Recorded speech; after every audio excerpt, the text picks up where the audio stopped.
Hey, what's up, y'all? I'm Michael from Destro Designs, and we are live from Viper Den Studios. Everybody give a round of applause and welcome in my brother, Evan. You He was guys. nice enough to join us tonight. We are gonna get into who the man is and what his GI journey has been like over the years, and what got him to classifieds, and of course, whatever it is that you crazy guys get us into in the comments. Which is always, I keep telling people, it's like what most of the show is at this point. Anchor Viper is here. Welcome, welcome. Paul Morales, Matt from Moe's Mine, just another jerk. Big Red, Paul again. Snow Leopard, Snow Leopard made it again. Evan, this guy, my brother Snow Leopard. He when he's tuning in right now, it is literally the part of the world he's from. It's 2:30 in the morning. My man, gets up or stays up, whichever one it is. But he is here, and that is awesome. Stevie Z in the house. What's up, dude? I'm glad you can make it this week in Hearthstone. You thought I was going to be late. No, listen, so normally my show welcome in everybody. Thank you for joining us. I usually start, oh my God, almost like 10 minutes late a lot of times. So I have a tight schedule mostly, especially on the weekends, especially if I'm like working a little bit early and then I have so much stuff to do leading up to when I actually go live. There's times where I'm like, just writing a few notes and then just getting ready, taking a quick shower from the day, and then sitting like right down after having not really stopped a lot. And it's like I feel like I'm coming in sideways, skidding in the car. But so I'm usually like a good 10 minutes late. But nope, when we have a guest, we try to keep it nice and tight. So I just want to give a big shout out right off the bat to my dudes from Figure Fight Club, Abby, Talib, and Lou. They had me on their wonderful show last night, and it was awesome. It was a really good time. Those guys are great. They are collectors of like all things. They collect a lot of different things, but they all were very GI Joe versed. I think Avi even said that he was boning up all day long on his GI Joe to make sure that he knew, because that's nice enough for them to cater to me in that way, because I don't have much idea about any of these other lines of toys. Like, if you look at like a Mezco that has that awesome Destro, that awesome Storm Shadow, like I'm familiar with all those things, but if it's not like GI Joe, a very sketchy at best like idea. So I love talking to other people that are in all these different lines and stuff. It's just to get a bit more of a perspective, because even though GI Joe is what gets me in front of the figure, I still appreciate the figure for the things like the space sculpt or the extras that they come with, or like there's a billion different things that you can like about it. So when I see some of the other stuff, like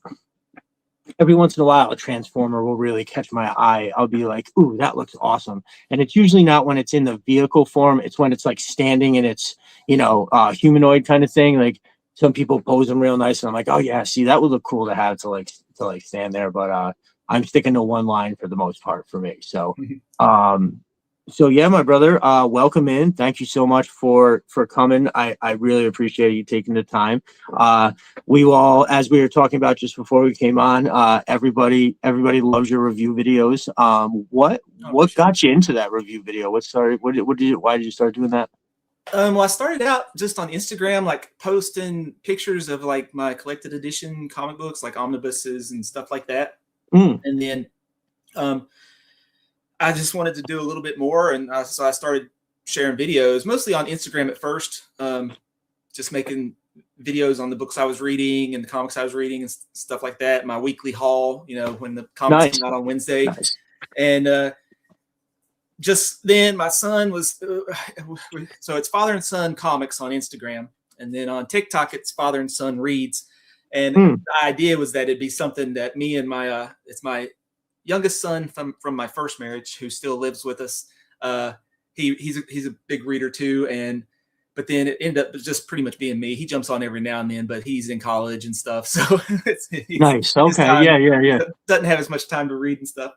That was just really the start of it. And actually then on TikTok, I got more followers than what I have on Instagram now, but I posted on both. I posted on X and just try to share what I love, most times it's pretty positive stuff. If I read something that I'm not that into, I don't go on and trash it or anything like that. I just don't mention it.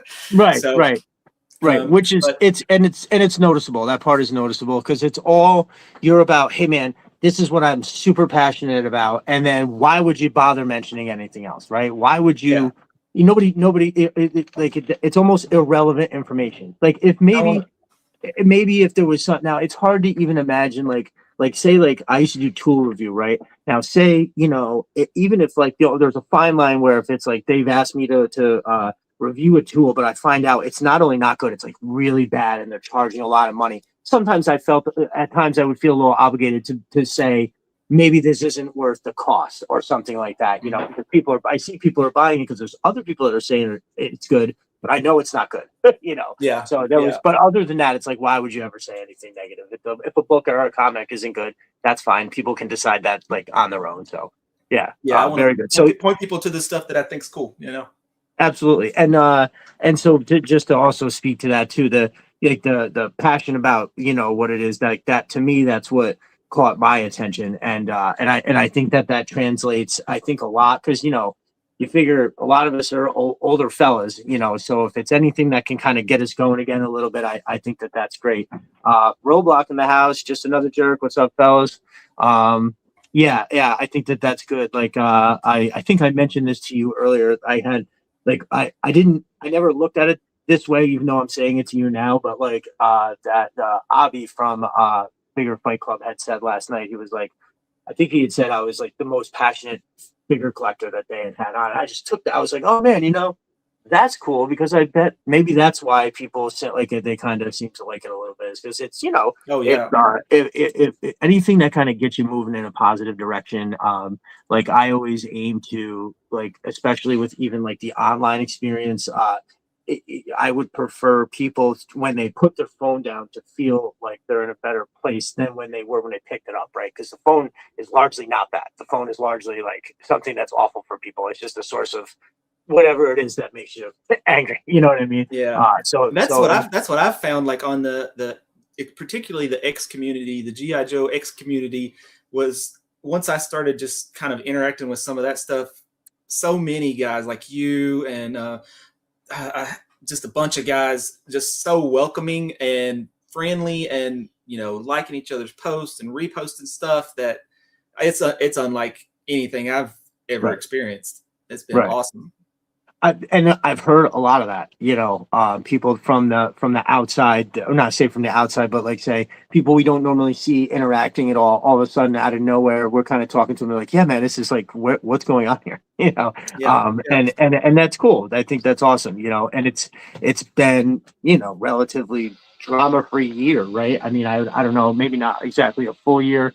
So I got into the collecting in December, but I would say by like February, March, I had started the Destro Designs account on Twitter, because I originally was on Twitter for fantasy football stuff, right? I have some fantasy Mm. football teams, so I would like just stay up on beat reporters and just to have an idea what's going on with these players.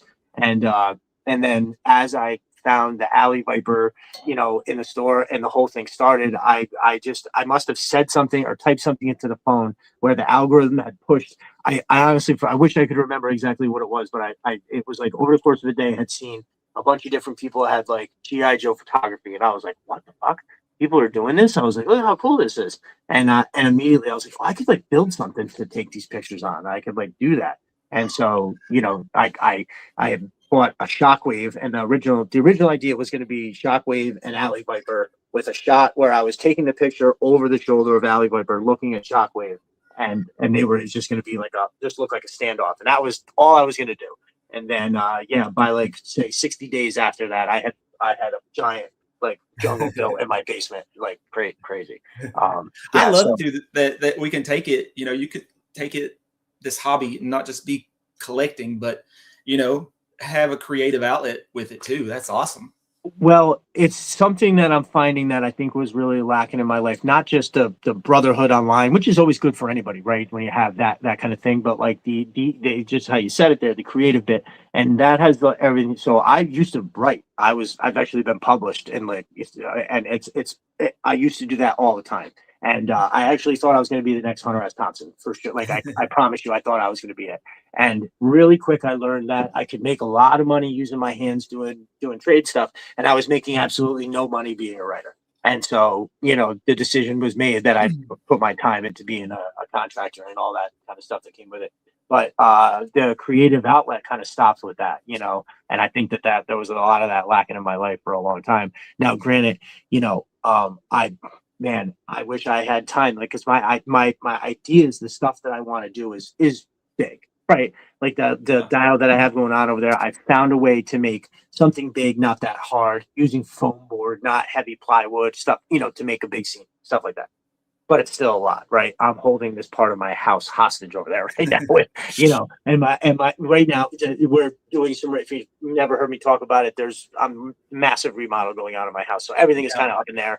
That is not a huge deal, but I can't, you know, whatever. I have a spot right here in the studio for it, but anyways, my ideas are big and they're grand, and if I didn't have, you know, all these tools, or like I can do a lot of the stuff out in the shop and then bring the finished parts in here and assemble it, right? So it's kind of like the dust and everything can stay out there. So I'm very, very blessed and very lucky. But like, this is, if I was a kid and I had all of this access to this stuff, this is what I would be doing, right? I'd be building this giant thing, but man, it's the,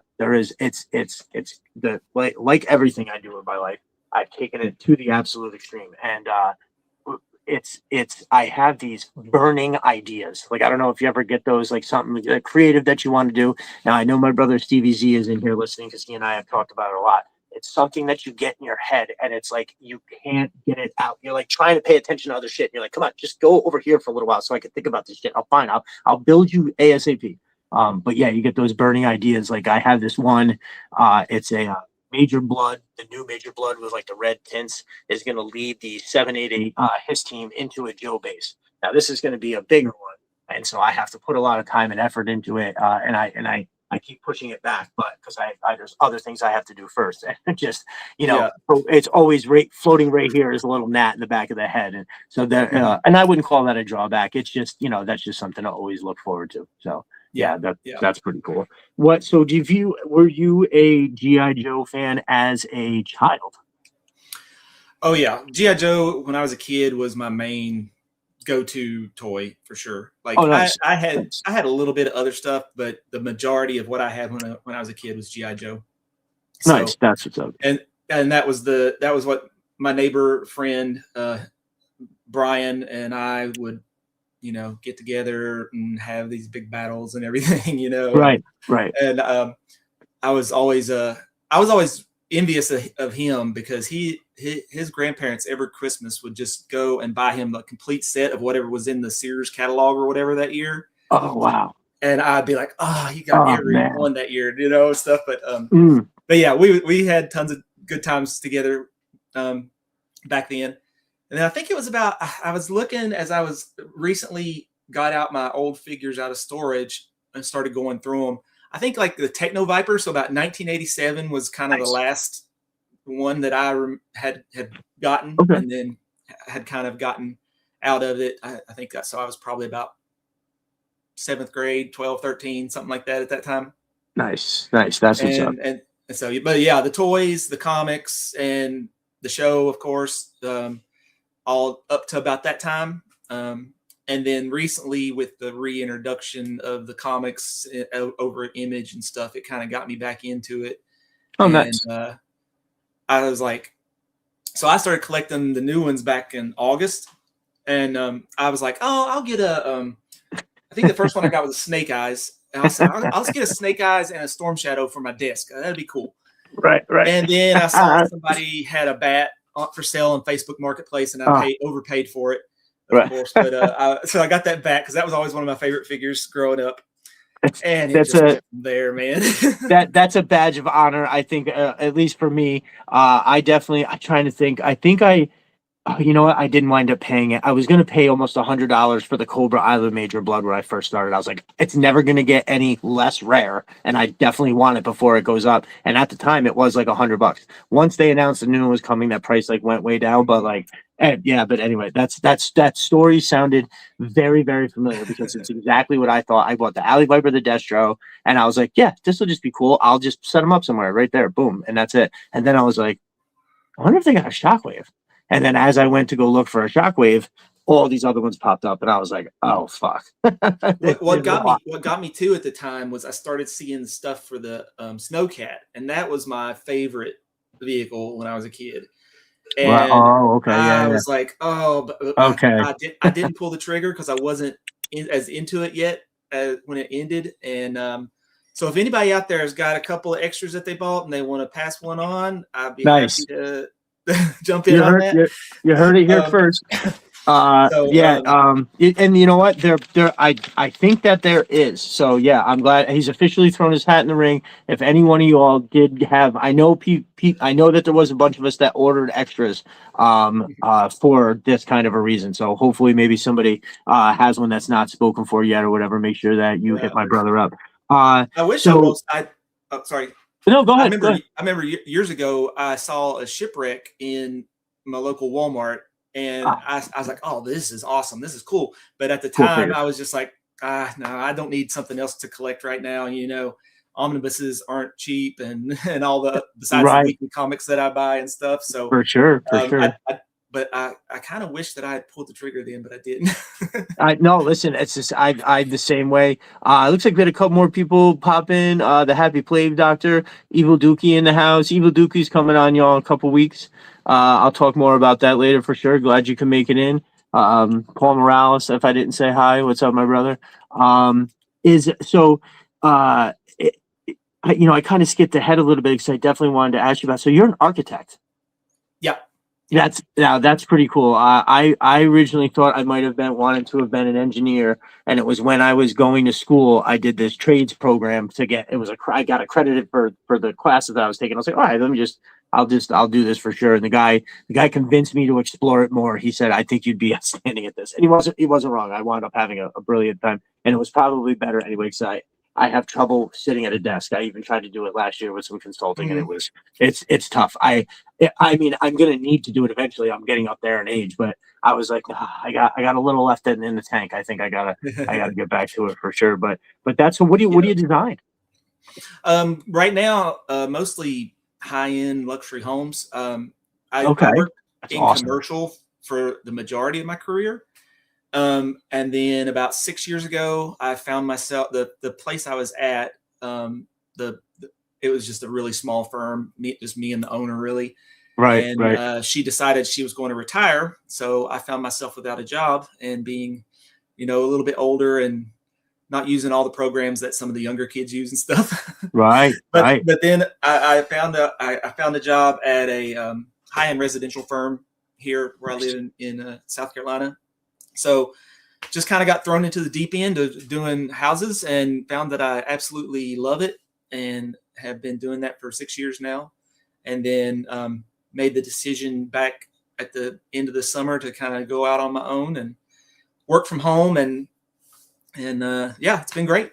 That's awesome. That's awesome. I love it when people bet on themselves like that. I've done it consistently. I've had times where I've had offers that I couldn't refuse, like last year. This set like with this the consulting. I had to give that a try. I actually logged quite a bit of time working for the state, taking care of some commercial boilers. I couldn't say no. That the kids were just born. The benefits were outrageous. But after a few years, I kind of realized I was maxed out, and there was just a whole bunch happening that I was like, oh, this is I'm not going to make any more money.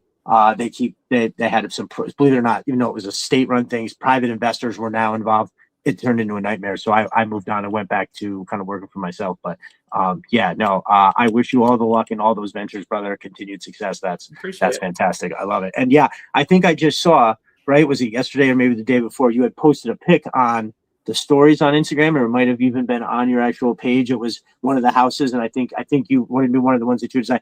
Dude, that looked incredible. The one angle where you were looking down the room and it looked like there was like a glass enclosed corner of the house, if that makes sense, or there was like a corner wall that had all glass that was tucked to the one side. It was amazing. Everybody, if that's Yeah, the show up on the stories, you want to see that. yeah, That's that's a cool one. That's the kind of the master bedroom kind of floating out in the oh cantilevered out on into the oh woods, and man. it turned out really great. So That's really cool. I now is and how many of those kind of homes have you worked on? Do you think that's crazy? That's like awesome architecture. um, at least since I started, probably average about 3 or 4 a year. Oh wow, Uh, that's and crazy. like right now, just on my own, I got three or four that I'm kind of in different stages on. Okay, that's fantastic. So the first one, since I started on my own, should start construction here in about 2 months. So That's great. That's great. Man, I want to see as many more of those pictures as you can put up from it. well, Even the different.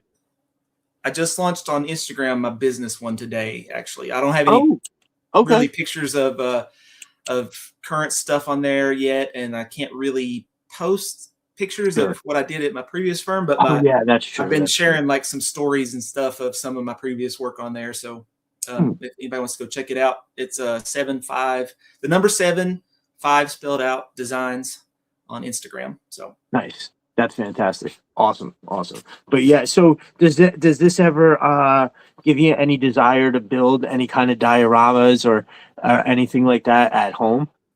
I'm getting there, man.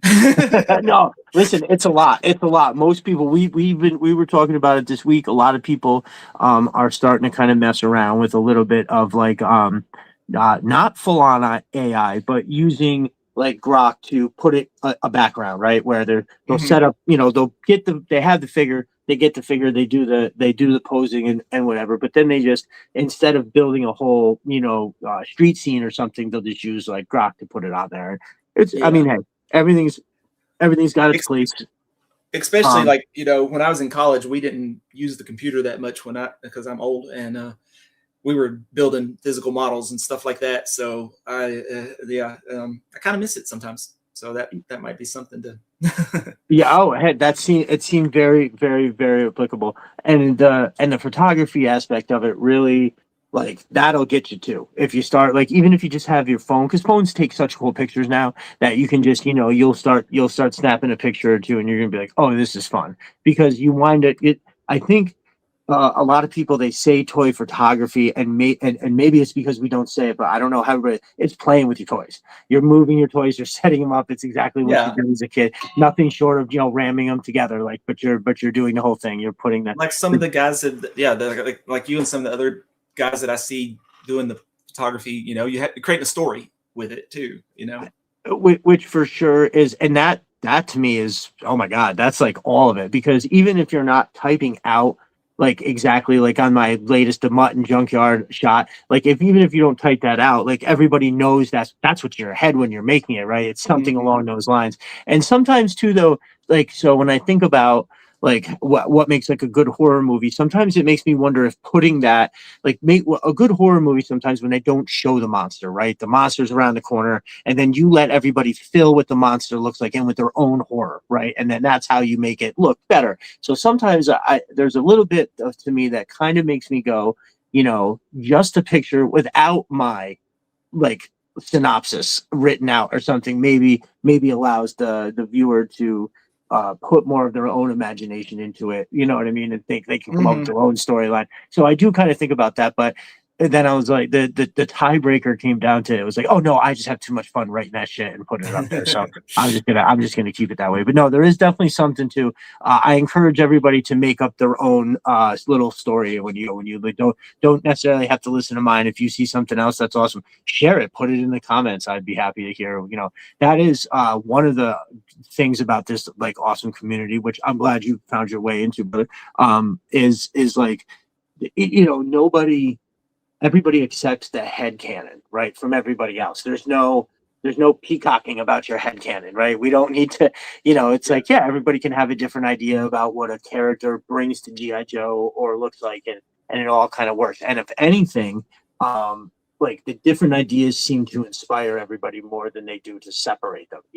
I think that's pretty awesome too. It's a real, like, case study in what, how people can go from, because I mean, really, there's some stuff that you look at and you're like, wow, this looks really good. Now, we're all generally amateurs for the most part, right? That we're just still kind of hobbyists to having a little bit of fun. But man, no, there's sometimes when I look at stuff like posing of some people, and you're just like, oh, that looks like top notch. That looks like it's live action cartoon, right? Like, it's just hand drawn. Looks like a hand drawn cartoon, but the way that they have, like, the two of them fighting or something like that. So one of my first ventures into really trying to do a crazy action pose was in that Mutton Junkyard thing. So the guy was kind of falling back. And dude, I think I got spoiled on my first time trying something like that because it was unbelievably easy. I just used a fucking clothespin and I was able to move it in so many spots so I could get it out when I tried different angles and he didn't fall. He always looked perfect. And I was like, it's never going to be like this again. It's never going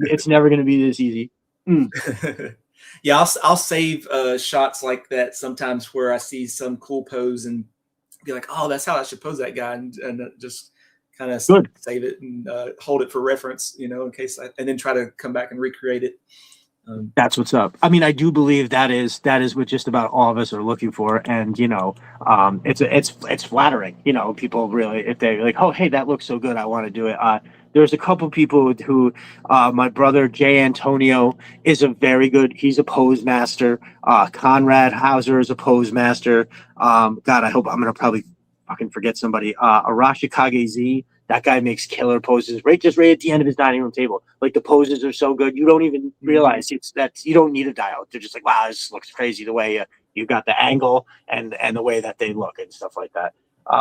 Let me just check. It looks like we're talking about. So I think this all started in the comments here. If I go back a little bit, it looks like Snow Leopard said, yeah, this is why I refuse to start collecting classified. The floodgates would open up and my bank account would hemorrhage money.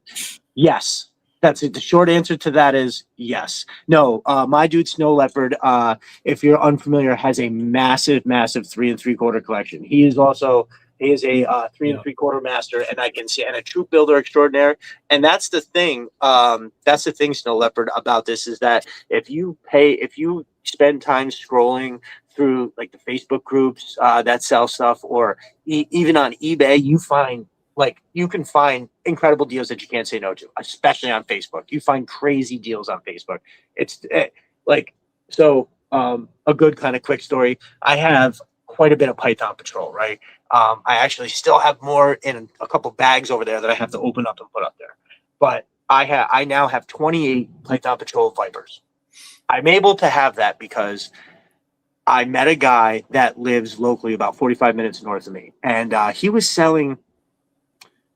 I don't know what the original item was. He was selling something on Facebook. That was a pretty good deal. And when I inquired about it, he was like, oh, I got that. And I got a couple other things. And he showed me like 2 pictures. And I was like, how are we going to do this? Am I coming there? Are you going to bring the items or do we? And he was like, nah, man, you can come over. And it's obviously it's the craziest classified collection I've ever seen in person. He had 2 rattlers side by side with the wings down. And brother, that is an entire dining room table.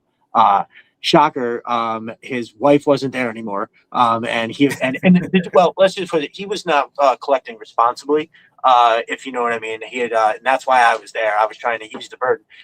And I was happy that I met him because the dude was in some desperate times and he was really trying to push stuff out the door at ridiculously low prices that I was like, oh no, you can, if you're just a little bit patient, you can like get more than that. I was like, so I got 15 of those Python Patrol Vipers for $150. So that's $10 a piece, all complete, everything, great condition, minty. And so that's, you can't say no to that, right? My brother Rock Lockdown hit me up with, he's got, I think it's like 15 figures and my 7th Python Patrol Trouble Bubble. He's saying, he was like, oh man, I've got some, I want to create some space. And he's like, I know they'll have a good home here. He was like, here, just give me this. And I actually gave him a little bit more because I felt like I would be more than happy to still pay this higher number. You know what I mean? We'll go there. Anyway, that was a good deal, but that's how I've made it to have the stuff that I have. And honestly, since maybe somewhere around Thanksgiving, I've really cooled the jets a lot because my goal was to not continue acquiring at that rate, right? It was just I wanted to get caught up on a few things. Sometimes I got deals like that, so I went from, obviously if I got 15 in that deal, that means I still had 13 other ones, right? So just I don't say no when the deals are there, but then I kind of like just to speak of like trying to collect smarter. I realize that I have this thing where I'll see if any kind of a figure that's down around like $14.99 or for whatever reason it gets low. I'm like, oh, that's cheap. I can just like do a custom. I can try a custom. And if it goes wrong, I can just throw it out because it was cheap. Dude, I have like 15 figures over there in a box that I've never touched. I'll never have the time to experiment on them, or at least not anytime soon. given the money that it's spent and the space that it's taking up right now, it's like, okay, I have to be realistic about, you know, buying that kind of shit. You know what I mean? But when you come across the 15 for 150, that's when you say yes. This other stuff that you see that's literally like $4 cheaper, doesn't mean you have to buy it because it's only $4 cheaper. There, it's just that the sale kind of gets you. But yeah. So to circle back to what I was saying originally, Snow Leopard, I believe that you are correct. Now Anchor Viper in the house, she also has an amazing 3 3/4 collection. She is a 3 3/4 master, as I've referred to many times before, and an awesome person. Yeah, I've been seeing her pictures, and she's got quite the collection of like his tank drivers and stuff I've seen recently, and she's got 27 HISS tanks. 27. That's awesome. Mm-hmm. That's fantastic. Very good, very good. Evil Dookie that's in the house. He's got. Hey, listen, if y'all. I know a lot of you, heard last week when I'd said it, and then I put something on the timeline as well. If you haven't gone over and subscribed to my dude Evil Dookie, make sure you go check it out. He is dropping all kinds of stuff. I first saw him over on the Figure Fight Club open mic night, and he took his phone out and moved it over, and he showed us like this dial that he was working on. Which, forgive me if it was it's like an old LOL dollhouse, huge thing that he completely converted to like a section of a base, and it was awesome. He made this big courtyard in the front. He had a bunch of the GI Joe, like those sentry posts. That's like a gate, and the more he kept showing, the more I kept going, yo, this is my kind of person right here. That's what I'm talking about. And he goes to town. He's just more than dials too. All kinds of customs. I was watching this one video. I think I wasn't able to sit and watch the whole thing. I had to move on, but he was working on a vehicle, and it was really, everybody, when you get a chance, go over there and check that out. Make sure you subscribe, turn them notifications on so you know when he's dropping stuff too. Also, there it is. I was just going to say, my brother, Big Red, also a 3 3/4 master. That dude, I'm sure you enjoy the one a day. Now, Anchor Viper is now doing it, but she's doing a fabulous job of that. But Big Red has circled back and started a whole new run of his Joe a day, and I just want to say I'm happy about that. Even though it's been going for like a whole other week, I'm still thrilled. I was happy he decided to do that, and he just adding a little more information into it, and what I always liked about that, Evan, was, so when I think of the GI Joe, there's obviously like the character, the figure, who they are in the comic or the cartoon. There's a bunch of different ways you can view even just one singular like character, right? And which is also just amazing for it. But like, to me, it was like what represented the whole thing. Obviously, the Sunbow cartoon was the massive influence in terms of characters, but like it was the trinity of the figure, the card art, and the file card. And to me, that was all part of it, kind of like we grew up with when you bought like music, you got a CD case, right? Where there was art in it, there was music, the song, the song arrangement and stuff was like written on the back, and like all that shit mattered to me. All that was like part of the experience along with the music. This all went together. So when I think about GI Joe, it's the card art, and the whole thing, and that's why I really like Red's Joe a Day, how he does. He's got something going on with the picture, and then there's the card art and the file card. It's like a perfect representation of that. So I always thought that was super cool. And yeah, so you had said that GI Joe was your main toy when you were a kid. That's pretty awesome. That it was same for me. I do remember like liking He-Man a lot, or at least that's what I had at first. In terms of choice, I remember that I had a bunch of He-Man. I really liked Voltron, but I didn't have any of those. But I thought that cartoon was just awesome. And then eventually I saw the Destro in the store, and that just changed everything. I was like, wait a minute, what is that? And because the detail of it, He-Man was kind of detailed, but he was just like, he looked unrealistic. Like GI Joe had you were kind of like obviously I know a metal face, but when you're a kid, you're like, no, that could happen. They could bolt it onto him, right? Why not? That's crazy. Look how awesome that is. And yeah, so that changed everything. And then I was in fact, main GI Joe. That was the one. I never really got Transformers in the way that a lot of other people did. It looks cool, right? But I had like a few He-Man. I had I seem to remember having more Transformers, and I'm trying to think. I mean, that was pretty much it. But like the GI Joe stuff was the only thing that I somehow managed to hold on to. Okay, right. So That's like that. I kick myself now, and I'm like, man, I wish I had that Optimus Prime that I had back then. You know, like what happened to it? What did my parents do with it? You know, Right. For some reason, I always kept my GI Joe with me. Uh, So that's true. That's true. I had most of my collection into my 20s, and one of the moves I made from an apartment to another apartment was kind of a shit show, and I lost a box with like literally. So if you figure whatever I left my childhood with, which was significant, it was one big box that had a smaller box in it of some figures and some more detailed stuff.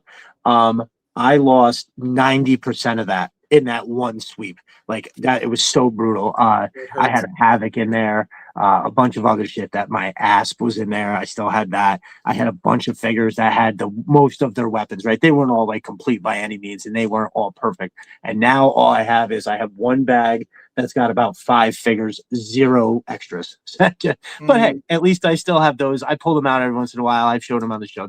It's pretty decent. I got like a Psych Out, a Repeater. Hold on, they're right here. Let me grab one.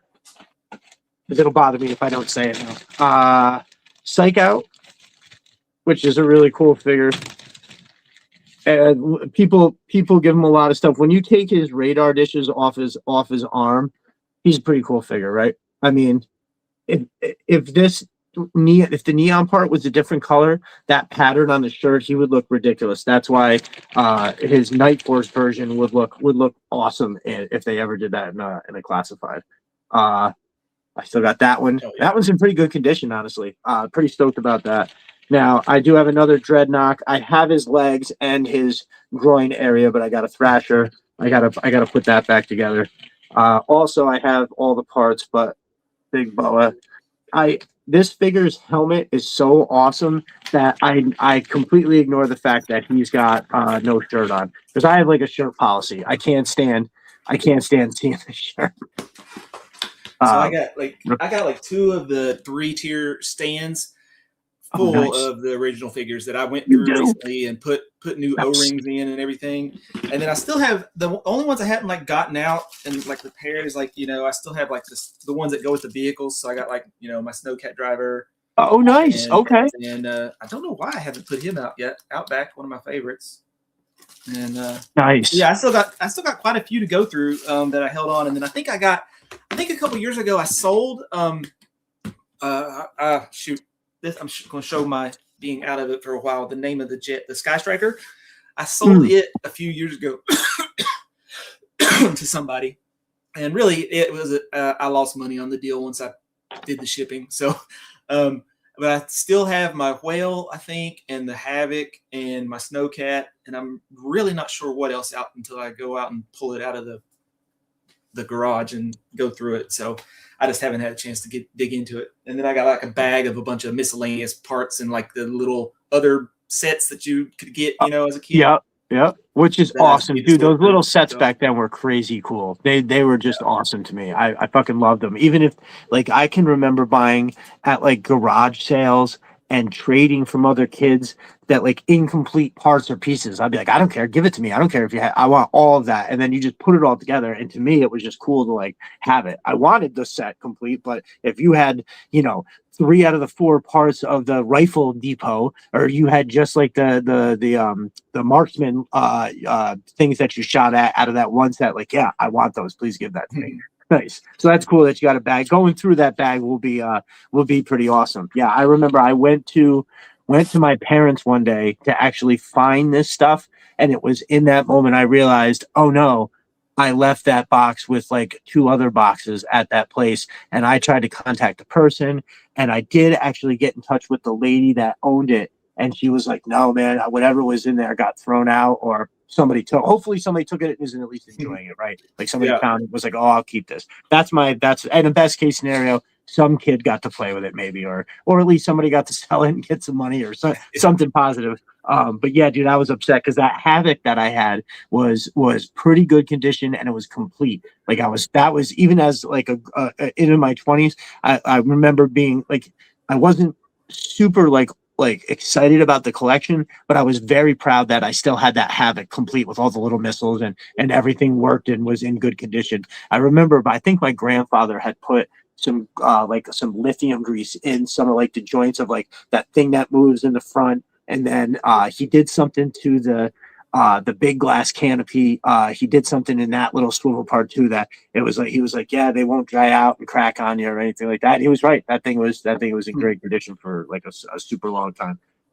So yeah, that's cool. So it sounds like you enjoyed it as a kid in the same way that I did. I try to think back about more, memories about, like going to the store to find this or going to the store to find that, because it's not like it is now, right? You can go online now. Don't get me wrong. Finding something online is still kind of an experience, especially like a pre-order goes up, you're trying to get in there and make sure you can get it done. There's, I don't want to say that's nothing, but, I don't know if you ever heard me mention it or say the story. I never could find a classified, right? Now, granted, it's only been like a year, but back in like last December, and I remember like as soon as I had gotten a couple off of Amazon, I remember, and then got online and was talking to people online. I remember seeing somebody was like, "Oh no, they sell them at like," because I asked, I was like, "Where the hell do they sell these besides online? Are they ever in a store?" And everybody was like, Walmart, Target, I didn't think there was another kind of store. Walmart, Target, and I thought there was somewhere else. But like the Ross or the Ollie's, that sometimes they have like the things. In my neck of the woods, it's the Ollie's. And so I would always go into a store and I would see an empty peg. It was definitely say G.I. Joe, $24.99, like the retail price and everything like that. So I was like, oh, they got to be around. And every time I would ask somebody in the store, I'd be like, "Are you getting anything there? Is there stuff?" And they would always be like, "I have no idea, man. That peg's been empty for 8 months or something like that." And I was like, "Oh, but there's hope when you see the pegs." And one time I saw a mangled Duke. The packaging was so bad that they had the Duke part, like that was folded around the back of the plastic case and taped like that. And then I think it was missing half the shit. And I was like, "Oh, I'm not going to buy that. It's probably," and the figure itself is probably fun.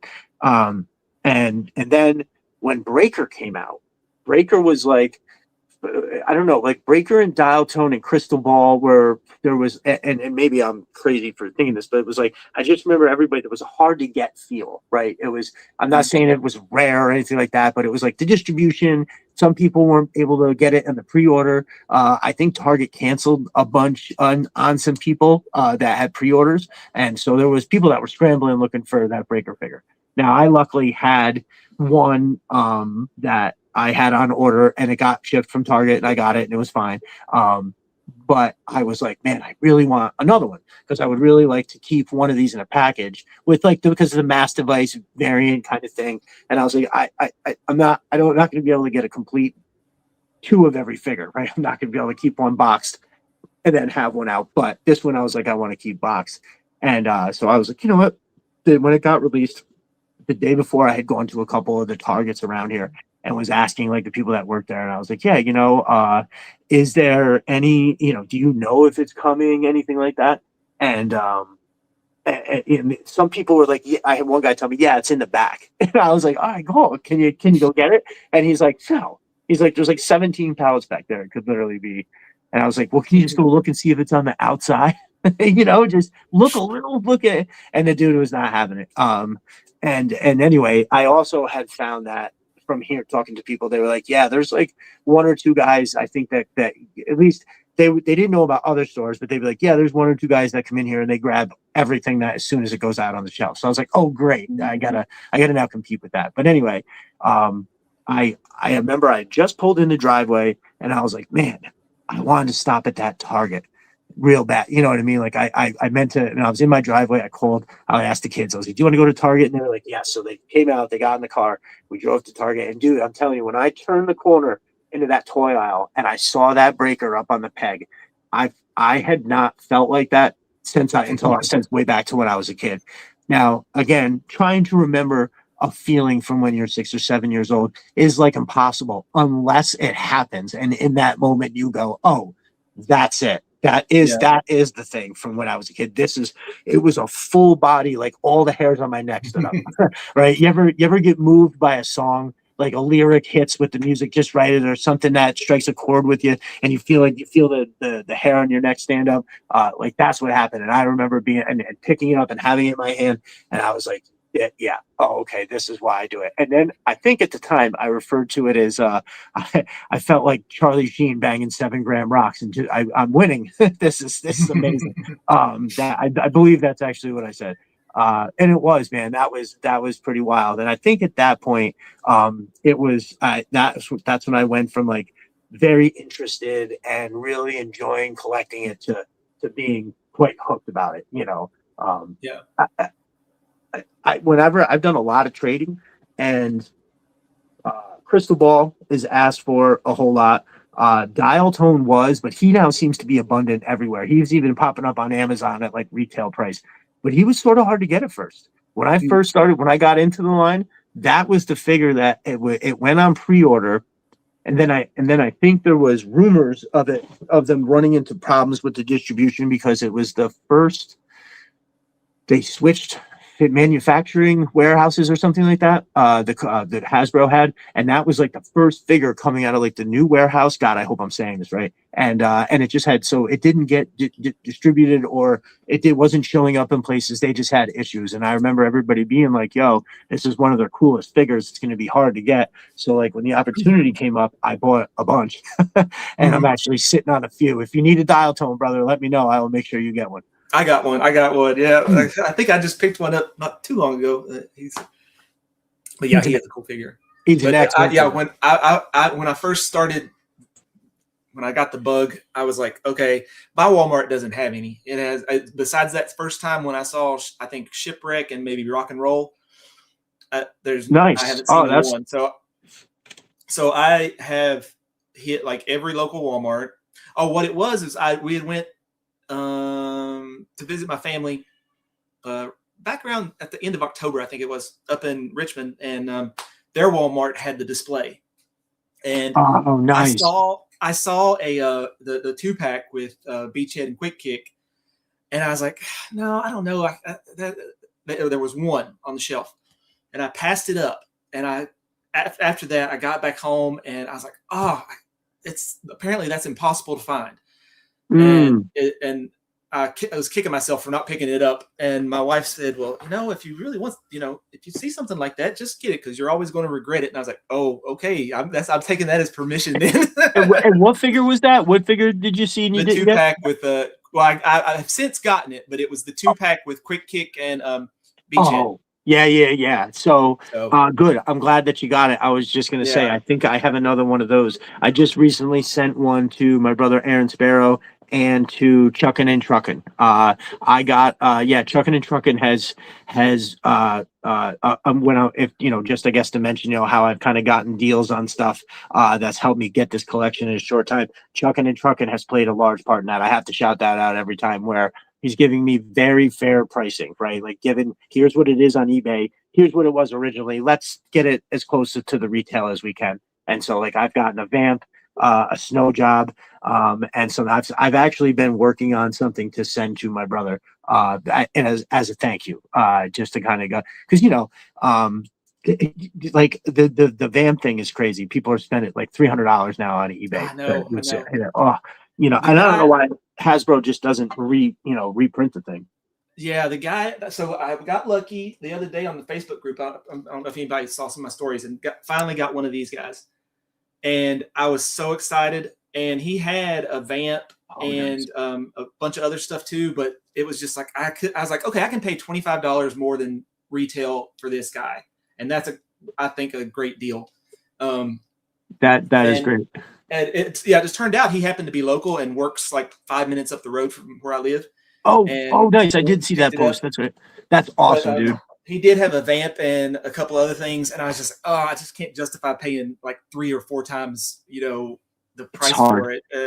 But I have my Striker and nice. my All. So yeah. And I'll have the Hiss tank on the way, and I would love to get that Snowcat though so bad. That's yeah. Oh, listen, that Snowcat I think looks great. And listen, even if now I know the Snowcat is the hits where the nostalgia is, right? But if if it's hard, you can't find one, and you kind of want some. So you've probably seen me show this off Oh, yeah. the Atlas. So Matt right now is working on an Arctic version of that, and I think that is gonna fucking be amazing. I think that's gonna be ridiculous. As soon as I pictured it in my mind, I was like, "Oh my god, I have to have that!" Like, I know that's an expense, but I will be happy to.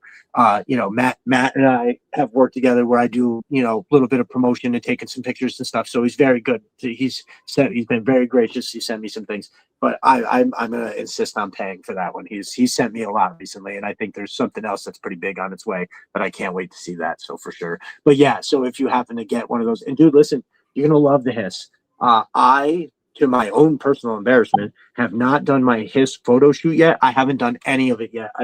It was the first thing I put on display, right? I was like, even if I have no space, I'm putting that out because my favorite thing from Classified is probably the whole Hiss company as a whole. So you've got the tank with the three figures. Then you have that 3-man fire team, which the idea of that, I mean, they are straight up repaints of other troop builders. And I guess that's okay as like a troop building thing for like the troop, but I wish they had more. I wish they had done things like had those as individual figures and then made a 3-pack of characters, right? Like give me like a Firefly, a Scrap Iron, and uh the Baroness, or even Destro, right? As like a 7-8 team. Now we've got the Major Blood, and I'm happy with that. Oh, but just to add to the trio is the missile system with the Techno Viper. You put those together, right? The 3-pack, the missile system, and the Hiss, dude. It's just amazing. It just looks great.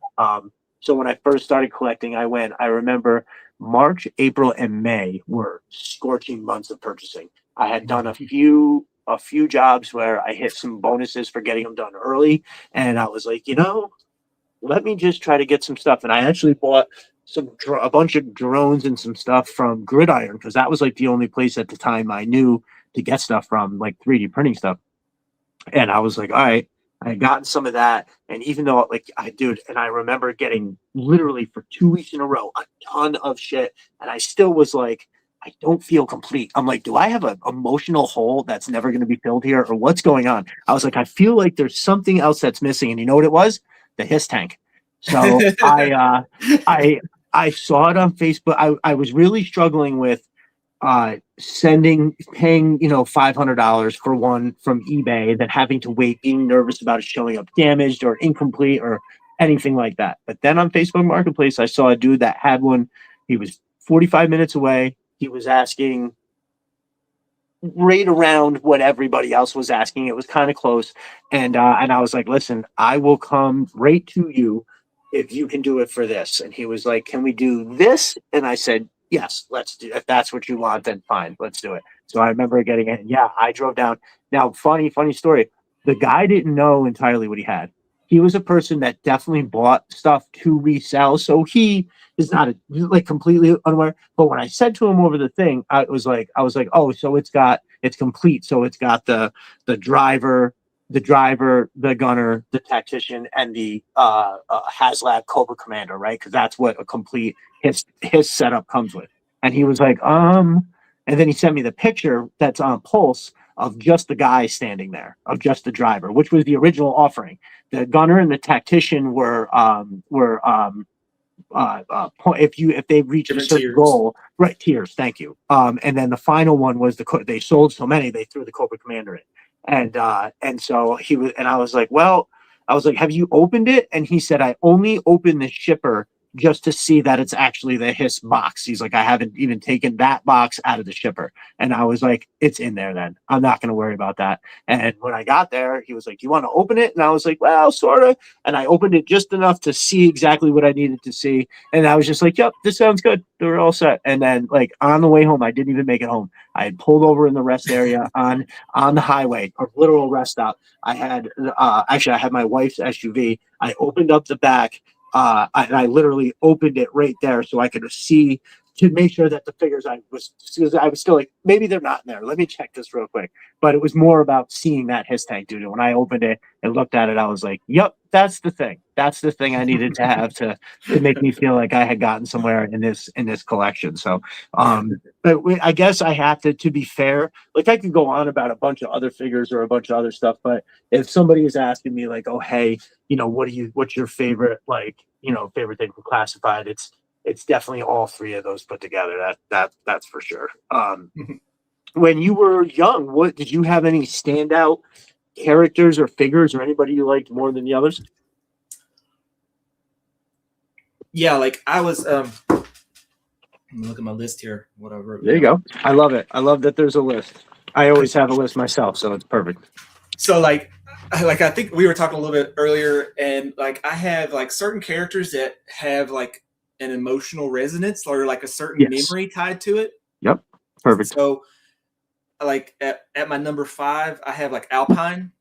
I remember specifically getting him, like my mom when I was a kid for Easter would make like an Easter basket, and it'd usually have like some toy in there and some candy and stuff like that. And one particular Easter egg, I just specifically remember getting Alpine in that Easter basket.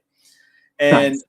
And then like at one of my aunt's house, their fireplace had some cool rock formation thing. And I just remember taking him there every time we went to her house and, having him climbing that and stuff. So nice. That's one of those that is just like, high sentimental value. Love it. And then like Destro, just because I always felt Destro was like one of the coolest looking characters for sure, like you said, and then from the cartoon too, and just everything. So Destro was another one that was like one of my top figures. That's awesome. That's awesome. It's hard to deny that silver head. They did it just right. It was something crazy, but when you looked at it, you couldn't help but be like, yeah, man, maybe they could get it on there like that. You know what I mean? Yeah.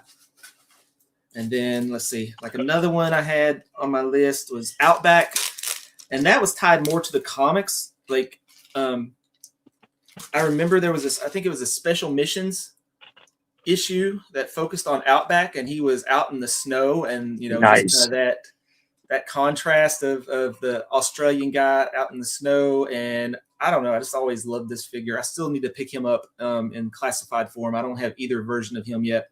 Oh, listen, I don't have that version, but I have the Tiger Force version, and bro, it's one of the most badass action figures I've ever seen. Yeah, it's awesome. And then so that's 3 so far. Number 2 for me is the Bat. I just loved that and how it had the different, guns and blowtorch and stuff that you could change out. And then there was one particular issue of the comic book where the pit was being attacked, and it was a bunch of bats doing it, and like some high-ranking guys like actually died in that. And that particular issue of the comic was just always kind of just seared in my brain, because as like a kid, seeing them go there in the comic was like just blew my mind. And then the top one has got to be Snake Eyes with Timberwolf. You can't get any cooler than Snake Eyes. As a kid, no, you cannot. He was it. Yeah, I mean, I always say, it's hard enough to establish yourself as when the first one came out as like, because he was a character in the comic books that was pretty dope at that, and to establish yourself as like the coolest action figure. But then in a short while later, revamped the look to where it was very different. They added a dog and a sword, and somehow it's still the coolest thing you've ever seen, right? It didn't diminish at all. There was no, switching of the train tracks. It was just smooth sailing. And then, he's got a visor sometimes, other times. Like the way that I look at it is, when he needs to be more ninja-like, he wears the visor, right? But when he's straight up running and gunning with an actual gun in his hand, he's the alpha commando with the goggles on. That's how I kind of looked at it. Personally, I like my Snake Eyes 65 to 70% commando, and then 35 to Jesus, what did I just say? 65 to 70% commando, and then 30 to 35% ninja. More like it was a commando his whole life, and then just so happened to have a little bit of ninja training down the road. I think that's what makes the best Snake Eyes for me. But that is an awesome list, brother. I always thought Alpine was kind of underappreciated by people in general because he's an amazing figure. When you were a kid, he came with all that awesome stuff, right? And as a character, he was always right there. He was first and foremost. You could always hear him, chatting it up with Bazook. Come on, Bazook. That's it. Just that line alone resonates, in my head when I think about it. One of the biggest Travis. So there's two things that I will always complain about for Classified is that they didn't give Alpine a fucking mountaineer. They didn't give him a backpack. And for whatever reason, I can't get past that. I'm like, why the hell can't you do that? And then they never gave the Snow Serpent. Now I know they did the deluxe one, that's got the pelt and everything. You know what I mean? I if you get a chance to buy that, you'll have to pay extra because there's not a lot of them out there, but it's worth it. If you ever see one and you're like, I want to do this, is it worth it? Yes, I'll tell you right now, it's worth it. Especially with that Arctic Hiss coming, I gotta get one of those. Oh, for sure. All right, cool. So you did get an Arctic Hiss. I did, yeah. Nice. That's what's up. You know what? We'll talk about that in a hot second. But yeah, my other thing is that the the retro Snow Serpent they didn't give him his official original loadout. So I'm keeping a couple of the retros carded, right? Like the troop builders to me are iconic for Cobra, so I got all those. I'm keeping Beachhead. I got my HasLab Cobra Commander, a Destro. I'm going to keep some of those carded. But when they came out with the actually, let me get the one.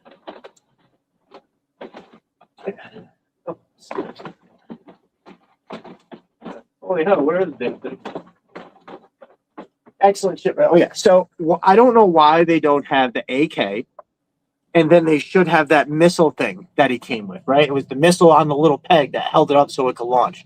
Why did they not do that? It's one of the most iconic combinations in my humble opinion. It's one of the most iconic troop builder things that Cobra has. The Snow Serpents were they even had speaking lines sometimes, and Cobra loved them so much that one time they even had, I don't know if you remember whatever episode it was, they had one on top of the Empire, or on top of the Statue of Liberty, skiing down in the summertime on skis, going down the side of the Statue of Liberty because Cobra loved them that much. And for some reason they did him dirty with that there. I don't know why. But yeah, so those are my two gripes about the classifieds. Otherwise, there's little things. I think it's a consensus that some people don't really like the Falcon face sculpt. I don't know if I'm, an aficionado enough to be like, yay, nay. I know it doesn't look like him, but I don't know. Some of them are, that is what it is. But yeah, Arctic Hiss. I think that they did a pretty good job of giving us a slightly different product, right? When they came, I wasn't even collecting GI Joes, but when the 25th anniversary came out with this exact thing that we're getting, right? With the exception of the under turret gun, that's the 3 3/4 scale. It had the missile racks instead of the cannons. It had the basket and then the folded up canopy kind of thing on the other side. It looked exactly like that. So the template was there. And they did it exactly like the Hiss. They got that digital camo pattern that's on there. I think that that's huge, right? It's not just that flat white. It's got that little gray undertone of the digital camo. I think that that's excellent. I like that you still have access to put troops in the back. I don't need the lighting. I mean, it would have been cool if you had the option to get it, right? You could get one with the lighting. But if you've got the other one, like what I plan on doing is having one and then having them flanked by, his tanks. And then the original one will have the lights on in the front, and the other two will just, you'll be able to see them from the ambient light. It's fine. But, I'm excited for it. I think it looks pretty good. It's kind of the same thing with the Snowcat to me, where it's like, I wish that we didn't have to get things through like a big HasLab, they could give us something that's a little more affordable for everybody, because, and even the way that you have to get it where, sometimes that part of the year people don't have that money, and then the only option they'll have is to pay double on the aftermarket, because that's basically what it is now. The Rattler was like, I think it's like $500 no matter where you look, if it's complete.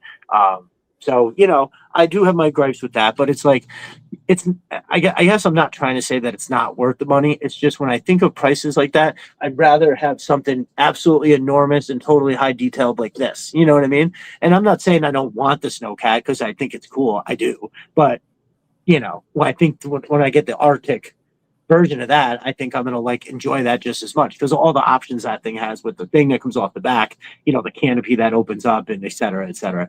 And I've looked into, there's some, it's over on the other side. It's like it's a camouflage cloth, like a soft good that I can cut up and put with that one, but I can also roll it up and put it with the, in the Arctic one. So I have my own kind of canopy kind of thing. So I think that's pretty cool for sure. Yeah. I just had to pull the trigger on that one since I had missed out on the Snowcat, and then I don't have the original Hiss tank. I never had the Arctic version of it growing up. I just had the which I guess when I was collecting it was only the regular, black version. Right. Yeah, but, me too. I the more I think about it, I was thinking about this the other day. In fact, I do think I had the blue one with Rip It towards the end. They made they had the black one, and then they came out with the red one that had the missile system. It was like a Sears exclusive. I never got that one, but I remember always wanting it. I knew a dude that had one. You know what? I'm not sure if I've ever talked about this on the podcast. It just kind of hit my head. So growing up, I knew this dude, Brian. My mom was friends with his mom, and this dude had all of the awesome GI Joes, and his father had built him this. It was in the corner. It was a square, and it had multiple tiers, and the tiers were like on each side, right? It was like the corner came like this, and he had all his figures complete and displayed. He never allowed me to touch any of them, but it was so awesome that I remember going and just looking at it. And one of the things that he had on the top, he had a dragonfly, and he had that red, it was the crimson red Hiss with the with that missile system in the back. And I from that day I was like, oh my God, that's like, I want that almost as more than anything else. But never got that one. But then they came out with the blue one, I think, right? Did they have that one back then? That wasn't just the 25th anniversary. I could swear I had that back then. That's one of those things that just pops up in my memory. Like the other day on the timeline, I reposted something. What was it? I think it was called the Blue Thunder. It was a show, and they came out with it was about a helicopter. They put out this helicopter, and as soon as I saw it, I went, "Oh my God, I had that." I hadn't thought about that in 40 years or whatever, but I was like, I definitely had that. And then somebody else had posted a picture and you could see inside the cockpit, and I was like, oh my God, that's definitely it.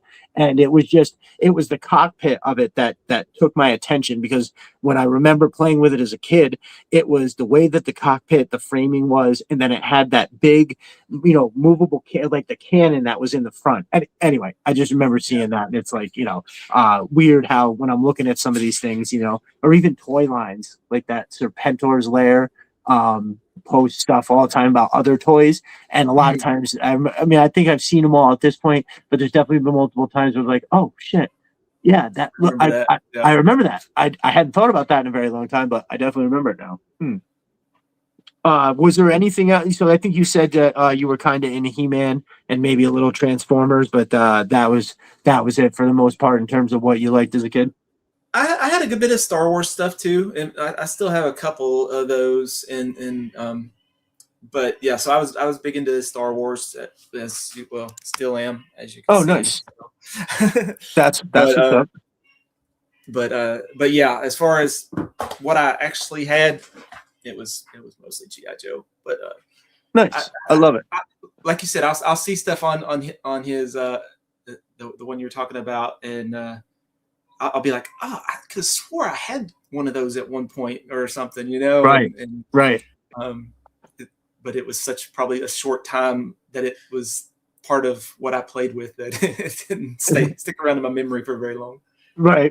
Oh, dude, listen, same here. And even sometimes I'll see something that I'm like, I think I had that. And then a couple minutes later, I'll be like, nope, my cousin had that. Like, I didn't have it. My cousin had it. I played with it a lot because, he was there. My cousin had the coolest Ghostbuster stuff when we were a kid. Anchor Viper says, I saw a classified vamp sell for $2.59 at my local toy and comic stores. Yeah, okay, that sounds about right. That's probably, at this point, that's probably a pretty decent price. Mo's Mind says, if when the Vamp Mark II comes out, do you think the OG Vamp will calm down? You know what? I almost want to say no. I almost want to say that when the Mark II comes out, when they announce the Mark II, basically everybody's going to go, oh, okay, they're not going to reprint this. If they're not reprinting it now, they're not going to do it later. So we're never getting it. And that's going to probably drive it.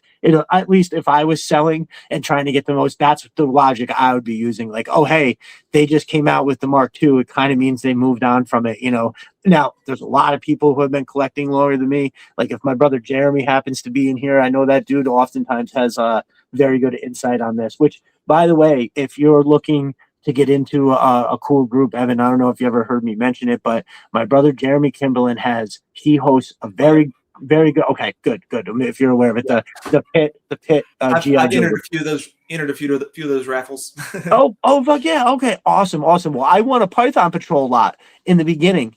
Just like a good. If you go to a casino and you win a slot, next thing you know, you're like, oh my god, I don't know. And so I've been third in one. I finished third in one. That's the closest I got. No, I when he did I can't remember which one it was, but it was less than 50. It might have only been like 20 or 30 people, and I wound up buying like 9 spots. I was like, I have a third of the field. I have to win. I did not win. Newsflash, I did not win. Evil Dookie, thanks for the shout out. Oh, you're very welcome, Evil Dookie, man. I super appreciate the scale with which you try to build those things, because there's not many of us out there that are lucky enough to have the space and the inclination and all the stuff to build big stuff. So I'm glad that we're both taking advantage of what we have. Mo's Mind says Emotional Hole. That's a band's name. Back when I was talking about his tank and my emotional hole, Anchor Viper likes it. She says it's Mo's answer. I happen to agree. But New Year, trying to get better, control the impulsive thoughts. Good, man. I when I stopped drinking booze for the most part, that is when I stopped all the intrusive thoughts start flying out. Mo's Mind. I remember Kitty on some live show. The bassist didn't know how to change her strings. Huh. What are we talking about Kitty for? There's always Nixon. Oh, there is a band called Kitty. They're actually not that bad. Dang, everyone, I'm late to the party. Rock Lockdown. What's up, my brother? Glad you could make it in. Our brother Evan. He is here. He joined us. That is one of the coolest figure characters of '86. Now, listen, that's a comment. I don't even need to know what we're talking about to jump on that real quick. I have to agree. I think the Battle Android Trooper really brought like their troop build, because so when I think of Cobra, right? Cobra, which is cooler than G.I. Joe, as much as I love G.I. Joe, Cobra's just cooler, right? Cobra isn't made up largely of characters. It's a lot of troop builders, right? There's the troopers, there's the bats, there's the vipers. Cobra's force is largely, the nameless, faceless. As opposed to G.I. Joe's, it's literally all characters, right? Now you have sometimes you see a green shirt in the background, and technically like I have a bunch of grunts with the helmet, but there's only one grunt, right? And it's so anyway, I just thought that they were always so the whenever somebody asks me about like my all-time favorites, I have a line that has all the troop builders. Like when I think back, like the look of the trooper or the officer that had the black face thing that went like this. It was so menacing looking as a kid. I was like, yeah, these dudes aren't fucking around. They got their face covered and all that shit. They're here to go crazy and shoot some people and stuff. And for whatever reason, it was always iconic to me. Actually, as a matter of fact, I have right here. I'm looking. I couldn't find my freaking Vipers last night. I was trying to do a Viper off for everybody on the show, and I couldn't find it. I was so upset. But yeah, the look of this guy was so awesome. Right. Not to get too deviated 50 times, but I do now appreciate what it looks like, Hasbro is doing with the retro carded collection and the mainline collection. So they have the Trooper, right? And it's over there. Like hold on, we're gonna do this because I haven't done the comparison on the Trooper yet. Yeah, okay. So the mainline collection, it's the true, what the figure is, right? But it's got just these like upgrades to make it look more like it would if you made that action figure now for the first time, right? If you had the original, looking at the original in mind, but you're making a new one, you want it to look like the original, you would do this. And that is awesome, right? The webbing is very reminiscent of the original. The face mask, it's not anything rigid. It still looks like a soft good, you know what I mean? So it's very original in that way. The sigil, but you can see it's got a beefed up like a chest plate. He doesn't look like he's wearing a cotton shirt with cotton pants tucked into boots. You know what I mean? He looks like he's wearing something that's protective. They also painted his little belt, his little shoe buckle there on the boot, that little bit of chrome. So those kind of things do really bring out the character. And they still look, he's got the chevron thing on his head. But the webbing and everything looks exactly like you would want it to. It's just a meaner, more updated version.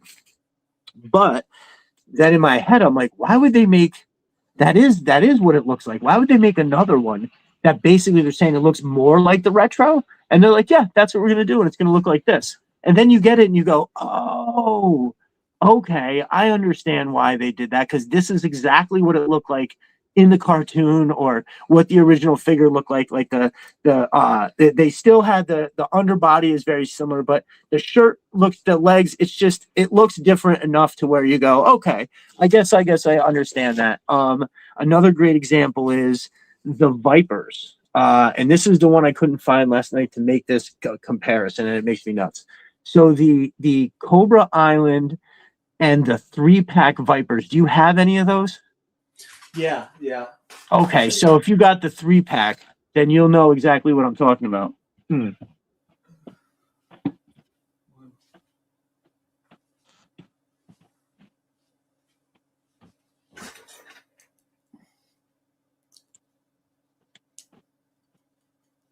So the 3-pack is, I'll cut right to the chase. The blue, that's it. So that one right there is my favorite one. So there's the Cobra Island one, which I believe is like number 24 or something like that. That one is that exact mold, but the red is a cherry red. And so while that Cobra Island one is a fine figure, that one right there that has that muted red, that more of a maroon look, that one right there is my favorite. I think that one is just ridiculous looking, because it's the one that's battlefield ready. Does that make sense to you? You know what I mean? Yeah. Like when I think of, when I do photos with Vipers that are in battle, I'm definitely using that one. But then they were like, oh, we're coming out with a retro version that's going to be, it's going to be the same Viper. And it's like, how can they possibly do it? And then they come out with this, and I get one in my hand, and I go, oh, okay. The chest, everything, the upper looks completely different. Is more 100% cartoon accurate. That bright red, for whatever reason, works on this one. Now, granted, when I do my shots, I'm definitely using that 3-pack that you got in your hand. But when I do shots with like the Sys 3D Arsenal locker armory setup, I like this guy because he's, and I know this sounds crazy, I call him my inside Viper.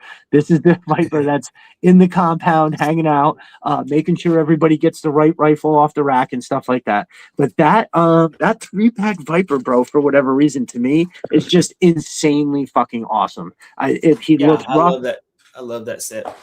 And when I was a kid, I absolutely loved the figure. I remember, seeing him in the comics, or I'm sorry, not the comics, in the cartoon for the first time. I was like, oh my God, because they had to come hard with their troop builder in the cartoon, because again, like I was just saying, they had the officer and the trooper, and the officer and the trooper was just so iconic looking to me.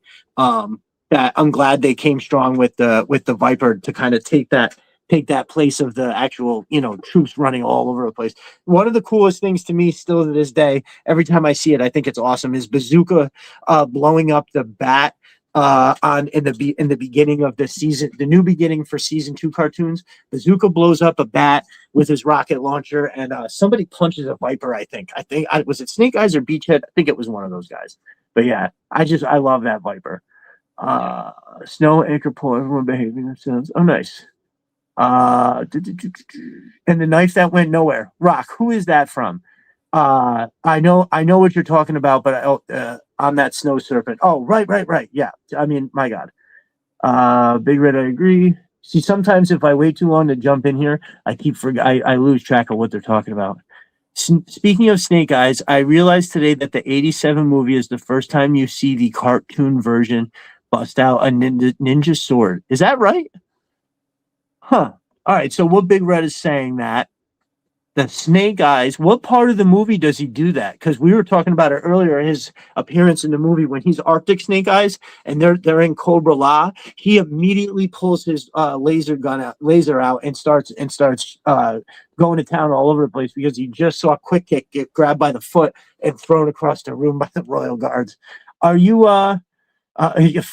Sister D Arsenal says he's got the puke emoji with the Falcon. See, that's what I'm saying. It only took a mere mention of it for somebody to be like, "Oh yeah, no, that is awesome." Evil Dookie says, "At Sister D Arsenal, thanks for the bunk beds. Hopefully you saw them in the Hawk's Nest video. Very cool. Everybody, make sure you go check that out. See my brother Chris's awesome stuff in Evil Dookie's video. He has the look of a post-successful skin graft surgery. That's funny." That's like putting Crocmaster in the back of the Cobra Wolf. Oh, yes. That is awesome to me. I don't know why they do that, but it's amazing. Bats are badass as Anchor Viper. Big Red, so true. It's like Gen Esther saw this AI stuff coming. I have lots of bats in my story set. Oh, yeah. Listen, holy cow.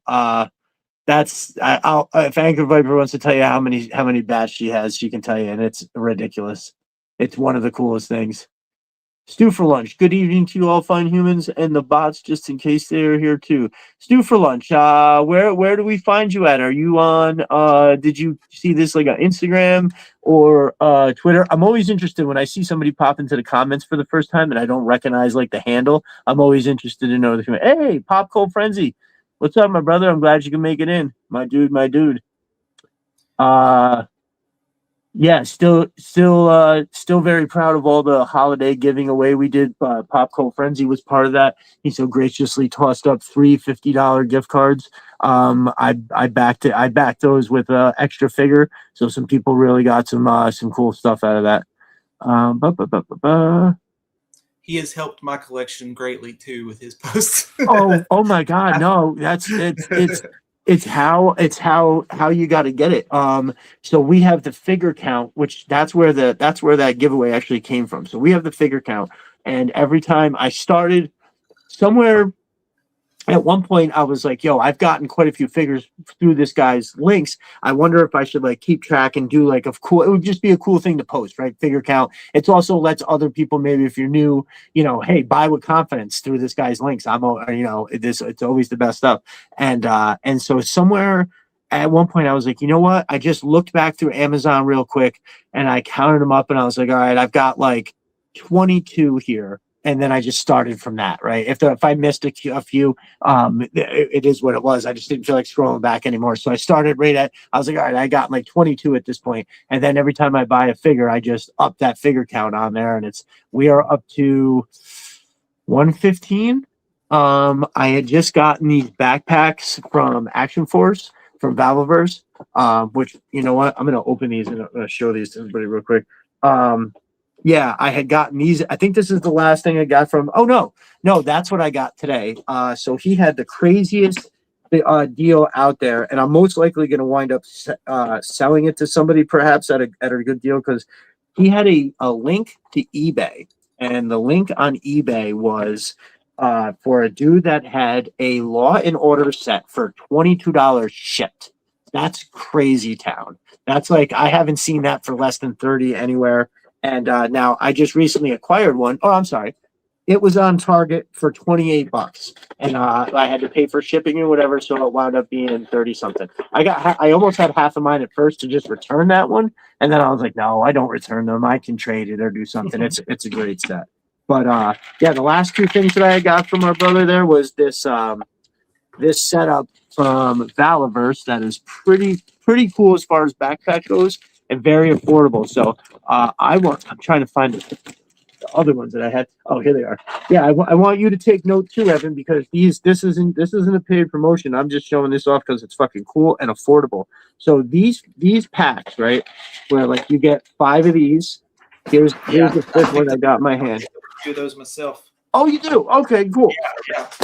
Hell yeah! How awesome are they, bro? Holy hell! Yeah. I got the tan, the green, and the black. That's it. There it is. Yep. I got a green set, and then I got a black set, and I thought they were awesome.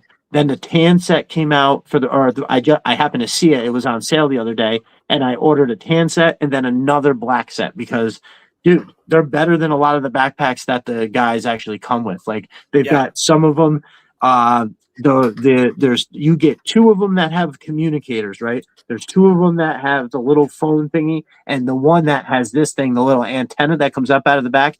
I'm a sucker for stuff like this. I thought it was amazing. Show me a hose on something and I'm in. Anchor Viper. The Trooper looks great, both, but I wish the blues on both Troopers matched. That's fair, Anchor Viper. So I think what Anchor Viper is saying that the Retro Trooper and the mainline Trooper, the blues don't match. I happen to agree. That would be nice. Yeah. Daryl Lovelock in the house. What's up, my brother? Glad you could make it in. I felt like I saw another name here. Oh, Martian Dude. What's up, man? Welcome in. Stevie Z, our cat just jumped in my lap. I wonder how weird it would have been if Cobra Commander had a cat that talked to him like JJ's and Kirk's delivery service. Oh, Gigi. What is that from? Stevie. Sister also says if they would continue to release variation of the Cobra Troopers, I'd buy everyone. Oh, I agree. They could definitely get me by just, I'm glad that they just don't get silly and make me have to buy one for nothing. But yeah, there's so much awesomeness to appreciate between both of them for sure. And honestly, the retro one, I swear, as much as I was like, I'm just gonna get one to stay carded. As soon as it came, I was like, oh, I've got to buy another one because I'm opening this, and I did. And actually, the same thing happened with the retro bat. I don't have it right here. I'm not gonna go look for it, but maybe I do. Yeah, the retro bat is just an absolutely amazing figure. Like I can't say enough good things about that. Even though I won't be troop building it. And it won't be the bat I use in my photos because just like the Viper, I like the older version better. I like the number 33 bat that they came out with that has the muted yellow. That one just looks better in pictures. That the yellow one stands a lot of times with the retro Viper. They're the inside guys, just making sure everybody gets the right stuff as they're headed out the door from the armory. Yeah, that's so I do enjoy that they had done that with the retro where they're coming out with something that is more accurate. Now, one of them though that I thought was a little silly was the eels. So you had the mainline eel and then the retro eel. Now, I guess it's good that they did the retro because a lot of people didn't get that first eel. So they, come out with the retro. It gives everybody a chance to look at it. And I might have it right here. Okay, I do have it right here. And it's like the difference, it's one of those things where you're like, man, the difference, it's almost just like not enough. I haven't taken this one out yet, but it is basically, yeah, man. I don't know how I'm sorry. It's the same exact thing. I think the only difference is in the backpack, the breather has a different color on it. Now, I'm not trying to complain, I guess, because they're both really, really amazing. And also one of the troop builders that when I was a kid, the snow serpent and the eel, for whatever reason, when I used to look at those, they were just like, I don't have the words to explain it, even though I'm a man of many, many words. I don't know. It's like when I used to just look at the card art of the snow serpent or the eel, or like when we go to that dude Brian's house who he had like 5 eels and like 10 snow serpents, you know what I mean? And I just remember looking at it and going, this is like the coolest thing I've ever seen. Now, these eels, as you see that are out because I'm going to be doing a shoot very soon with this wonderful night landing boat that was, well, it's technically the Merc, right? My brother Matt from Mo's Mine made that for me there. It is an amazing thing. You can have one too. Anybody out that's in the comments, so I'm going to be doing a bunch of eels kind of hanging out in that boat, and I'm excited for that. But it's just, yeah, it's one of those ones where they did it, and it's almost like the exact same figure. The Trooper, at least, like to just wrap up my point, that you can clearly distinctly see that these are two different figures. You know they're both the Trooper, but that one there is basically the same exact thing. It's like, why do we have to do it? Why do we have to do that? Give us something else, like make them give us like an all black one. That would be pretty awesome. Let's see. So I didn't, what I didn't really ask you about, which I kind of skipped over here because I had my pages out of order, was, you do a lot of like book reviews and for comics. And one thing I know for sure is that I'm interested in hearing both, because you've got a kind of a diverse kind of read there. What kind of comic books do you have a favorite? Is there anything that kind of sticks out in that way? Oh, well, a lot of Marvel, a lot of DC. I've like I said, well, actually, this ties into G.I. Joe. My G.I. Joe was the first comic that I started reading when I was a kid. And that was kind of the only book that I got for a while. And then that eventually led into other comics. At that time where I lived, you didn't have a comic shop. You had the spinner rack in the pharmacy or the grocery store, And yeah, for sure. So G.I. Joe totally was the start of my comic book addiction. And nice. So yeah, I've read and collected comics since then, with a break here and there, maybe like but very few. And now they started coming out with these omnibus editions, which are like huge runs of comics. So I've gotten into those, and but still go to the comic shop every week, to pick up certain books. But yeah, a lot of Marvel, a lot of DC, Image stuff. Bad Idea. Nice. Trying to the Conan comics that are currently coming out, I'm absolutely loving. And awesome. Yeah, I hear a lot of good things about that one. Now, is that in continuity with the movies that we knew as kids? Are those like are the plot lines of any of that relevant, or is it mostly like its own new kind of storyline? Not that they had some epic saga back then, but just the comic is more kind of in line with the original Robert E. Howard stuff. Okay. So in fact, like the current story lines are kind of pulling directly from stories that were the original Robert E. Howard stories. Nice. So okay. I think that's really cool. That's that is pretty cool. And why we're talking about comics, I don't even know if I wrote this down, but what have you gotten into any of the Energon universe stuff from G.I. Joe's? Oh, you have. Yeah. What? So I hadn't read much G.I. Joe since I was a kid, and then they started coming out with the Energon stuff. Okay. And I'm really enjoying it, and how they're tying the whole Transformers and G.I. Joe stuff together, and I'm loving it. Yeah. Okay. Well, I've heard nothing but good things about it, and that makes me happy because it makes me optimistic for the cartoon, right? So they're doing the cartoon that's going to have G.I. Joe Transformers, and I've always had this kind of a take where I don't want this unity, right? No, just hear me out to the end. Where I've always kind of been like, the realistic view of G.I. Joe in Transformers is, oh, the robots decide they want the planet. The humans are extinct in 72 hours, right? Like the Transformers but that's just based on you're thinking that there's a bunch of them here and that they're all fine and healthy and ready to fight and like all that kind of stuff. I've talked myself into a world where it could very much be a slightly different story. Where, well, I've been told a little bit about what goes on, and it sounds enough like I'm like, okay, I think there's a world where this could work, right?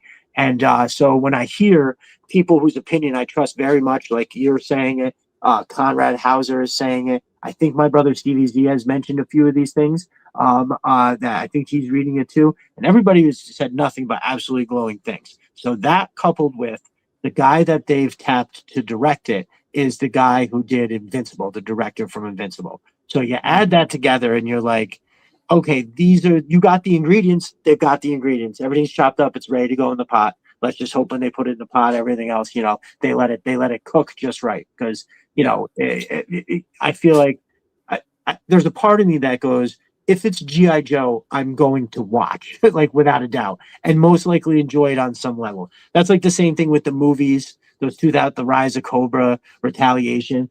Like, as far as a G.I. Joe movie, it's not good in that way. But I can watch that first one and just be like, you know what? And to just like throw it on as I'm falling asleep. You know what I mean? I don't have to pay that much attention. It's, it is what it is. But, so that's kind of how I had felt about, when I'm thinking, oh man, they're going to give us another G.I. Joe thing that I don't really want to see. And then I started hearing all these good things about the comic. So good. I'm glad that you share that opinion as well. What are you excited for the cartoon? Is that something you think you're going to be interested in? Yeah, I think so. I'm actually, I got the set of the original for Christmas. Oh, and nice. I started watching that, and I'm excited. Like I see some of the other guys post about like some of the other versions that have come out, like even that came out. I remember, I think my son even had a DVD at one point of one of the versions, like back Sigma, in the early 2000s. like Sigma 6 or all those different ones. Yeah, and some of those actually look pretty cool. So I'm actually excited to kind of work my way up to some of those and check those out that I just missed, for whatever reason.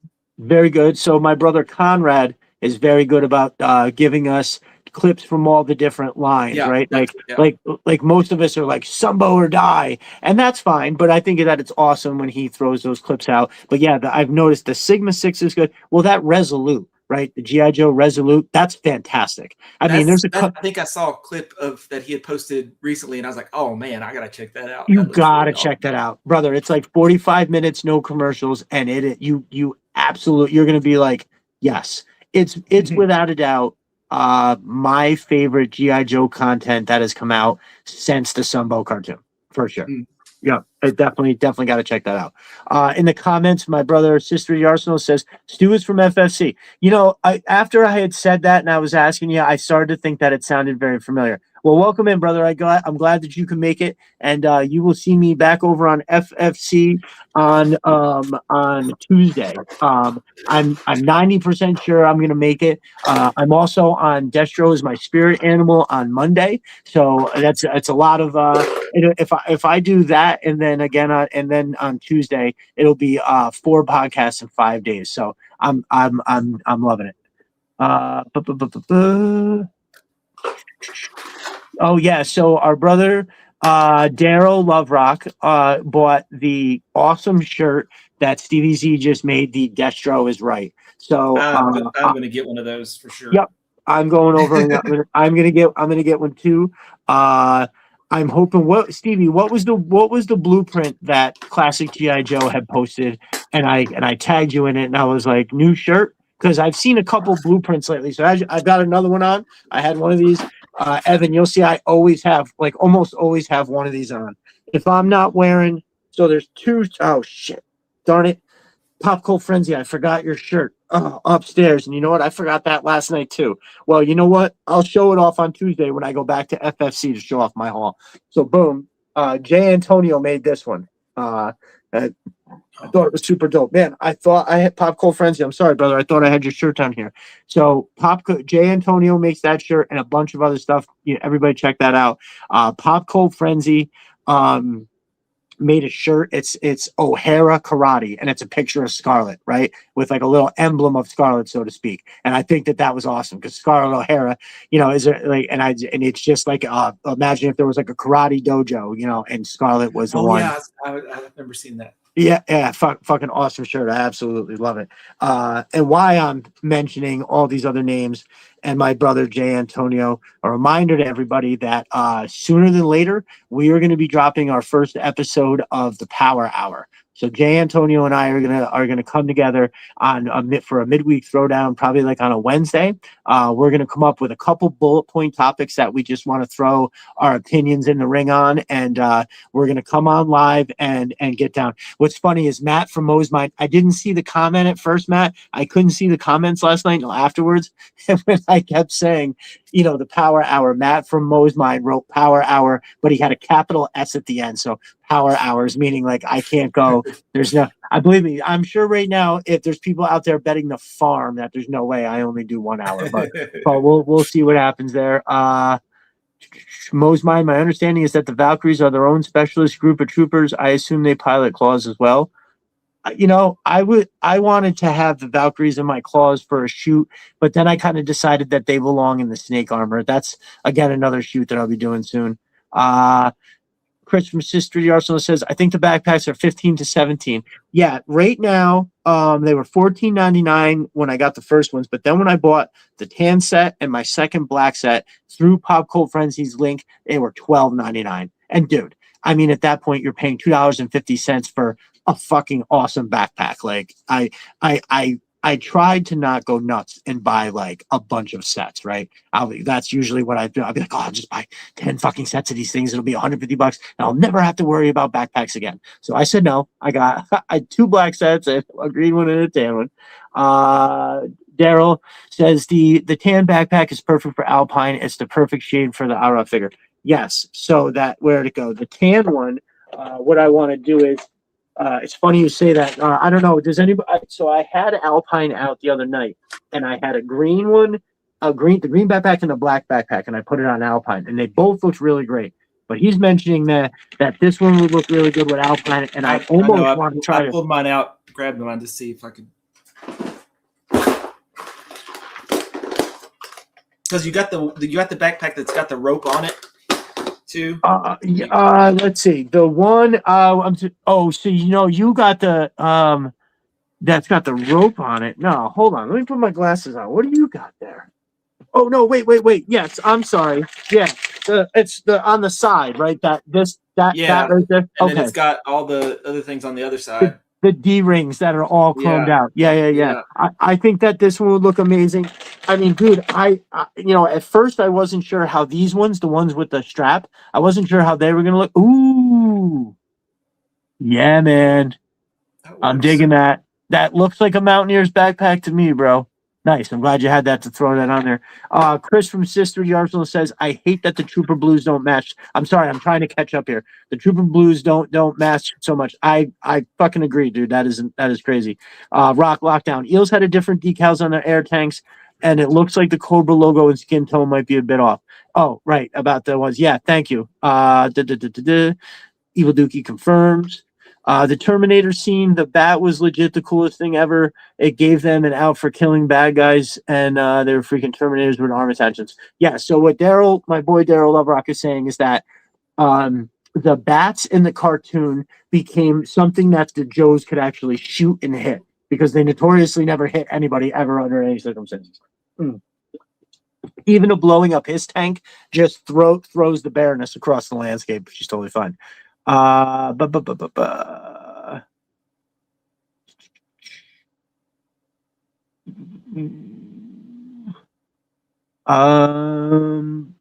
take this massive assembly line scene.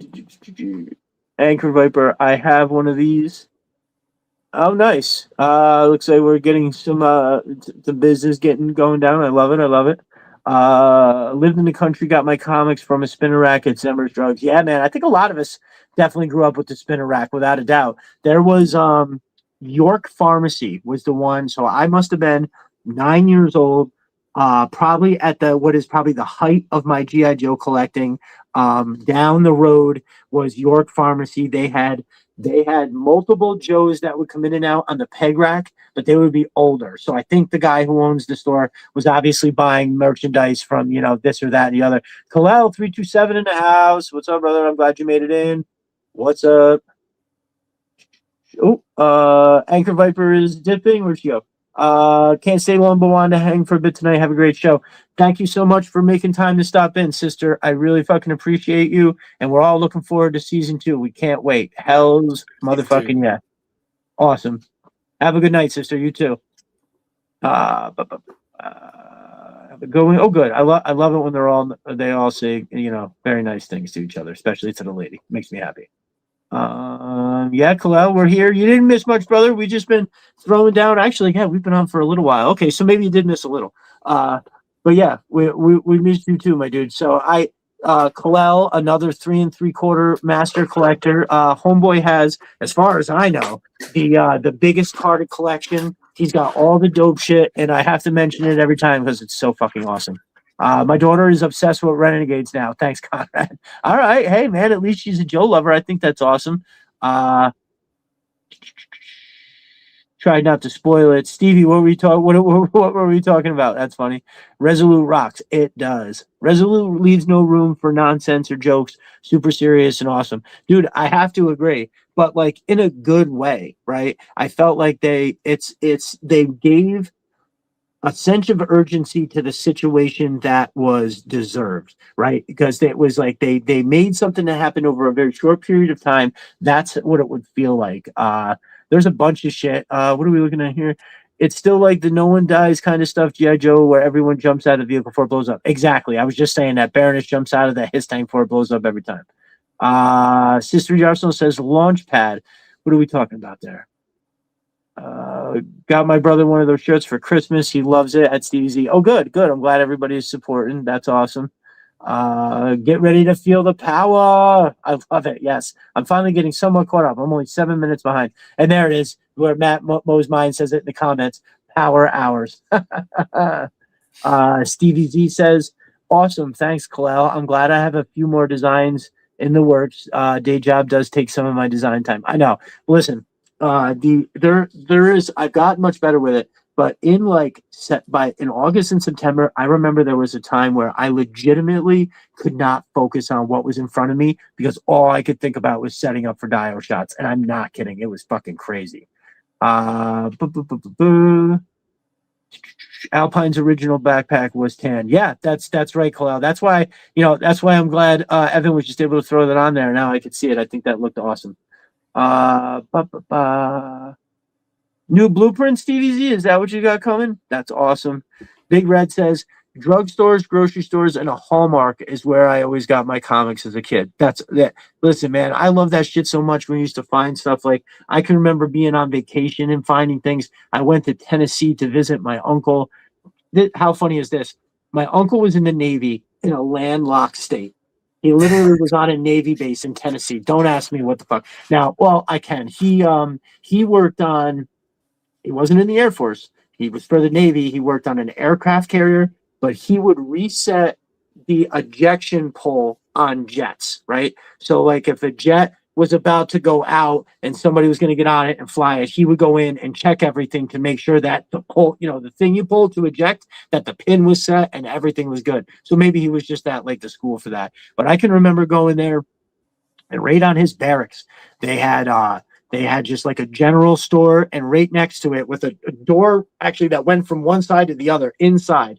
And it was like a one big long display case that had a bunch of like baseball cards, football cards. And then at the end, he had a spinner rack and one big wall thing that had Beckett Monthly, which was the price guide for baseball and football cards back in the day. You would get a Beckett Monthly and it would list all the different years and give you current prices on things. And then he had a bunch of old G.I. Joe comics. Some of I would say, not some, I would say almost not all. 75% of the old school G.I. Joe comics that I have came from buying them there at that store. So I saved money to bring with me, and I spent every single dime was on G.I. Joe comics. Oh, and they had he had one figure Is that where I think that's where I might have gotten my low light from? He had a low light there. I'm pretty sure that's what it was. So the first thing I bought was the low light, and then I bought like a maybe 5 or 6 comics, and it was like all my money. And then my uncle was like, "Oh, hey, if you come horseback riding with me tomorrow, I will buy you a couple comics." And I was like, "Well, hell yeah, that sounds great." Little did I know that my uncle was going to come up behind me and smack the horse on the ass, and the horse took off like this, dude. I've never been so scared in my life. I'll never forget that. That was crazy, dude. I could have got flung off and broke my neck. But anyway, he bought me extra comics, so in the end of the day, everything was right. But yeah, I love that that everybody in here we're bonding over the spinner rack. Stevie Z, if you are reading them, then just point people to those issues, and you will see how right Destro is. He makes Cobra Commander look like a punk. Yeah. So Evan, I famously have said it many a times that as a kid, and I remember I would consistently be yelling at the screen, just let Destro decide, because Cobra Commander was always making the choices that was leading to they vilified Cobra Commander in the movie in the beginning part, like rightfully so. When Destro's like, militarily speaking, it's fair to say that Cobra Commander is a world-class buffoon. And and that happens to be true. And then the Cobra Commander turns to the crowd and he's like, "Are you guys gonna let Destro say that?" And Dr. Mindbender is like, "No, he forgot to mention your frequent displays of cowardice."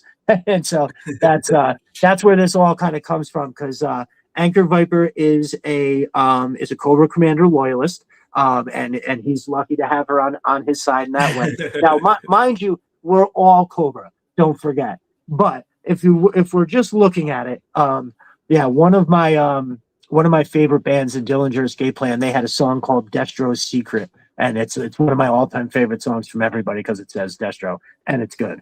If we were to split off, I'd definitely have to go with Destro. No, there'd be no doubt.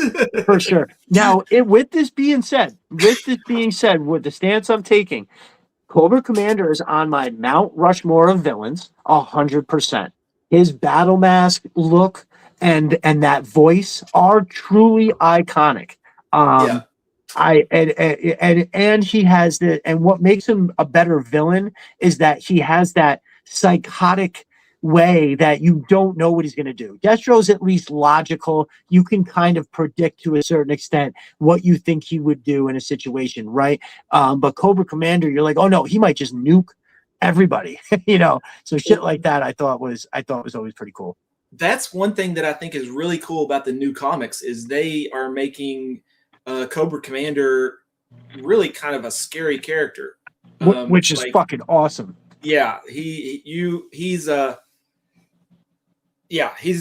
some nasty stuff, and like right now they got this storyline going called the Dreadnought War. Yeah, and it's him and Duke trying to get away from the Dreadnoughts, and he's pretty tough. So awesome. It's pretty cool. Yes, I keep seeing pictures of the covers and stuff like that. Oh, if you need a break, you can anytime that you feel like you need to get up and you use the little boys' room or anything like that. I've been pretty lucky so far. Maybe at some point I might have to though. Yeah, dude. Listen, if I'm riding in a car, I don't know what the difference is, but man, there's times where I can't make it a 20-minute car ride before I'm like, yo, you gotta pull over for sure. Daryl Loverock says, I have not read the new stuff. I tried a few issues after Hama got back into it, and it just didn't seem the same. I'm content with 1 through 155 and let the characters or code names evolve. Hey, man, that's the beauty of stuff like this is that it's, you however you want it. If you're not in the new stuff, you can just, boom, you've got, like you said, 1 through 155, and that's what does it for you. I mean, I respect that. I have, so they have two different things going on right now. They have the continuation of the Real American Hero, which is still its own thing, being written by Larry Hama. Okay, right. And I'll admit that was tough for me to get back into. And I feel like I enjoyed the Energon stuff more. But I've still been picking it up and reading it because they've had some good artists on there. And but there is a huge gap of stuff that I don't know. Like, Snake Eyes talks now, and I'm like, what? What? Snake Eyes talks? What? And so there's a huge chunk of just stuff that I haven't read and don't know in the Real American Hero stuff. Dude, that's crazy. I didn't know Snake Eyes was talking again. Jeez. Yeah, so that was a surprise to me too. So yeah, Huh. I understand that, but I highly recommend checking out the Energon stuff. Okay. Yeah. It's I'm going to go ahead and say that is atop my comic purchase list. I was just blessed enough. I know I mentioned it. Actually, I don't even know if I posted it on the timeline, but I did get the compendiums 1 and 2. I am beside myself that Destro is not on the cover of either of these.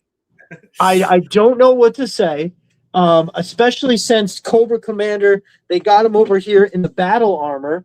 But no, Storm Shadow has got to go. The Baroness, Major Blood, totally fine. They should definitely be on there. I recognize Major Blood as basically like all the way up there, as high up as you can get. Yeah, I like the idea of Major Blood being super high up there in the Cobra Command, but also directly in charge of like operations from that like Firefly and Scrap Iron get into. I feel like those three characters are like, because if you like to a certain extent, you have Destro, Cobra Commander, the Baroness, and then underneath that there's X amount of characters, obviously Zartan, but like Zartan and the Dreadnoks are almost over here, right? So yeah, I like the idea of that. Like Firefly and Scrap Iron are a team that reports to Major Blood, and then Major Blood reports to like Destro or Cobra Commander. I think that in my headcanon, that's how it flows. Actually, yeah. So that was part of me getting back into GI Joe 2. Is I got I backed the Kickstarter, so I got the box set up there. Oh, nice. With the hardcover compendiums. Okay. And I'm itching to dive back into those and reread some of those and kind of awesome.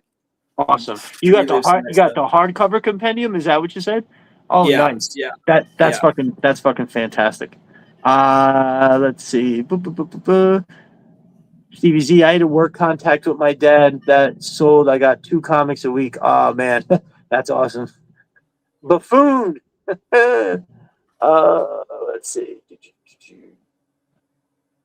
Kalal, where'd it go? I just saw it. Sorry, Kalal says, "Oh yeah, Beckett thought my hockey cards were gonna make me a billionaire." Listen, we grew up in a time where if you could have a ton of money in baseball, football, hockey cards. That there was a time when that shit was actually worth something. And the second that the internet connected everybody, nothing was rare anymore. Everybody realized that these cards that they thought there was like 100 of, there's 10,000, shit like that. And that sucked. I remember that significantly because I had a ton of football cards for sure. And like that some that were worth literally between $100, $500. And within the first year of like the internet and the eBay popping up, they all were worth $5 at best. They're selling lots of them for $100, shit like that. Those are the book you hit people with to get a confession. Yeah, right. They are huge. Listen, if I have a complaint about them, besides the Destro fucking not being on there, is that it is if I'm laying down, it is a little difficult to hold like this, right? So you do have to. They're light though compared to other compendiums. They're on the newsprint, so they're lighter. I can't agree with you more. Yeah, because I had the first 2 Transformers ones that similar. They're similar to the GI Joe ones. Awesome. Daryl Lovelock, we're in lockstep about Major Blood. He says Major Blood is the tactical ground command for Cobra. That dude fall over the world. Most underrated character ever. I don't disagree with you. I feel like you're onto that there. He definitely wasn't used of. I mean, dude, he's a psycho mercenary killer. He does poetry. There is literally an endless. Like I think anybody could make up a crazy headcanon about Major Blood and be used more than that. I thought the Warhammer books I read were big. Yeah. But if he was given his due, the file card makes him out to be Blood would be a ruthless tactical commander on the field. I agree. Let's see. Very good. Anything that you read book wise or comic wise within the past, months or years, or anything stand out as like highly recommended or anything like that? I've kind of been book wise, I've kind of been in my thriller phase lately. So okay. One of my favorite series is like the Jack Carr Terminal List stuff. So I don't know if you watch the Terminal List show on Amazon and the Dark Wolf, that whole series is fantastic. And then he just came out with a new book that's like takes place in Vietnam with the character that's in the Terminal List, his father, and that was awesome. So it's kind of I don't know. I'm in this phase where I'm like all into. Maybe it is a midlife crisis thing, but it's like, I wish I'd went into my dad. It's funny because my dad went through this where I remember him talking about like, oh, he wished he went to Vietnam, and I was like, why in the world would you ever wish you went to Vietnam? Right, right. And then now, like, I'm going through this phase where it's like, oh man, like I'm reading all this military stuff, and I'm like, so yeah, the Jack Carr series, Terminal List, is freaking awesome, and then his new book, Cry Havoc, which is a kind of a prequel, but you don't have to have read the Terminal List, is the best book I read this past year. Okay. Okay. So it takes place there in Vietnam. Really good. I just read a book in a new series. It's called it's the Alexander Hawke series, and he's kind of like a James Bond type character. And that was one of the recent videos I posted reviewing that book. It was called Ted Bell's Monarch. So it was like a new writer coming in to take over the series because the creator of the series passed away. Oh, and damn. But the cool thing was I was able to just jump right in and start this new series, and it was a really awesome read. And I think the second book in it comes out soon. Comic wise, I'm also reading. I've been going through. So I read a bunch of the original Conan stories, and now I'm reading Solomon Kane by Robert E. Howard. Okay. And okay. These are really awesome short stories. I'm just kind of pulp. What's amazing to me is that it's pulp fiction, but they're written in such a way that I don't know. They back in the early 1930 something, he was just to me on another level or something. Like they're really well written. Okay, that's awesome. That's awesome. What else am I reading? I've been slowly working through this Green Arrow, Green Lantern. But that looks cool. Yeah. Is that a compendium? I didn't have my. Is that a compendium? This is a hardcover. It's an omnibus. Oh, okay. Yep. And this is like stuff from the 70s. And actually, it's been quite a struggle. I think I'm gonna. I was like, it's so hard for me to DNF a book.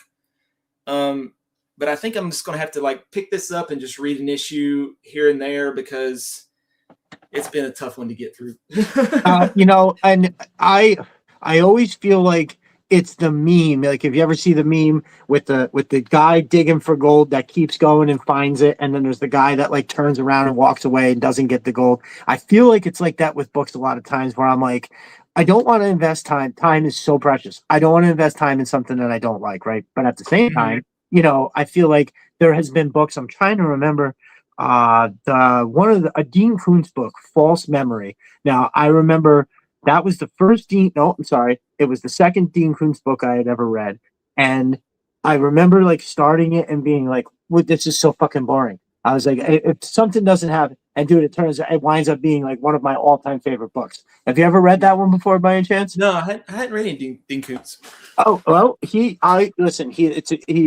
turned out a lot of books, and it's not, dude.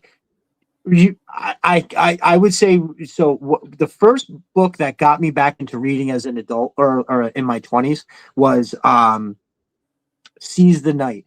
And for whatever reason at the time, it was just a super cool book. And I was like, this is awesome. I want to read more stuff like this. And I want to read the second one I got was another Dean Koontz, and it was called False Memory. I would love if you read that because I think that you would enjoy it. For sure. That was a good shit. But the point is like I kept reading something that I thought for sure I didn't want to read anymore. I just kind of plowed through a little more, and it turned out being one of my all-timers. So I have this psychosis that no, I could be missing out on an amazing book if I stop. But it's good for anybody that puts it down.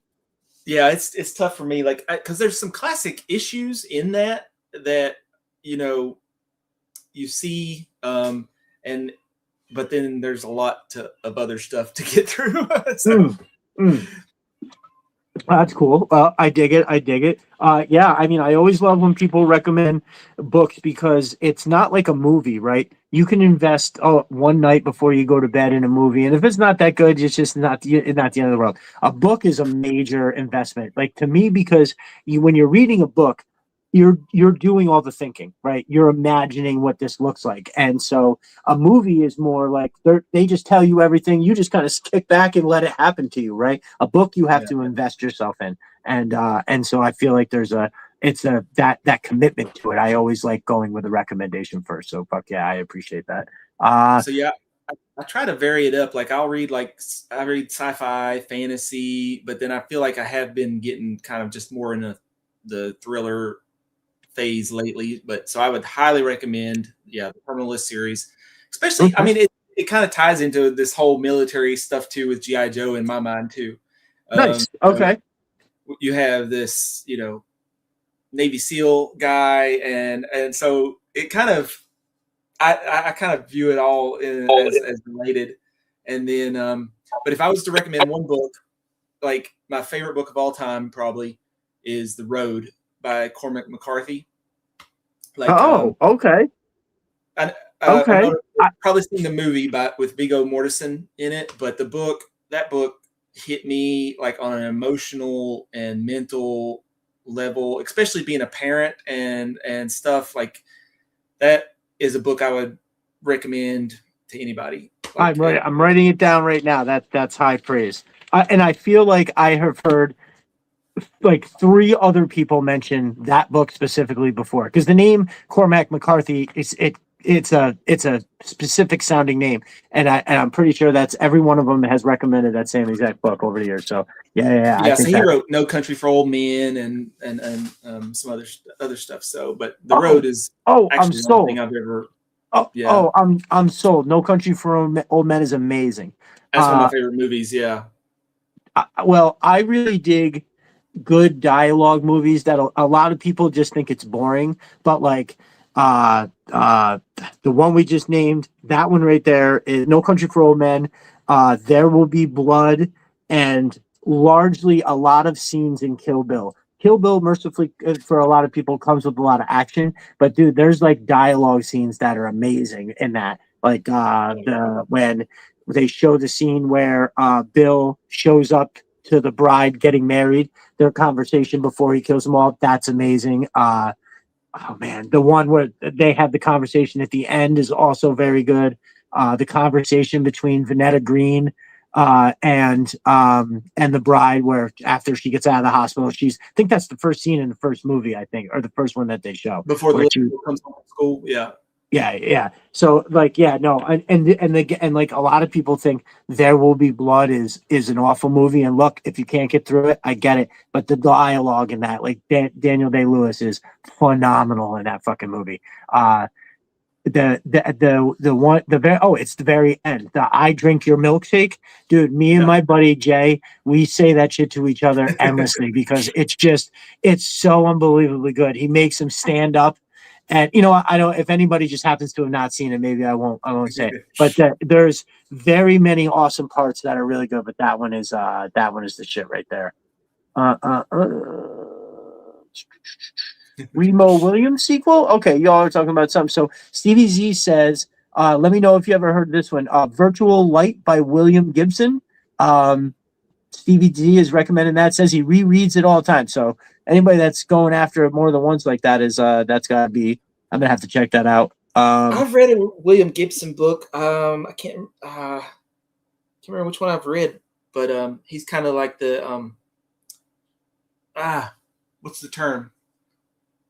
It's sci-fi, like kind of cyberpunk type stuff. Okay. Yep. Okay. Pop Cold Frenzy said, "I drink your milkshake. I drink it all up. I drink it up." No, you don't understand. This is the bandy track. No, you don't understand, Eli. Yeah, dude, that part is it's brilliant. It's brilliant. And dude, when you look at Daniel Day-Lewis in that scene, he looks like an oil tycoon who is blind drunk and absolutely out of his mind. Like it's one of those things where you're like, oh, wait a minute, that guy's not acting. He is this person, right? Like how Jim Carrey acts in a lot of his movies. You're like, oh, he's not acting like that. He's crazy. Jack Nicholson, he's not acting. He's crazy. Shit like that. It's the same. It's almost in the same vein of like, that's why F. Lee Ermey was that beyond brilliant performance in Full Metal Jacket, is because he's not acting. He's a drill sergeant, right? Like the story behind that is they originally hired an actor. I don't know. I can't remember what his name was. Hired an actor to play that part. And then they hired F. Lee Ermey to come and consult on the movie. And when Stanley Kubrick was watching F. Lee Ermey consult the other guy, he was like, "Thank you for coming by, son. I think you can go." And that's when they told F. Lee Ermey, no, you do that. Get in there and do it. And then so that iconic scene, he made up like almost all of that, right? Like there was certain points, like the driving points of the whole thing, but the insults and all that shit the venom he was spitting at everybody, he just like made all that up. Like, how fucking nuts is that? But that's my point, is that he wasn't acting. He was just doing it. So all these other actors, when they turn in those performances, they're not acting. They're just fucking nuts. Dave Love Rock, bro, I love the most epic story about Arlie Ermey. That guy was awesome. Yeah, I think that's pretty good too. And there's a famous, you can probably find it on YouTube. So he went on, was it Arlie Ermey? I think I said F. I think it is Arlie Ermey. Arlie Ermey went on to have a show. I can't remember the name of it, but it was good. And there's this famous clip of him bugging out on the producer, justifiably, because they put a question in.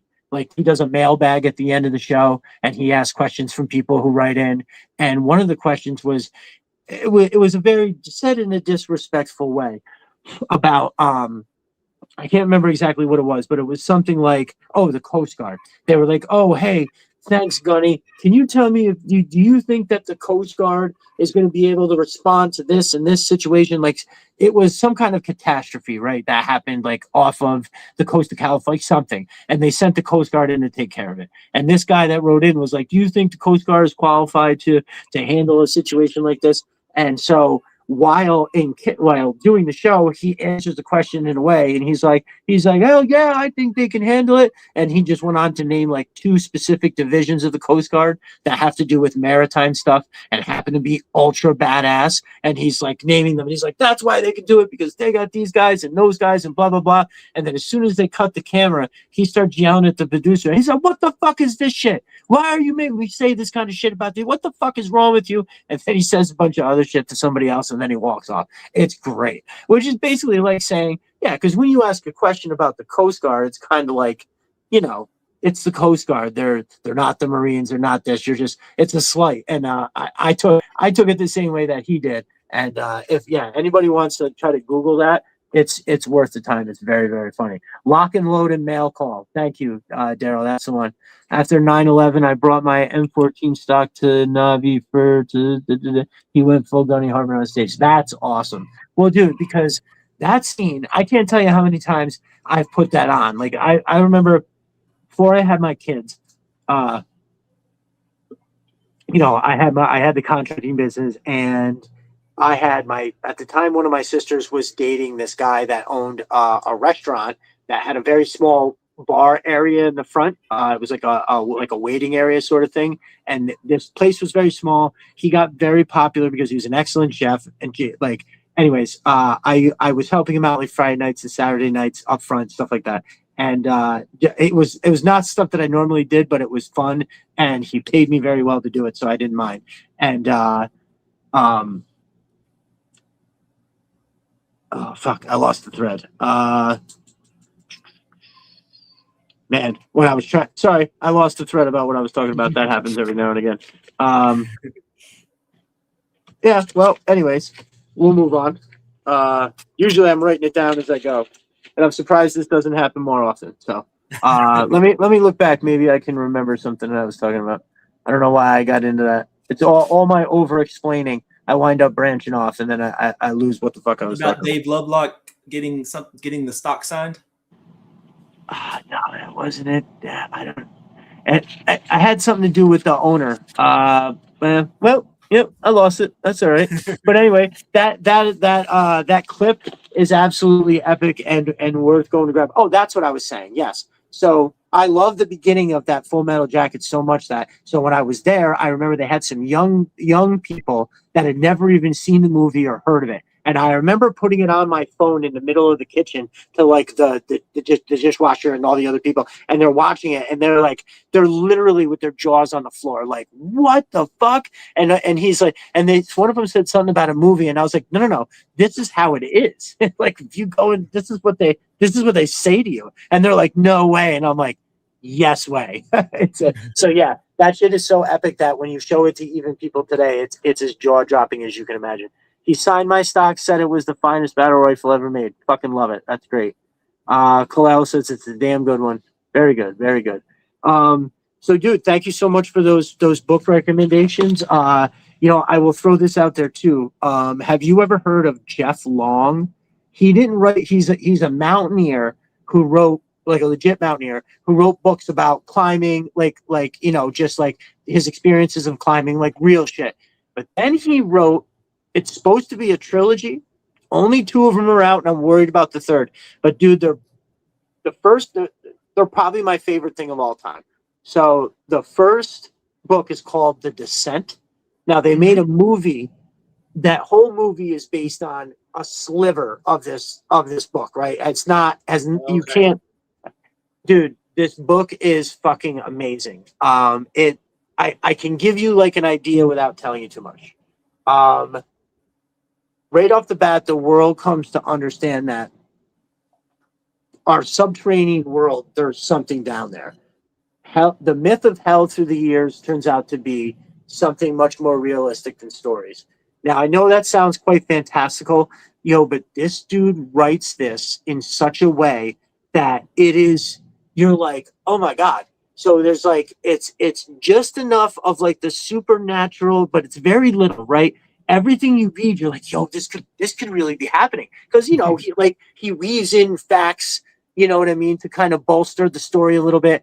And he just, bro, I'm telling you, if you haven't read The Descent, please, if you ever I've seen the movie, but I've never read the book. I'm adding it to my list right now.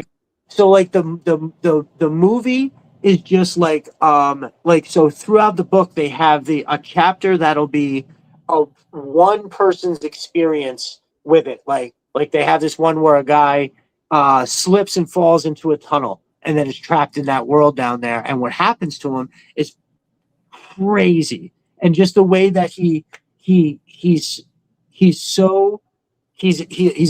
does a good economy of words, but yet you feel like I really appreciate it as a person who gets long-winded trying to describe what he's talking about. I appreciate how he's able to be like boom, boom, boom, and you're like, what? Oh my God, that is awesome. So yeah, if you ever take a recommendation from me, absolutely read that like today. It's on the list. I'm trying to think if there's anything else.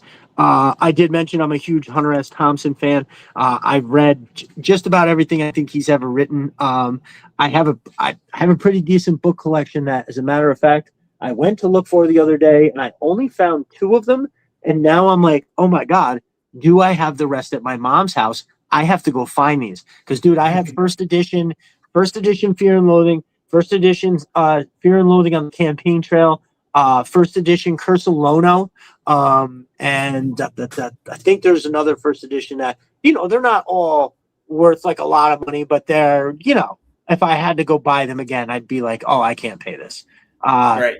Stevie Z, the Curse of Lono is awesome. Yes, so the Curse of Lono is important as any kind of first appearance in a comic is, and that is the first appearance and where Hunter S. Thompson meets Ralph Steadman. So all of that crazy scratch art that you see like on the cover of a lot of stuff, the dude who makes that, his name is Ralph Steadman. Those guys, became very close. Obviously, Hunter trusted him. He had to make all of this shit. And Ralph Steadman is flown over from England to meet Hunter S. Thompson at the Kentucky Derby. Oh, no, I'm sorry. Hold on. That's it. That's a totally different book. I'm sorry. What the fuck book is that? That's whatever. What is the one about? I'm sorry. That's a total book. The Curse of Lono is Hunter S. Thompson on a Hawaiian island. It is absolutely fantastic. Wow, I just totally confused too. What is the name of the book where Stedman, he meets Stedman? Somebody's got to Google that for me. John O. Spencer.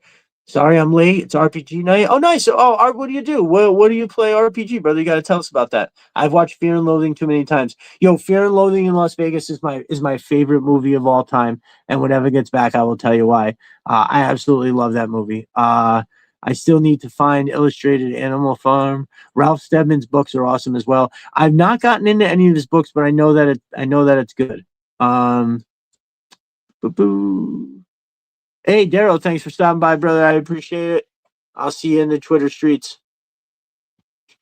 Thanks a lot for the great chat. Got to run. Have a great night. Yeah, thanks, brother. No, appreciate it for coming through. I think all my DIs in the academy thought they were going to harm me. Well, I think that's so. Kalel says I think all of my DIs, drill instructors in the academy, thought they were Gunny Hartman. And you know what? I bet, right? Because if that's what you do and you see him do it, he's like the Michael Jordan of DIs. And so when people like go out there and try to be, you want to be the best that you are, then you're going to do it just like that. But the thing is that not everybody's built that way, right? So when when somebody tries to push that bravado, that persona out, and they're not about that life, you can tell. And I think that it can do damage to a person in his control over his people, or his ability to motivate his people. That's hilarious, Kyle. Curse of Lono, he gets Stedman to go with him like it's going to be a vacation. Right. Man, am I confusing that one? Because I'm pretty sure the first time that him and Stedman meet, they're at the Kentucky Derby, and that's where they meet for the first time. Man, I gotta figure that out. Somebody Google that for me. Oprah's husband Stedman. That's funny. Yeah, Oprah's husband Stedman. Oprah's what do they call it? Yeah, I just did that one. Yeah, so that's hilarious. Oh yeah, so somebody said that they've seen Fear and Loathing in Las Vegas, the movie with Johnny Depp and Benicio del Toro, and a whole slew of cameos by famous actors. Somebody said that they've seen it a lot. That is my favorite movie of all time, and the reason that I say that is making a movie that's out of a book.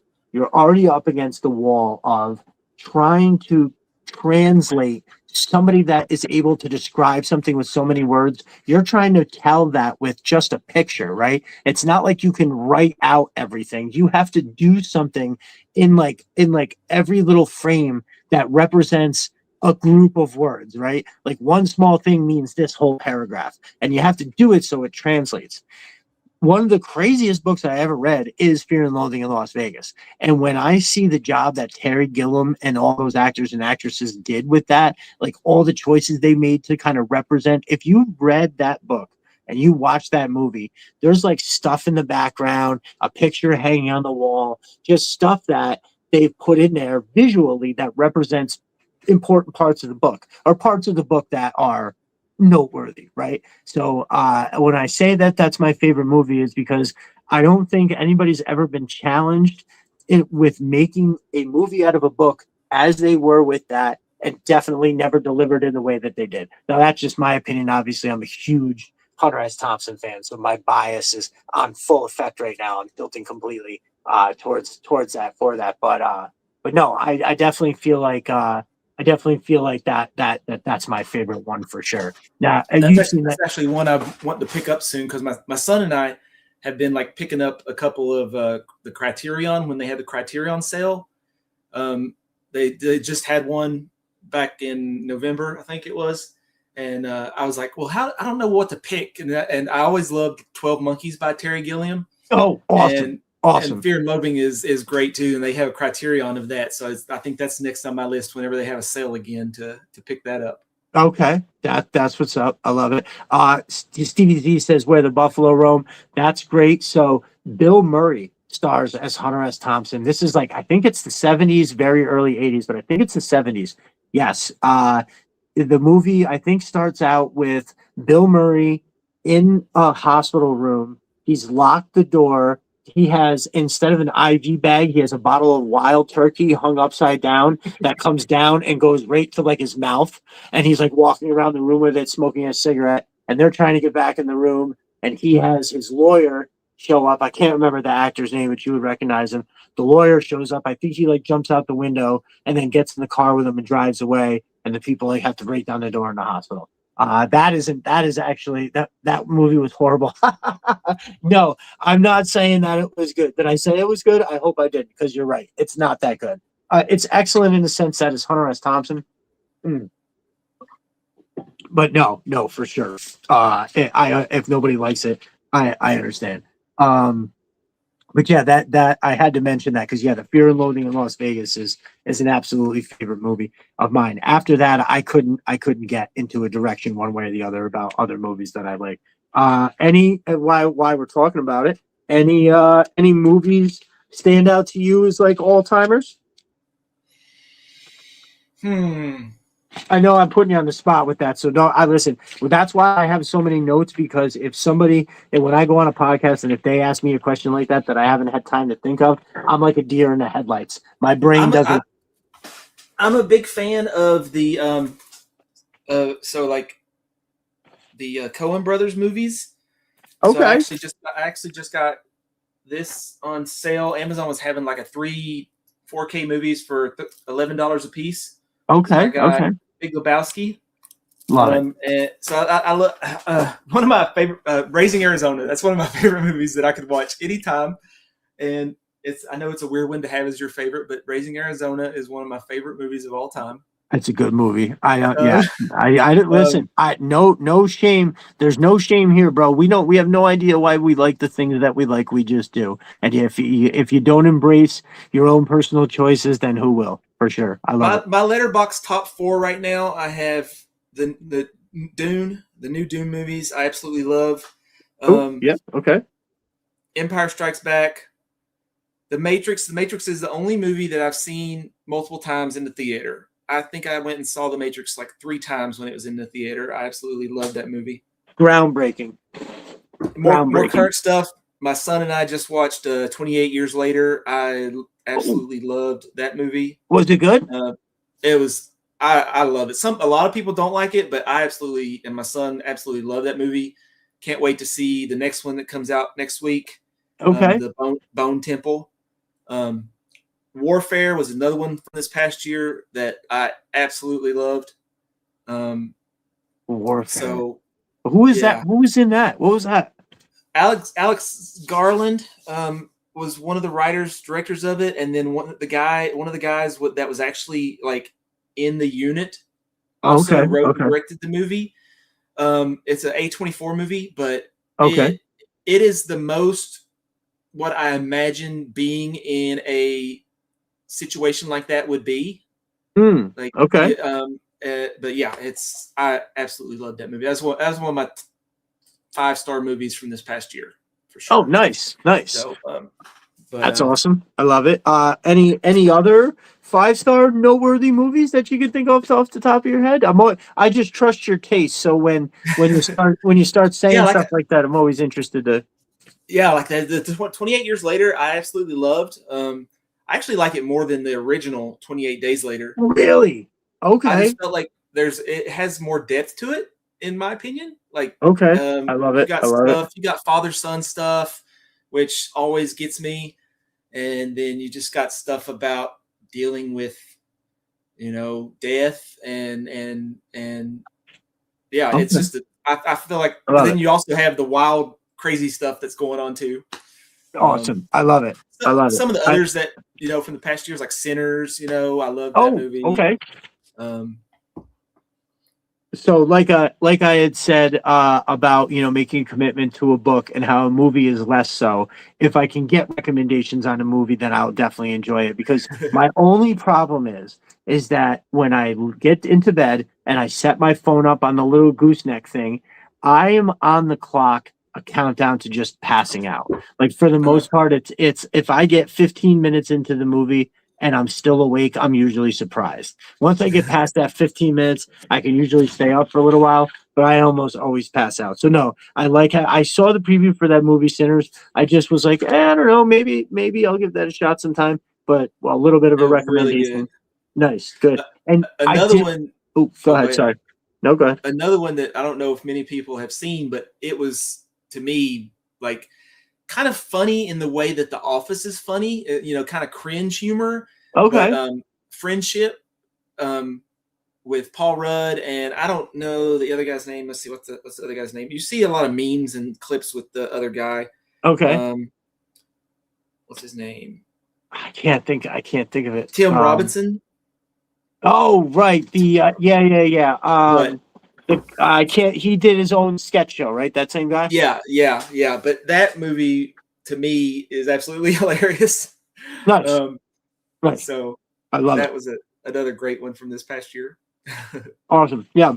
Thank you. I appreciate the recommendation for sure. Yeah, dude. Those Dune movies were definitely pretty good. So I can get into just about any kind of movie. I like sci-fi. Unfortunately, a lot of stuff they just don't make stuff as good as they used to. And I don't want to sound like, grandpa, that's not music, you know what I mean? But let's be real. They're remaking everything under the sun because nobody's making any new ideas. But those Dune movies were definitely good. And I saw somebody, where is it, Rock Lockdown, those Dune movies sent me down several rabbit holes on the lore. I can't say that I got fully sucked into a deep one, but I know what you're talking about. My cousin, who had read a lot of the books, is familiar with it all. I remember talking to him and having be like, "Oh man, you have no idea what's going on." He's like, "You're seeing a very small portion of this whole world." And he was talking about how, I don't know if I want to ruin it for everybody, but like what Paul Atreides becomes, like that's why some people were like, "Yeah, he could be this, but he could also be this." He turns into like a monster and shit like that. It's crazy, and how more or less when he talks about turning into a paradise, it's because he releases all that water or whatever, I think, and that's how Dune goes from being sand to actually a place where stuff grows. But then there's no more spice, so that's why people are like, "What are you doing?" Very interesting. Quite quite an extensive bit of lore too. Stevie, that was Peter Boyle. So when we were talking about where the buffalo roam, it was Bill Murray with his attorney was Peter Boyle. Good call, Stevie. Am I the only one who liked the 18 movie and wish they did more? Stevie Z, are you talking about the modern day one with what is it, Liam Neeson as B.A. Baracus? Because listen, I thought it was pretty good too. Now it's not like you're expecting Daniel Day-Lewis acting performances for a movie about the A-Team, right? And so when you go into it with those kind of an expectations, I don't know. I would have to say I actually thought it was good. It had its campy parts or whatever criticism, like in that way that you'd want to put on it, absolutely. But I don't know, for just a cool shoot 'em up movie that I thought it was a good nod to the original. I have to admit, I thought that was good. What about you, my brother? Yeah, I remember it. I need to go back and watch it, but I remember being satisfied with it at the time compared to the show, growing up with the show. Good. Definitely more so than like say that if we were compared to the G.I. Joe movies to what Yes. G.I. Joe was to us as a kid. Yes. So yes. So Colel points out something funny. He says Liam was Hannibal. I definitely just said that Liam Neeson was B.A. Baracus, who is played by Mr. T. So yes, I made a big mistake there. Thank you. Thank you for catching that. That's hilarious. Speaking of Liam Neeson, I like the new Naked Gun movie. I thought it was pretty Did you see that? Yeah. Okay. So, that's one of those movies I always remember watching, with my dad. So like my dad saw it and he didn't care for it that much. And I was like, what? Did we see the same movie? Because I thought it was really good. Right. Yeah. So I have fond memories attached to it as well. My grandmother, who, I lived with her for a few years, and we would watch The Naked Gun together. She loved all of them. but the first one, I remember her and I must have watched an insane amount of times. She would laugh so hard that it would make me laugh. She used to snort. They say that I snort sometimes if I laugh so hard, but that's where they say that's where they say I got it from. My snoring and my snorting. But anyway, no, my grandmother used to love that movie. We watched it all the time. Naked, the very first Naked Gun. There's so many different parts in there that are just absolutely iconic. Leslie Nielsen had that flat, dry delivery that is just like it was awesome. That dude was great. And then if you've ever recently watched like Naked Gun, what is it, 2.5 and then 33 and a third? Yo, they hold up. Those are good too. Even 33 and a third, that like with that's one that has like Anna Nicole Smith, and it's still like if you're a fan of the first one, those other ones they hold up pretty good. I honestly can't complain. That's pretty cool. Big Red says Rampage did a pretty good job as BA. Oh, right. Yes. No, Rampage played the new one for sure. And yes, I think Kalel says Rampage was BA Baracus as well. And yes, 100%. I thought he did a fantastic job. I remember because the dude, the Rampage that I know is a crazy kill everybody brawler that I couldn't imagine was getting, because filming a movie isn't just the acting part. Like you got to be able to be on a schedule, the rigors of actually making a movie, you know what I mean? Shit like that. And no, I have to say I was thoroughly impressed. Kalel says this is going to shock everyone, but I have not been able to bring myself to see Snake Eyes. Listen, it's one of those. I haven't either. You're not missing anything. It has moments like, okay, there's a part where the lady who plays Baroness gives a speech to Snake Eyes, and there's a few moments in there where you look at like the woman that plays her looks like a psycho, and she's got a little bit of an accent, and you're like, okay, she's not. And I hate to talk ill about a woman's looks, but she doesn't look as stunning as you expect the Baroness to look, right? So, but besides that, dude, she did a pretty good part on that. But yeah, man, you're not really missing much, to say the least. Oh, this is hilarious. Just another jerk says he didn't get it out of the box. So Kalel, who says I couldn't bring myself to watch Snake Eyes. Just another jerk says he didn't get it out of the box. So Kalel is famous for, if anybody doesn't know, Kalel is famous for having a carded collection, and keeping most of his stuff in the box. So yeah, dude, that's fucking hilarious. This would be more shocking. I don't think Snake Eyes was that bad as its own movie, and not think of it being as G.I. Joe. Yes, Stevie, I was actually starting to say that. So I would say that if you went into that movie and just changed the names around, and the dude wasn't named Snake Eyes, and there was no Scarlet in it or anything like that, you would watch that and be like, oh yeah, that was all right. That's pretty cool flick. But no, when you're putting G.I. Joe expectations on it, no, that ruins it completely. And honestly, I'd say the same goes for, Rise of Cobra and Retaliation. Like if you looked at those movies, if you took the G.I. Joe element out and I saw those, I'd be like, oh yeah, it's like, especially the scene where they're in the tech suits, where they're chasing the Baroness and the Storm Shadow are in the Hummer, and Snake Eyes is holding onto the truck, and the two dudes in the mech suits are running after them. It's a fucking awesome scene. So watch it as a ninja movie. Yeah, right. Yeah, exactly. If you go into it thinking it's just a ninja movie, you'll be like, yo, this is pretty cool. Funny, I just bought the Baroness figure on the cheap, and it reminds me if she was Destro and Baroness's daughter. Funny, I just bought the Baroness figure on the cheap, and it reminds me if she was the Baroness's daughter. Man, I can't wrap my head around that for some reason. The Snake Eyes movie classified figure of Baroness. Oh, it reminds her of the Baroness's daughter. Would she have a daughter? Why is that confusing the fuck out of me for some reason? I think maybe he's saying it kind of looks like if Destro and Baroness have a daughter. That's right. Okay. Okay, that makes sense. That's a good call. Just another jerk says Retaliation keeps putting me to sleep. I mean, dude, if you, I've said it many times. There's been many nights I put one or those two movies on, full well knowing I'm falling asleep. I'm not trying to stay up and watch a movie. No, I'll just throw them on random parts, and it's pretty good. And hey, shout out to Bruce Willis for coming in and playing fucking Joe Colton. That's pretty cool. Chris from Sister the Arsenal says that is one of the worst pieces of cinema ever. Listen, any of those movies you can say are that bad. The Snake Eyes movie, Scarlet Figure, is my favorite Scarlet. Okay, I can get down with that. I have that one too. Actually, dude, I listen. I thought that the both of those early Scarlets were good. I actually thought I had it right here. I don't. No, that movie Scarlet is not bad. So my girls, when I first started getting figures, they were like, "Hey, we want toys," and I was like, "All right, I'll definitely buy you GI Joes." So like they got the Lady Jays, the Scarlets. I've never been more proud than one day I had them down here, and my daughter picks this up. So this one right here, this is the actual Alley Viper that set it all off. This is that first one I got from Amazon. I've since put it back in the package.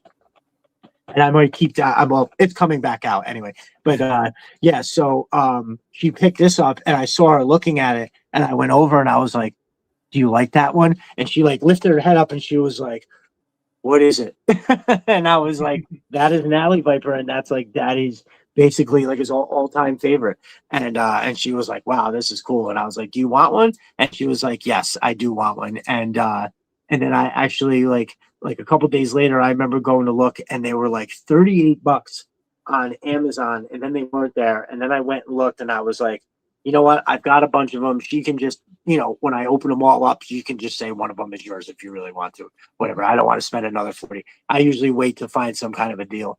Rock Lockdown says Alley Vipers for the win. Yeah, dude. Seriously, I can't say enough. I've never been more proud. Actually, she does very well in basketball too. As much as she talks at practice, sometimes she actually in the games sets a pretty good example for how hard you should be trying, constantly going after the ball, running up and down the court. So it really helps me as a coach when I've tried to explain to both my daughters for all the different sports that if you guys aren't respecting me at practice and trying as hard as you can, the other kids absolutely aren't gonna, so they do a pretty good job of that. I'm super proud. Mo's Mind says, I'm putting the Alley Viper Atlas together while we're all hanging out. Get out of here. I want to see that. Obviously, when it goes out. Dude, I didn't know you were doing one of those. Last night on Figure Fight Club, if anybody joined me, and I was talking about somebody had did an app, painted up some stuff, Alley Viper. It was, I guess you can find it in YouTube under Alley Viper. Type in Alley Viper. So he did his tank in like the blue and the orange. And then I think he had a stinger and something else that he did.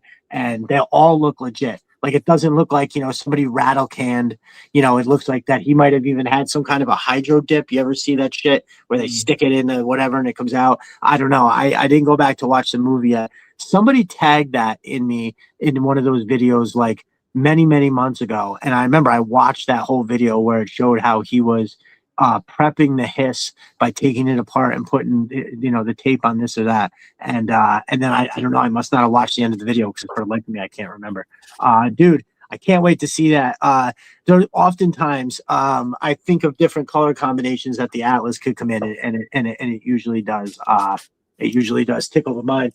I also can't help but wonder, stuff, other existing things like the bar.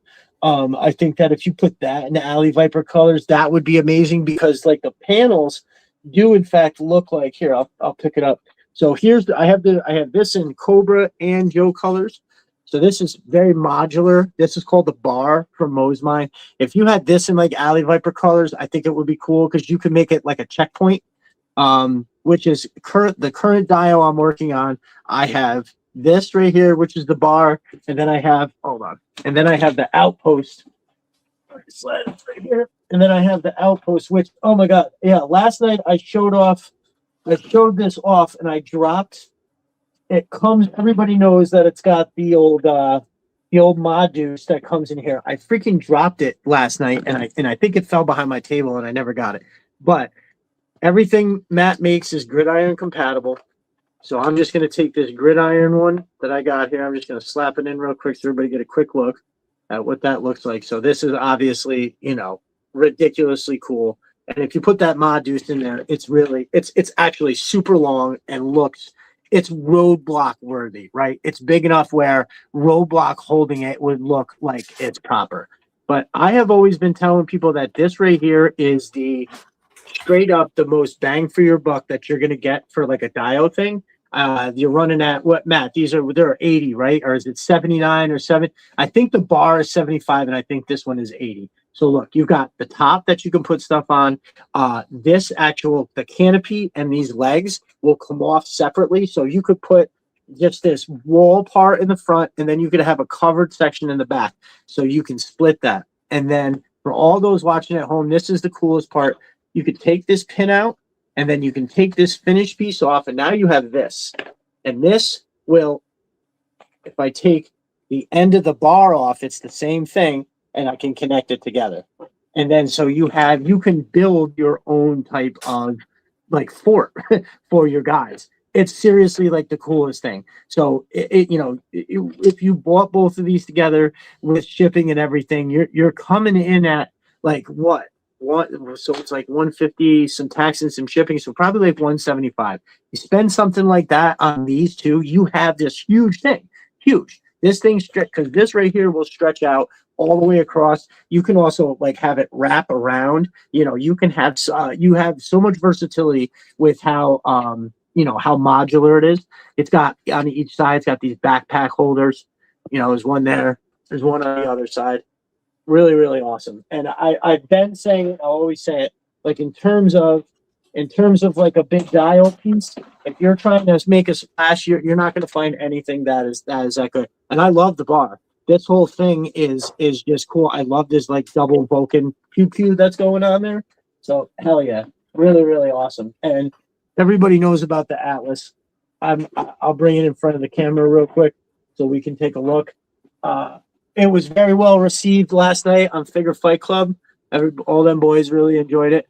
So this is like the most badass thing. When you put it next to the hiss, it swallows the hiss in all the dimensions. When you take this off, you now get this amazing back. Just fold all the way down. You can have it go right to the ground for unloading. You can keep it like this. The pew-pews on each side. That door opens up and closes. You can see into the cockpit. So, ashamedly, I still have not done a shot. I have not done a shot of a person coming out of the back of that canopy, and I should be shamed publicly for that. So I'm gonna be doing that soon. So that little attachment that you can get, see how that now holds that tailgate open. So now you have extra space. Listen, my friend, this thing is so big that you can put one. Here, let me take these off so there's no accidents. 1, 2.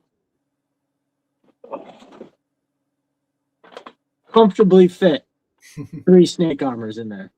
How sick is that? I mean, what? So I don't know what kind of other ringing endorsement that one would need.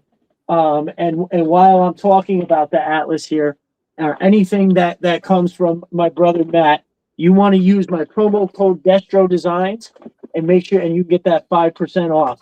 Your what I consider to be already very low prices. Now the other thing too is that on a big piece like this on the Atlas, that shipping is like $50, but you can get that shipping free right now because he's still got it going on. But we at some point the cost of shipping is going up. We don't know how long that free shipping is going to be around. So if the Atlas is interesting to anybody, you might want to consider jumping on that. If and everybody keep telling let Matt know that we want an Arctic Atlas. Make sure that we figure out that white and we get an Arctic Atlas. So hell yeah. Stevie says, I'm surprised you haven't put that Alley Viper on a Raiders of the Lost Ark style pedestal with some light showering down on it with some weight traps ready to spring off. That's funny, Stevie. Yeah, dude. No, I mean, hey, listen, I literally accredit this is to what catapulted me right back into classified. There's no doubt about it. So just a quick on the side. So I years ago, somebody had because everybody's always known I love G.I. Joe. I've always been like, my fantasy football teams are Destro this, and I've always talked about G.I. Joe. Even though I wasn't actively collecting, everybody knows that I loved it. So one day I remember a friend of mine pulls out his phone and he shows it to me and he's like, yo, look at that. They're making a GI Joe tank. It's like $300. And I was like, what? And so I didn't know that they were making a classified scale. I thought that they were still 3 3/4 and that they were making a his tank for $300. So like I just saw that price and I was like, yeah, I don't know if it's made of metal or what's going on, but I don't want anything to do with that. And it looks kind of cool, but that's crazy. And so I literally didn't even know it was, a year ago in December, it was on Amazon. So like the first lines across, it was GI Joe classified 6-inch scale, and I was like, wait a minute, 6 inches? And I just looked real quick, and I was like, holy fuck, that's 6 inches. I was like, I'm definitely gonna buy that. So I hit buy now, and then immediately was like, oh wait, they gotta have a Destro, and then I saw it, got the Destro too. But it as if seeing it online wasn't enough. As soon as I sliced open the tape and I slid the plastic out and I saw it with my eyes like out of the package, I was like, oh, that's like the coolest thing I've ever seen. And that was it ever since then. You guys never tell, hit the wrong button. You guys never tell me who you are and when you order, so I don't know if it's going to one of you. Oh, okay. Yeah, I don't know why I assumed you knew that. Oh, that's crazy. I like the custom colors. I get a lot of green, black, gray. Yeah, right. I'm sure you do. That's for sure. Stevie Z says Dreadnought purple and pink. That would be wild. Oh, our brother Conrad is in the house. Thanks for joining us, my dude. Welcome in. Welcome in. Ooh, very good. So actually, I'm glad you're here, Conrad. I am going to kind of... So Conrad and I have traded lots of stuff. He sent me wonderful care packages. He's always very giving. So just recently, Conrad, I got some cool stuff to show off. So Conrad and I swapped. I had 2 figures that I'm sending to him, and from him I got another breaker, because as I said, that breaker to me is always requested in trades. Breaker, crystal ball, all of it. They love it. So my brother was nice enough. He had one. I think he copped a few. Oh yeah, isn't that an awesome figure, bro? Conrad hooked me up with crystal ball. Oh, nice. I was first getting started. So fuck yes. Awesome. Excellent job, brother.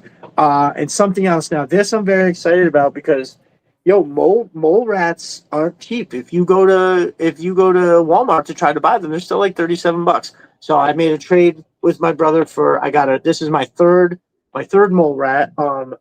I think this is arguably one of the most underrated figures I think that they have in classifieds. Like his whole the extras that he have is awesome. He has a hammer drill that turns into a rifle, but like this is one of them ones that like the colors on that are just off the charts. Like it's so perfect. I think this figure. I mean, I take the Energon head thing off of him, and I have him just kind of with the gas mask. But I needed a third one to do the shoot that I had in mind. Like I had built like almost a whole dial before, and I was like, oh no, I need a third one, and then I need this, and then I just kind of backburnered the wall pieces and stuff, and then I just I didn't give up, but I just wasn't actively pursuing it, and then the opportunity to trade with Conrad came up. So these 2 here, and then my brother sent this. Oh, Conrad, by the way, I meant to hit you up right before we went on. I don't even know if you told me what you want for this. So just send me the numbers for shipping and the whole thing. I don't even remember. But I'm getting all the mass device stuff. So here I got another. This is my second set. I know what I'm going to do with a second polar bear. And now this might be crazy town, but what I kind of want to do is I really want to dye the Snake Eyes all black. I do. I don't have a retro one, but I feel like if I did it and it came out good, that I'd be very happy with it. Because that to me that is what the original Snake Eyes figure looked like, right? Was that he had that kind of webbing, very like plain. He didn't have a big chest rig or anything. Like my favorite Snake Eyes is probably not right here, but the number 30 Alpha Commando, right? The one that came with there's 2 sets that have timber. One is the number 30 where he's got the goggles. It's literally called the Alpha Commando. He's got this awesome chest rig, great extras. and it's my favorite one. But then number 52 is it's the visor snake eyes with another version of timber and actually a whole bunch of weapons. And that one's not bad. I think it's actually no. I'm sorry. It's not that it's an excellent figure, but for whatever reason, the Alpha Commando one is just really in it for me. My brother also, now this makes me very happy. I got a nice loose. Well, let me take it out so you can't see it. I got me a nice loose barbecue. And man, let me tell you, there's so many figures that like, they're there, you look at it and it's going to be cool, but you just don't know how cool until you get it. And then boom. Like that is it looks exactly like it did in the cartoon. It looks absolutely perfect. Dude, I feel like colors are almost, I mean, the sculpt is obviously super important, but this Hasbro team has nailed colors in a way like that orange that he is. It's perfect. It's not this ridiculous over the top bright. It's not like a dull anything. It's just right there. I feel like what was the dial tone sweater? I feel like the green on that sweater is absolutely perfect. The gray on Breaker, the Mass Device Breaker, absolutely perfect. The turquoise on Wetsuit is like, I've never seen a color match that's made me go, oh my God, look at that. As soon as I pulled Wetsuit out of the package, I was like, yo, what? How freaking awesome is that? So I am keeping some of them in the box. Like I'll buy one to take out and then I'll put one in the box and keep it to the side. And this is one. So now I can keep the one that I have in the box and I have this guy to take out and mess with. And then because my brother always sends me some stuff, he gave me this. So this is the best / worst of Destro, which I believe is all of his like main appearances through a series of, let's see, it looks like here's number 78. Yeah, so it looks like it goes through the best of Destro from the first 100 episodes or first 100 issues of G.I. Joe. And listen, this is not the comic paper. This is like that thick, slick stuff. This is a very, very cool book. So my brother, this is a great score. I absolutely love it. I flipped through it a little bit and it's absolutely perfect. Like I love that, now I have the compendiums, right? So I can read those. I am really trying to go right through the timeline of it, right? To kind of get that feel for going all the way through. But when I want to just check in on some stuff like this or have a book that's actually light to read, brother, I think that's absolutely awesome. I can't thank you enough. So yeah. We will, let's see. Side note, my son got upgraded to his first big boy bed tonight. Ooh, everybody, round of applause for Conrad's son getting into his own big boy bed, dude. That's huge. Any of those first steps is always awesome to celebrate. So let him know that. Go ahead. I saw Conrad had asked too something about how I read as much as I do. I don't watch a whole lot of TV, and usually once my little girl goes to bed, I just try to read as long as I can, and I'll read about an hour and a half, 2 hours every night. That's then maybe sweet. Put on a G.I. Joe or something like that. So that's love it. Kind of how I do I love it. That's fantastic.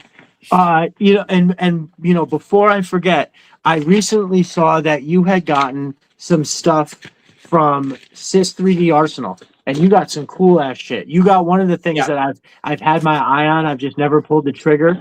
Let's see if I can remember what it was. The one that I saw that I really wanted is the Buzzer mission crate, right?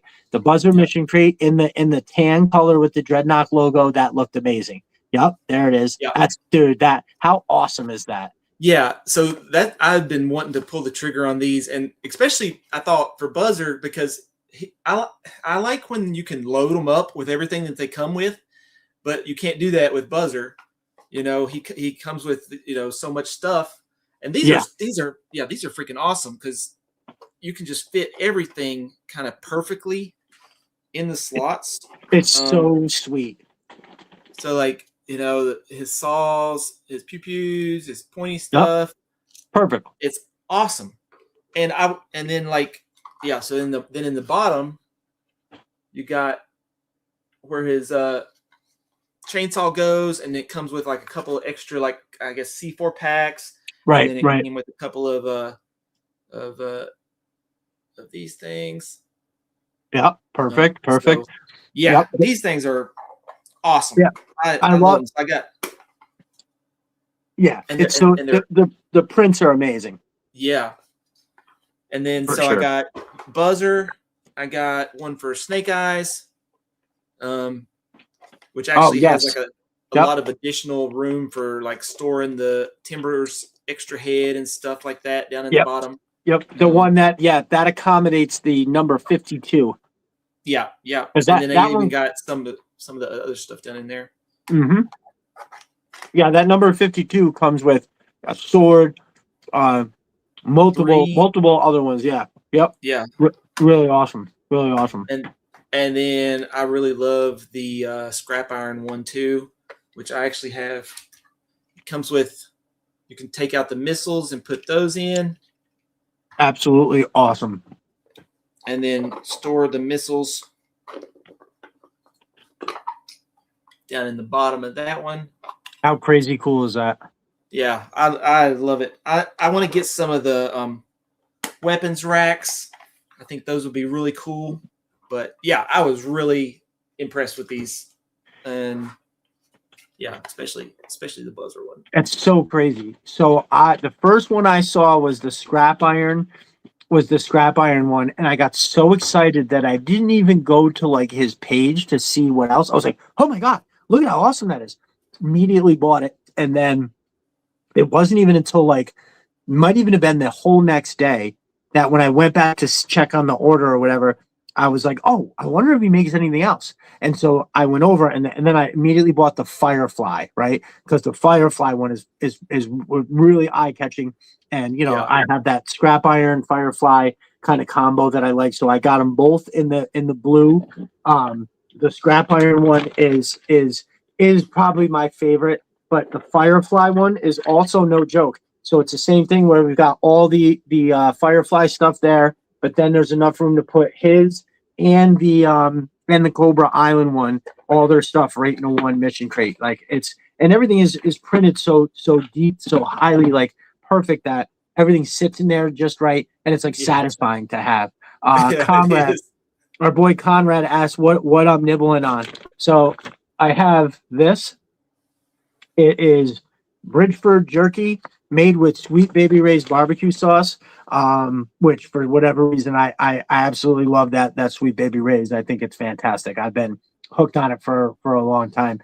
I used to eat a ton of barbecue. There's a famous place that is from Syracuse, which is kind of near where I live, and then they wound up opening. It was a dinosaur barbecue. They wound up opening a restaurant actually in my hometown also. And so I used to eat a ton of barbecue. And then one day I had the Sweet Baby Ray's barbecue sauce, and it was the closest thing I had ever had to the barbecue from that place. So I just always bought it. And then like maybe a week ago, I saw, Rock Lockdown. He definitely knows dinosaur. He is out that way. They have them in Rochester as well. Well, then bro, that shit is fucking awesome. The place that they have over here, it's right on the river.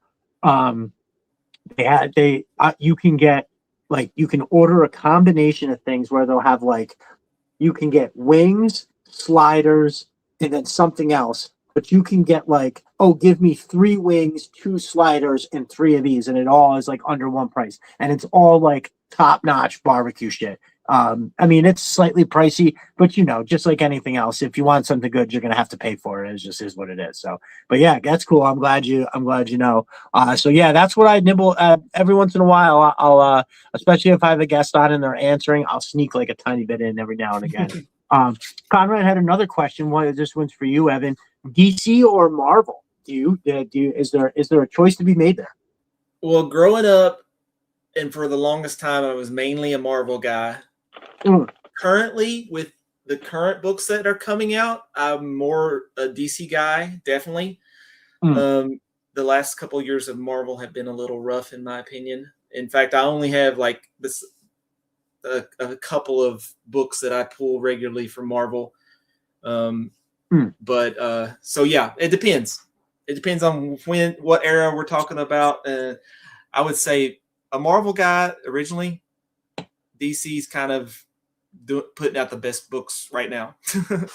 Okay. Nice. And yeah, it ain't our kind of barbecue, Evan. Yeah. I'm in South Carolina. I'm a Yeah. brisket.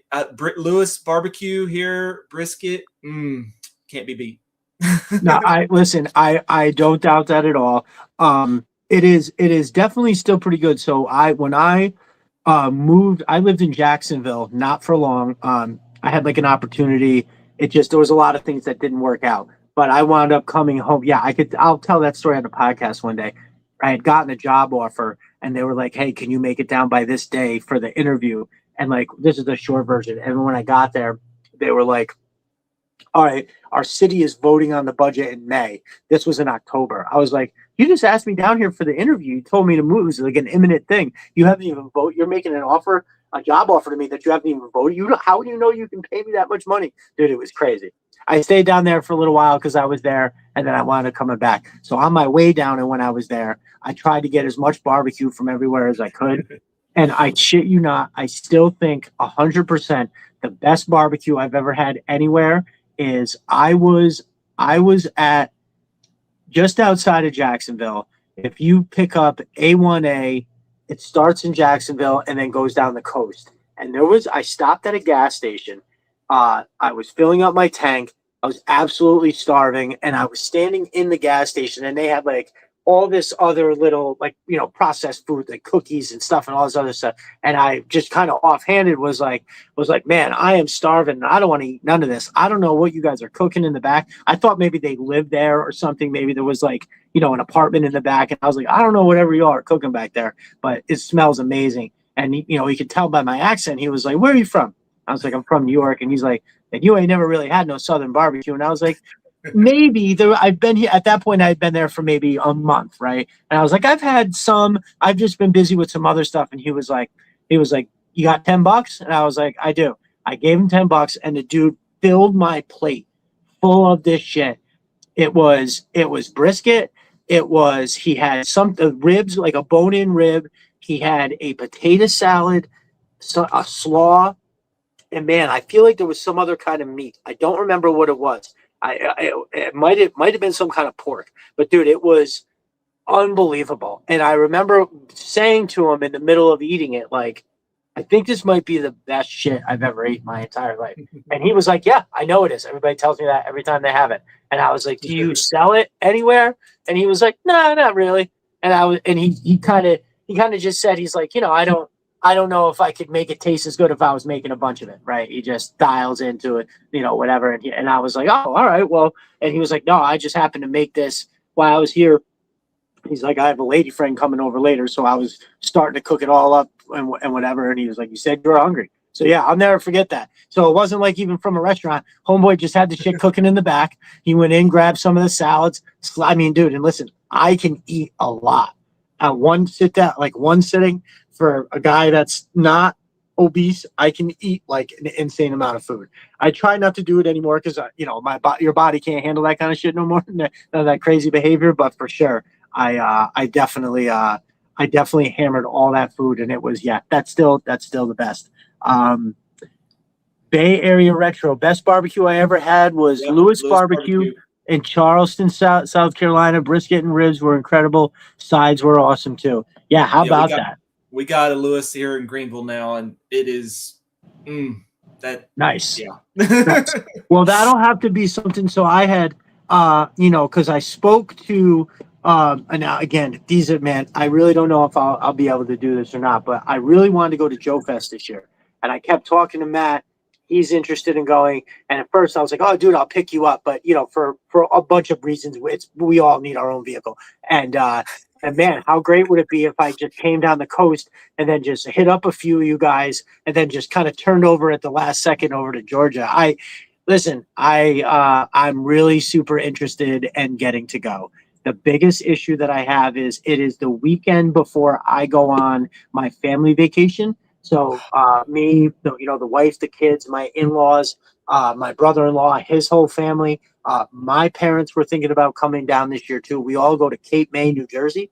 Now, when you're thinking New Jersey, you're like, "Oh my God, Cape May is an amazing place." It's exit 0 on the turnpike, so it's almost not even Jersey. So when you get off, it's all old school Victorian houses. It is you listen. It's quiet and incredibly clean. And at this age, that's all I'm really looking for, right? Like if you want wild and crazy, Wildwood is just a couple exits up, but this is just like it's mostly senior citizens. And I'm lucky enough that my kids actually enjoy going there. Like there's just enough stuff to keep them happy and busy and everything like that. And yeah, we love it. So the point is that it's also very expensive. So if I'm going this week to make a trip where I'm driving all the way down to Georgia and then driving back, because dude, I don't like flying. I can't remember the last time I got on a plane. I'm not saying I never will again, but there's a good chance that I never get on a plane again for sure. But I won't mind driving down. I would definitely do it, but I would wind up ultimately spending damn near the same amount of time driving as I would being actually at Joe Fest. But there's quite a few people that I would really like to hang out with and spend some time with. And I think that would be super cool. And then obviously the experience at Joe Fest. But like, I think Anchor Viper said that she's going to go. Sergeant Slaughter's making his appearance there. My brother, Mark Fogarty from Destro is my spirit animal. He's pretty confident that he's going. I think did he say he booked his hotel? I think he might even have said, I don't want to speak to that because I can't remember what he said, but I know he's very interested in going. So these are, people that I would love to see in real life and hang out with and spend some time with. But it's like a matter of if you were en route on the way, I'd love to swing by and hang out for a few. But just being so close to the family vacation, it literally leaves it up in the air. And then with the business, I'm not contracted to be anywhere at a particular time, but I have customers that I take care of. And like, if something had come up, I would be hard pressed to be like, oh no, you're going to have to find somebody else to take care of this because, I'm going to Joe Fest. so we'll see what it shakes out. I'm going. It's like 2 hours from me. So I'm nice. Definitely hope to make it. Or I'm definitely going to make it. So. Oh, dude. Well, then just add that to the list of people that I'd really like to come and fucking hang out with. So that's awesome. And then, you know what? And also we could find, we could do a barbecue run. We'll spend like one of the days we'll roll into whatever is the best over there, and we'll try to make it happen. I'm sure there's someplace down in Atlanta. This is no longer a G.I. Joe stream. We are talking meat. Listen, we've veered off the path a lot. Oh, Sister Arsenal says he's going to be at Joe Fest too. That's right. Oh, that awesome. You know what? I kind of forgot. Oh yeah. So I know you wanted me to send. Mosmond is in North Carolina, right? You're in North Carolina, I believe. Yeah, he's right there too. Awesome. Now, Chris from Sis 3D Arsenal, you're getting a table. Hopefully, I'm remembering that correctly. Are you getting a table at Joe Fest this year? I think you had said we talked about you might have the monitor and the whole thing, and yeah, I want to make sure that I get you those pictures that you're looking for sure. Yes. So how about that? So everybody, Chris from Sis 3D Arsenal is going to have a table. How freaking cool is that? I will definitely be hanging out there. So if anybody, I know we started talking about this stuff from Chris. If you don't, whether you know about him or not, what you need to be doing is going over to sys3darsenal.com. That's sys3darsenal.com and check out the stuff that he has. There's like a really, really, really big, huge selection of stuff that goes from, you can spend what you want to spend. Like you can find, I don't have these in a bag just for the convenience of it, but you can buy things as small as like this right here. Jerry cans. How awesome is that Jerry can, right? Perfectly designed, absolutely excellent. The colors are good. Chris has also got a lot of options for things where you can change the logo on something. You can change the color on stuff. That really makes it perfect, where you can get stuff to go. Like if you're putting stuff on a shelf and you've got, say, all your Night Force stuff together. So maybe you want to get a particular color, maybe you want to get like a black color with no logo on it, or there's just so many options. But yeah, stuff like that can, or those Jerry cans, stuff like these man, I am fumbling. These barrels that actually the lid comes off and you can put a lot of different stuff in there. And those, you think, a barrel is a barrel. It's not. when you get one of these, you're like, oh no, this is actually phenomenal. Stuff like this. So he's been real. He went through and hooked up like the chemical aspect of things. So this is very reminiscent of the thing that Snake Eyes stumbles out of the cave with in the Mass Device. That the part that's holding it. So you pop Yeah, the top off. it looks identical. Yeah. Dude, it's crazy. So you pop the top, and then you can take your Mass Device element part out. How awesome is that? And furthermore, these little elements right here fit in this crazy cool case. You open it up, bam. So you've got all kinds of different ways. I did like the Cobra Claw launching facility shoot that I did was all about this. It was all about Destro showing up with this case right here, and the troops that have collected the chemicals from everywhere. They took them like out of this one and put it into the other case, and it's just like, dude, when you're fucking playing with your toys, you gotta have this kind of shit, dude. I know. Really, I want to get like the mission crates for like everyone he has available. Like, listen, I have the stuff for this. I got the blue stuff for the troopers. I got the green stuff for the Joes. And there's more stuff coming. He told me about 2 things that he's got in the works that I am head over the heels about, and that is he has something coming along the lines of like the locker setup for Alley Vipers, and I like black with green logo for Night Force. Me too, brother. I think that black with the green logo for Night Force, it's fucking perfect. And I'm working on some new ones. That is what's up. I remember you mentioned that you were doing something for the Alley Viper so they could put their shield up on something. Can't wait for that. Although cool. I have done the existing thing you have, Chris. Some of the pins that go into like, so we've got like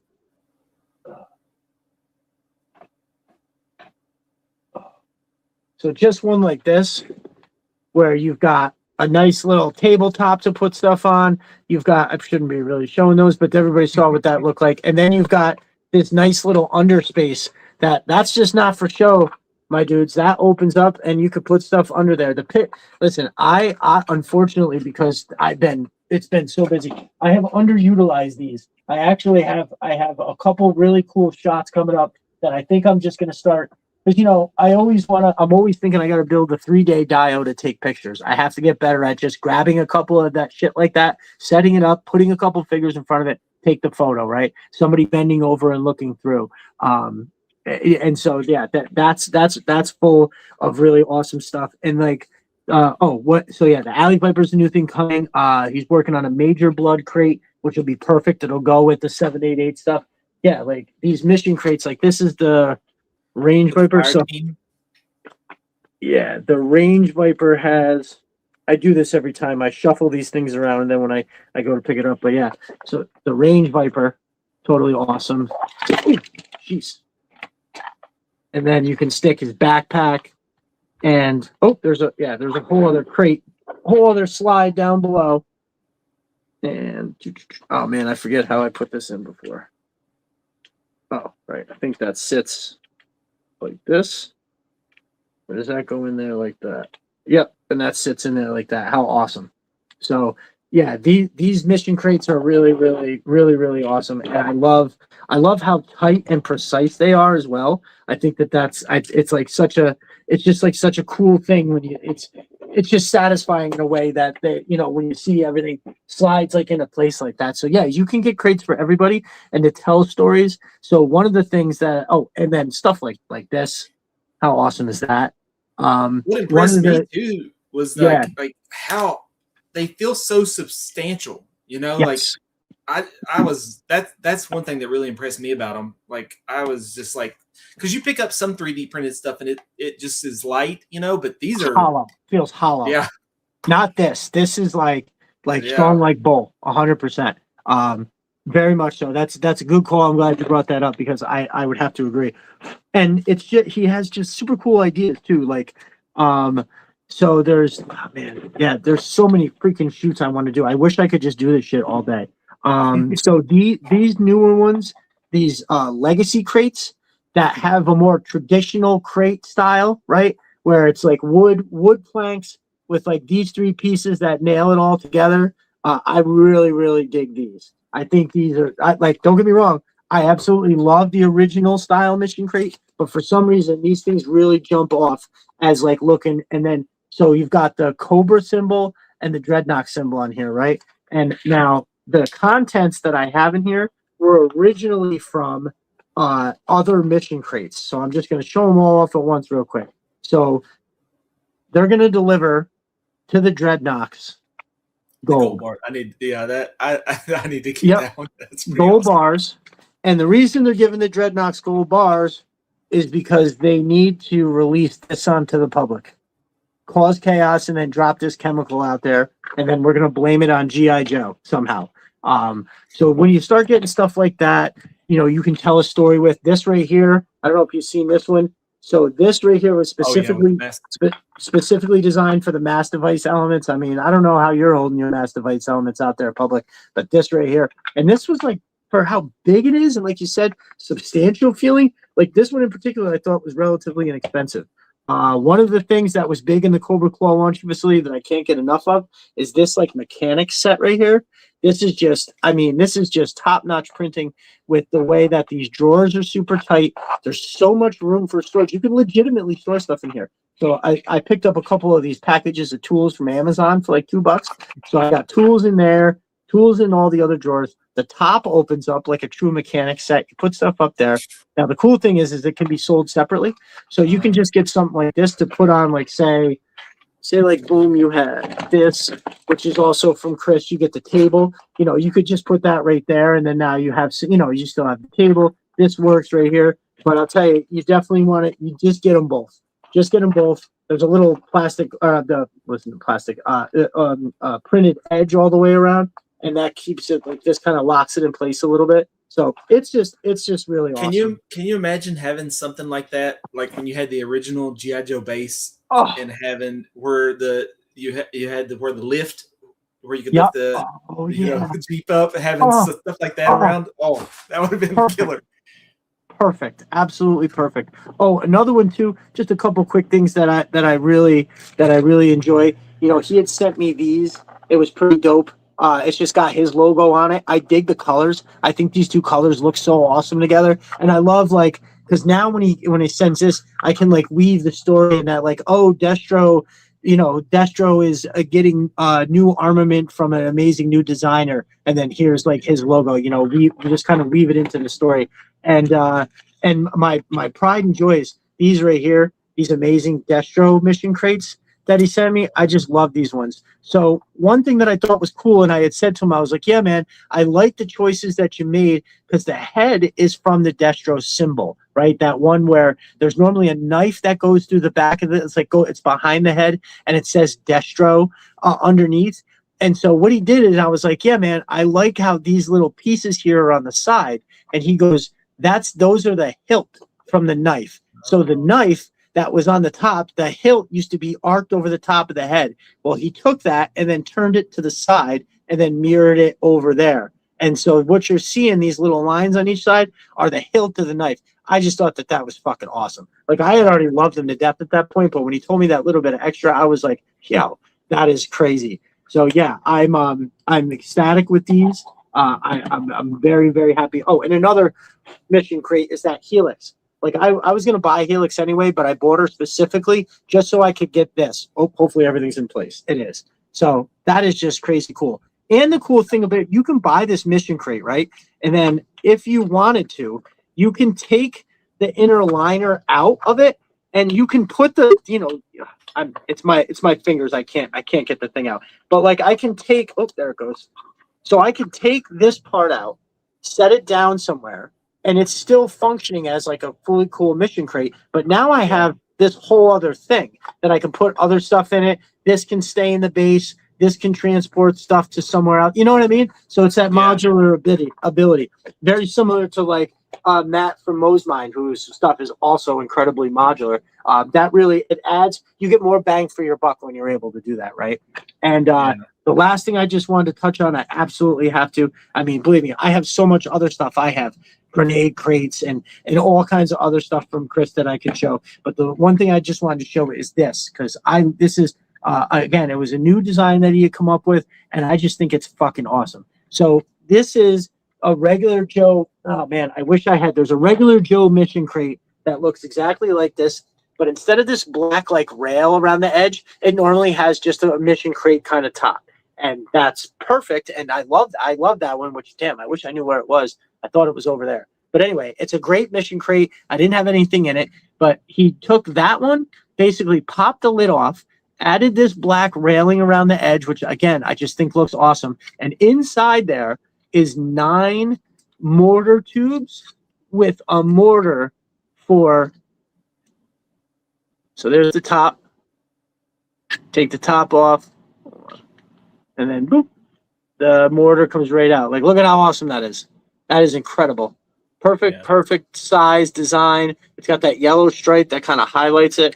And if you've got short fuse and short fuse, if you want him to be able to do, he goes through all that trouble to set up his mortar, and you can only throw off one thing.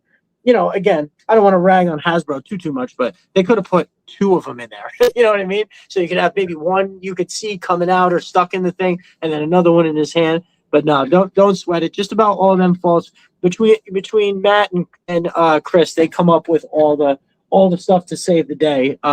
So yeah, mission crate with the mortar tube. I absolutely love this one. I immediately did a photo shoot for it as soon as I got it. I was like, oh, I gotta do this, and I set that one up. And like in terms of coming to the rescue, Matt from Mo's Mind came up with this too. It's this little clip system for the Awe Striker right here that allows the back of these two to come together, and it makes that whole thing where it's the back used to just pop off. Look at that. That's sturdy as shit. I'm shaking the hell out of that. So if you have issues, my brother, with your Awe Striker and the stuff sticking together, I will be happy to reach out to Matt, and I will buy you a set of these and have it sent to you right here. So if you've got that Awe Striker, awesome. I will get these clips sent over to you. And you know what? I'll throw in the backpack rack as well. If you rock this part, if you rock the seat and the roll cage that comes up that high, I will buy those for you and have them sent over for sure. Because dude, like I know the original look of the Awe Striker has something like totally different, without this back part, without the rear seat, and then a lot of people have the Awe Striker or the gridiron cannon up top. I think that all looks amazing, but honestly, I like this. For some reason, I'm like blown away by this. I think it looks ridiculous. And then when you put the backpack rack on and you add the stabilizer, I'm going to have a bunch of people all over. Oh, this cool part right here, I don't have it out, but this part right here with these 3 pegs, if you put Doc's stretcher on here, it fits perfectly on there. So you can have Doc transporting his stuff to go help the crew. Yeah. A lot of people, there was a lot of flack given to this, and some of it I guess I can understand, and everybody's doing their opinion. But yeah, I love the hell out of that. But yeah, so I showed you everything from Chris from Assist 3D Arsenal. It's amazing stuff, and it's for both of my dudes. One of the reasons why not only do I love this stuff, I suggest that people spend their money on it because it's super duper worth it. They make quality stuff, as you're attesting to here from Chris from Sister Arsenal. So if you're out there and you're in the market for something like that, I want you to visit my dudes. Make sure you go to sys3darsenal.com, sys3darsenal.com. Make sure you're using Destro Designs to get 10% off over at Sys. And listen, even if you're not, the holidays just went by, go over and look at these guys' sites. Like, get yourself set up. Be like, oh, you know what? This is what I'm looking for. I think this is what I want to pick up. And then what you're saving for or anything like that. And also, because you don't know what you're not. You don't know what you don't know. And when you go over there, you might see something and be like, oh, that design is cool, but it would be cool if it was this color. Well, reach out, and I'm sure, that these guys will help you in any way. Like Chris has options that are set up, there's different colors and different logos, and you can customize that way. I know Matt is interested. I've heard him say before, he's like, yo, if they make the filament and I could do it, let's figure it out, So anything that you can get is just super, if anybody, when you're spending money on something, you want to get what you're looking for. And with these guys, that's one of the things that they provide is putting in your hands exactly what you need. Matt from some of that stuff is really cool too, like just to supplement your collection. Like I've been looking into just different stuff, and some of it, I'm really been really impressed with some of the stuff that's out there. Yeah. Oh, yeah. No, it's very impressive. I had very similar reactions the first time that I saw the scrap iron crate from Sister Arsenal, and the first time I saw the outpost from Moe's Mine. I had the same reaction where it was like almost out loud, go, "Holy shit! What the fuck is that?" And it was they were game changers.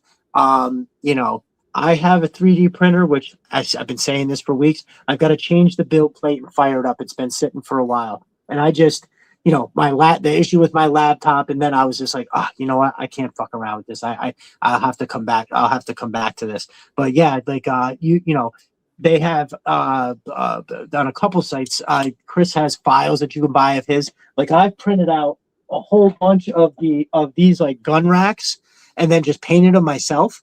But let me tell you, I kind of stopped doing that because it's okay fodder for a background. You can't take up close pictures of it. After having printed some of his stuff, it really made me appreciate the level of detail that he puts into the stuff that you actually get sent, because they're the cleanest, most perfect prints.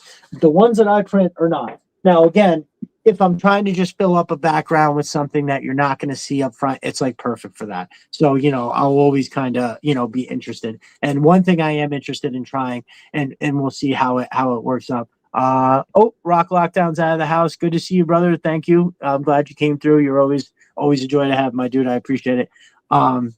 One thing that I am interested to trying and printing from Chris is, have you seen the walls and floor that he has? So there's sections of wall that you can put together. It connects to like a flooring system, and I'm very impressed by that. Like, I may take some cool pictures of Chris's stuff, but he also takes amazing pictures of his own stuff.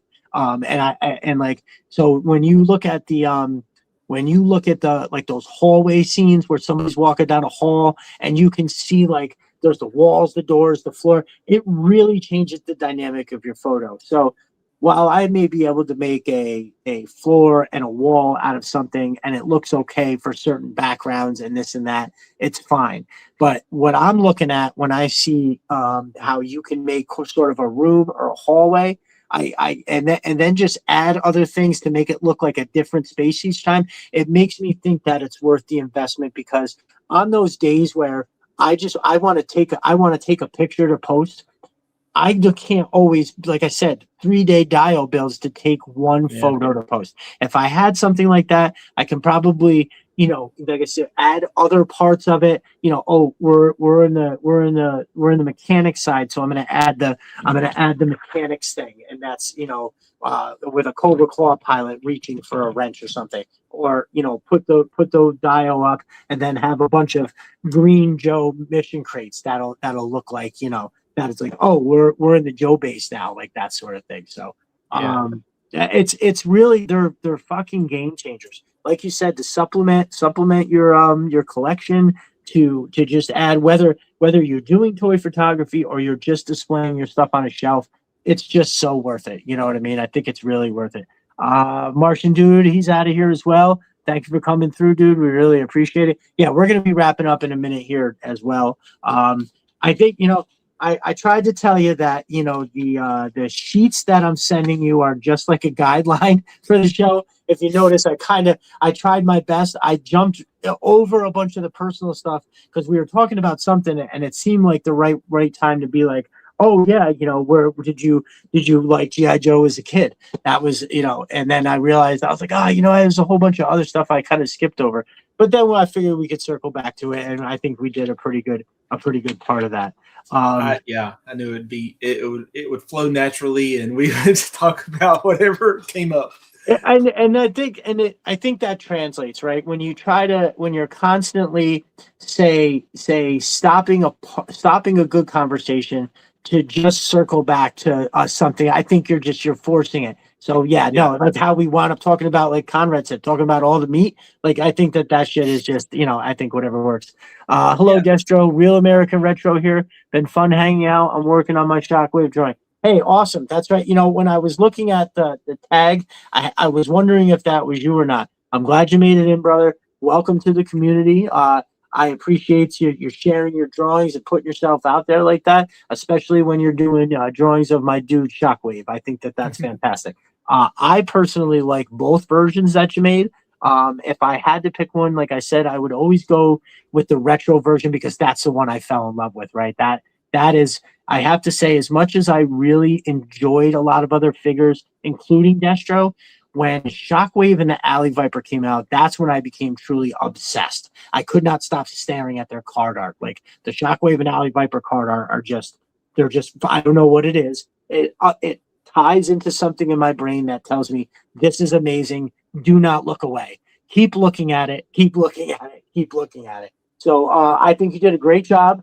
I think you did a great job with the pictures you got there. And I know, and then I caught at the end, you said you hadn't added the camo. You just had the flat, like, pants and a flat shirt, but you'll be adding the blue and yellow squares to, like, say, the original. I can't wait to see that. I think it's going to look good. Thank you for all the love on Twitter. I really appreciate it. Working on OG colors now. Yeah, man. We try to keep a positive, encouraging corner of the internet. And because of all my brothers that are here right now that show up every day and bring it, like there's so many dudes that hit that trinity of things of being just generally positive, being supportive, but then actually doing some kind of creativity of their own, right? Now, not everybody has the time to take pictures or do anything like that. So the people that just kind of show up and whatever it is that you contribute and in that way, the community is the sum of its parts. So when everybody just, it doesn't matter what it is that you're bringing, it just really, really, like, other than being a dad and a husband, I'm never more proud of anything than this little corner that we have. I really think it's fucking amazing. It is. It feels like it's another one of my children. You know what I mean? Like, it's, I feel like at times that it's, I've always wanted to change the world for good. And so when I get DMs from guys that are saying things about, how awesome it is, and believe me, dude, like, I would have never believed that the effect would be like this if I didn't get these DMs from people that are like, I was having a really rough time. And, after like a month or two, like, one dude definitely said, he was like, after like a month or two of, watching you guys post all these pictures, be, nice to each other. He's like, I started interacting, and he was like, in a very short amount of time, he was like, it completely changed the way I view being online. He was like, I used to do all kinds of like shit posting and, yelling about politics, and what he said was, I would be embarrassed now for you guys to see any of that shit. He's like, I'm a much happier person because I'm not just spewing this garbage all day. My mind is not in a blender by arguing with people about all this shit. If there's anybody out there that involves themselves in those kind of online stuff, you have to stop. It is legit poison for your mind. The science is there and it says it. Like, honestly, I probably spend too much time on my phone as it is, but I've found a way I'm ingesting the good, positive stuff. Like, I don't let my kids on the internet whatsoever, and they don't even have technology really. They have a little Game Boy. They have the Chromebook for school, and that's pretty much it. There's no tablets. There's none of that shit, dude. It is mind rot for you. So, spend your time being I mean, not to say that, if you're not in our group, then you're not doing it right. There's other places, I'm sure, for all different kinds of hobbies and stuff that you'll find that are fine. But just there ain't no reason to be arguing with a stranger online for sure. And the best way that I can say that is just remember, anybody that's screaming on the internet does not want their mind changed. They don't want to hear what you have to say. They just want to scream and say that they're right. Unfortunately, that's largely it. I'm not saying you can't find a reasonable conversation on stuff, but for the most part, it's not. How can anything G.I. Joe be bad? It's too good. Oh, listen. I'm with you. I want to say that that's correct, but there is a couple dudes that have podcasts on YouTube that found a way, like 100%. I don't want to. I'm not.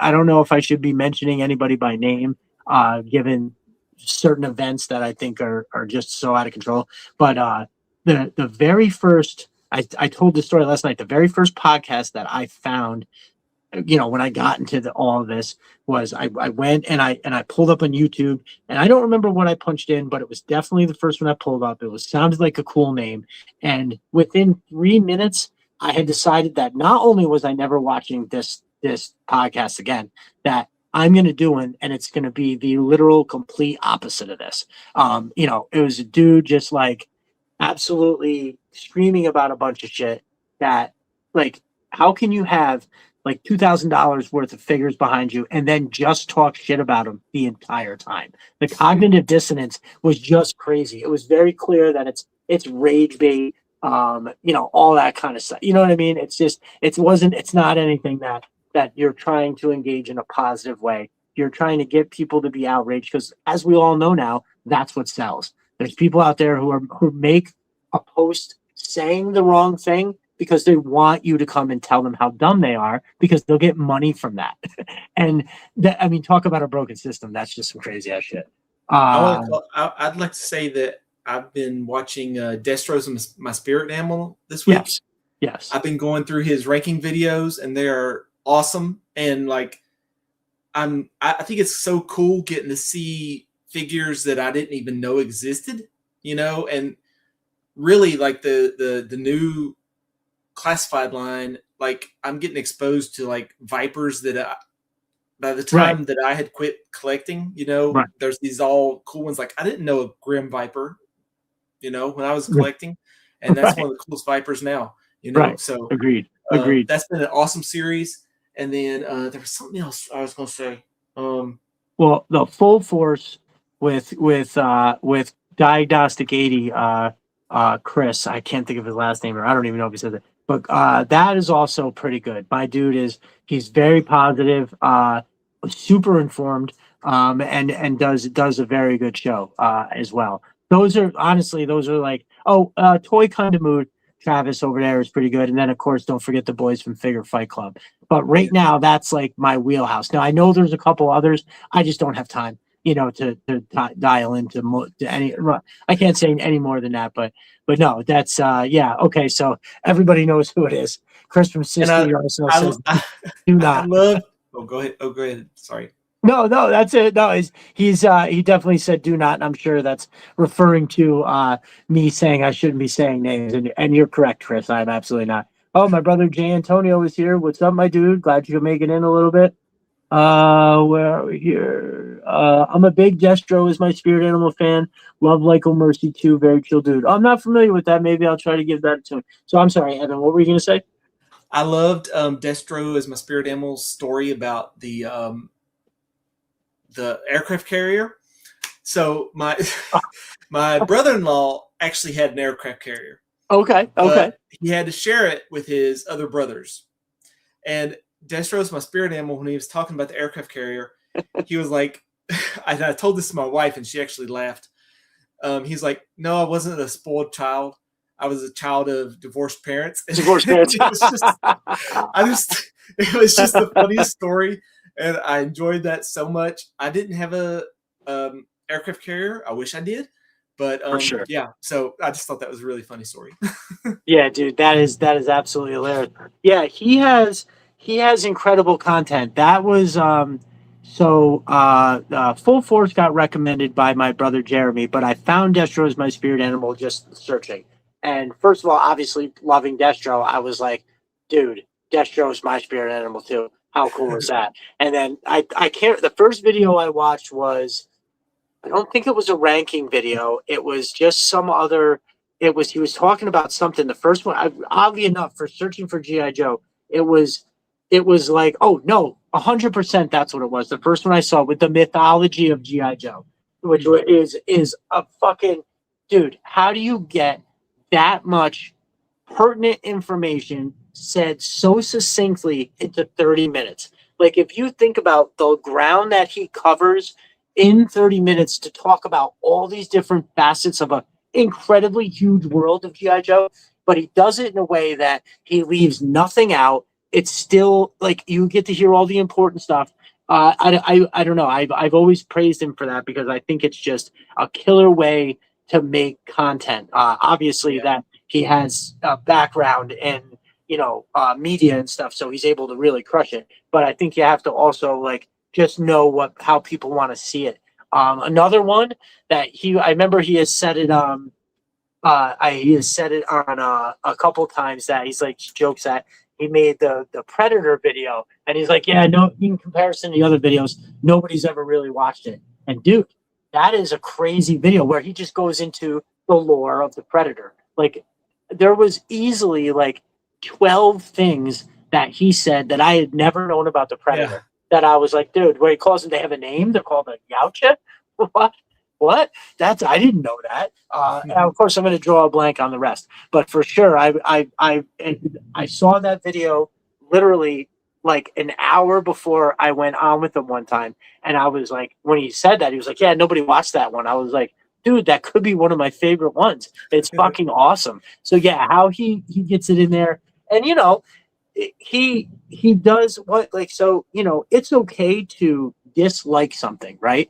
And you can say that you dislike it in a reasonable way, right? And so instead of like shitting all over something, which of course, like, even when he does it, you can tell it comes off as not mean-spirited, right? Like, I love Lightfoot. He thinks Lightfoot is the dumbest thing ever. But of course, obviously, it's not about the difference in the argument there, but it's about how, he can just be like, yeah, dude, it looks silly. Like, these guys, like, none of it makes sense. The thing he's holding, the strap that comes over, what is any of that?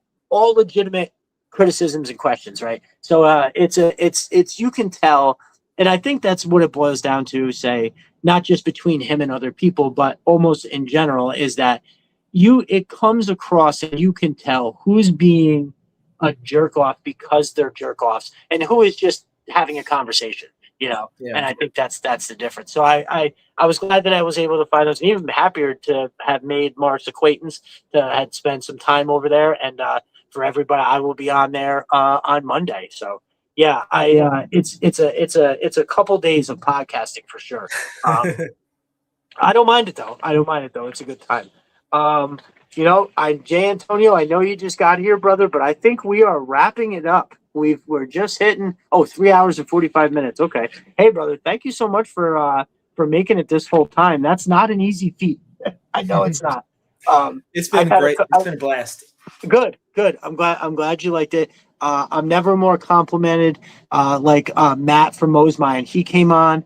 I don't remember how long we did, Matt. I think we did 3 hours. And the biggest compliment was, Matt was like, dude, I would have never guessed that was 3 hours. It went by like in a blink of an eye. I mean, when you're talking about something that you enjoy and that, like, because we have now, I'll always say this too, that everybody in the comments, that this is as much of the show as me up here blabbing, right? These guys, because this is who we're talking to, are the guys that are right here. And so they're all very engaging. They bring up stuff to talk about, and that was Sumo Joe Feast before Power Hours. What do you go? That's funny. So I think that's hilarious that they call it the Power Hours because they know we're not going to be able to do it out. Because we didn't even get to the top 5 classified. Oh my God! Talking about barbecue. Yeah, I know, right? We got. Well, you know what? If you want, I'd be happy to hear your top 5. We don't. I don't have to blab about each one, but if I'm actually interested to hear who stands out to you. Let's do it. Like I said, that was tough, but because like I could go through like a bunch of Vipers that I never even knew existed in the original G.I. Joe because I stopped at a certain point. Okay. But, number 5, Footloose, because I love the guys that look like real military guys. Like, and that just kind of draws me to it. Excellent figure. That is there's so many figures that like because there's so many amazing looking figures, when you have something that's for lack of a better term, like just regular looking, it's easy for it to get overlooked. But when you look at Footloose, I actually think I do. I have one right here. But when you look at this, okay, backpack, awesome. The extra, you know what, right here, awesome. The thing that his primary that he comes with, it's a legit version of that particular one. I love it. His head, now it looks like he's got. I mean, it's kind of a bummer that the night vision thing doesn't come down. Vision. But Yeah. you know what? It's there, and it does like kind of good enough.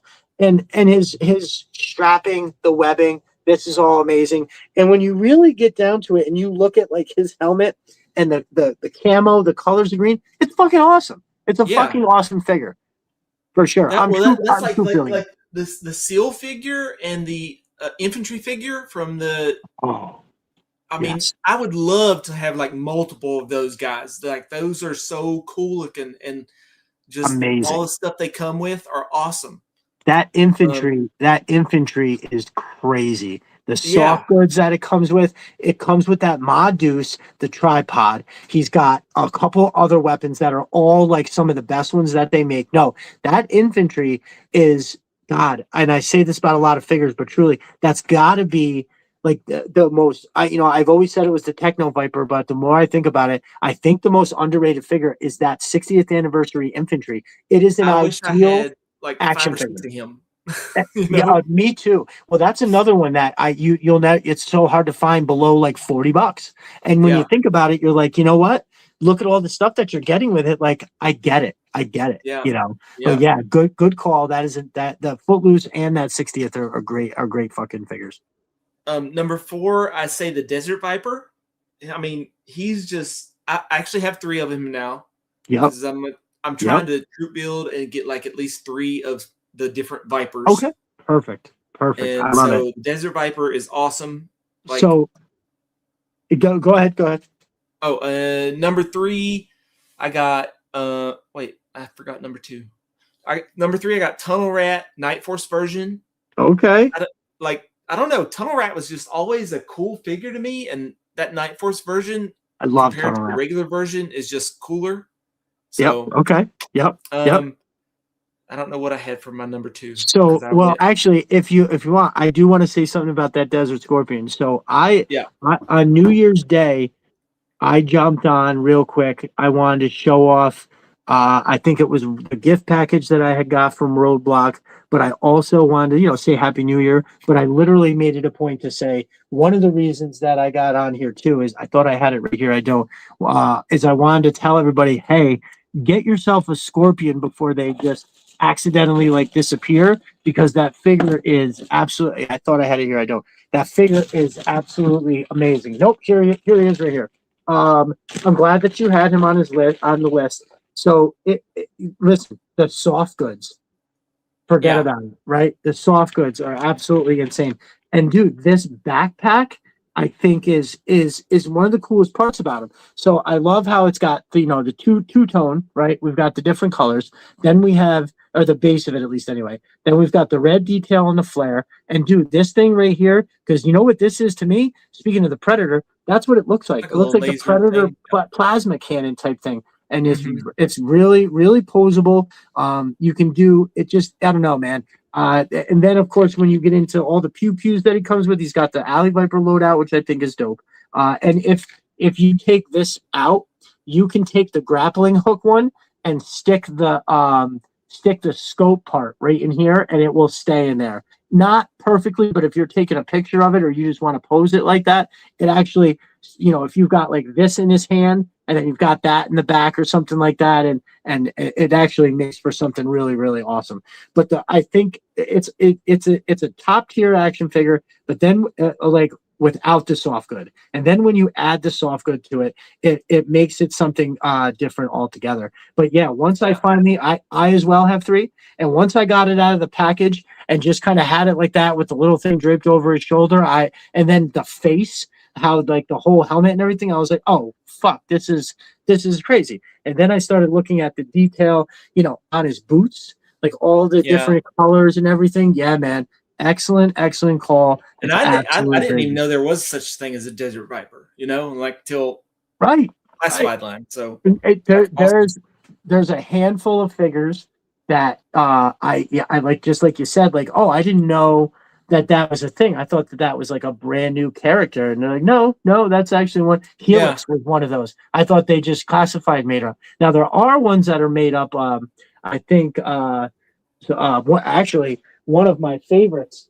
Literally the one of my favorite ones. I don't have any of his extras on him, but this dude right here, Wolf Spider, bro, this figure is amazing. I got to It's get one of those. You absolutely do, bro. I'm troop building him. So one of the in my storylines, I have this is like my favorite thing to talk about right now is it's like a subsection of Night Force is I call it Strike Team Fangbuster. So Beachhead has joined Shockwave as to take on Cobra in the urban environment.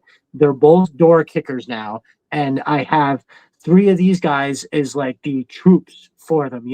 I haven't really integrated a lot of the other. So I do use Night Force Shockwave, Night Force Beachhead. I haven't really integrated other ones too much. I did have Quick Kick, the Psycho Samurai.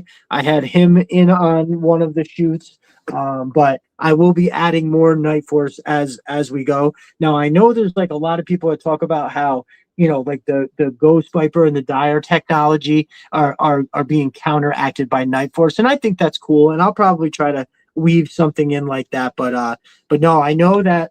So originally, Wolf Spider was supposed to be a troop builder, I believe, and then as they pumped him out, they were like, no, he's too cool for that. Let's make him a. Ooh, I just dropped his headset. And they're like, no, let's make him a straight up, like a straight up character. And I respect that and everything, but to me, he's and it's I would love to think that, but he is just so awesome that I can't have one of them. I have to have a few of them. And that, like I said, door kickers are going to need some kind of help as it is. So why not give him somebody that looks so absolutely awesome, like his chest rig. He's got the Falcon backpack, but the paint they put on it looks really good. Yeah, everything he comes with. I actually purchased. I got to get another one now that I have three of these. I purchased extra Shockwave shields to give them. Right, so they're all going to have the Shockwave shield. And as we're kicking them doors, kick that door open and then send these boys through first with that shield in front of them, let them clear the room, and that's going to be that. So hell yeah, dude, that's I'm digging your list so far. And then number one, Budo. Like that character, I never knew about Budo in the original, but it's just amazing. Dude, it was so on the show maybe a month or so ago. Jay Antonio brought up that he said that his favorite figure of the year was this guy, and I respect it. Right, I think that's a pretty decent call. Coel says Shadow Tracker from Pursuit of Cobra was a top tier lot. Yes, I believe that for sure. Everyone stop talking about the Shadow Tracker. That's a solid thing. I agree, bro. I got to get my hands on one of those. It's a very cool thing.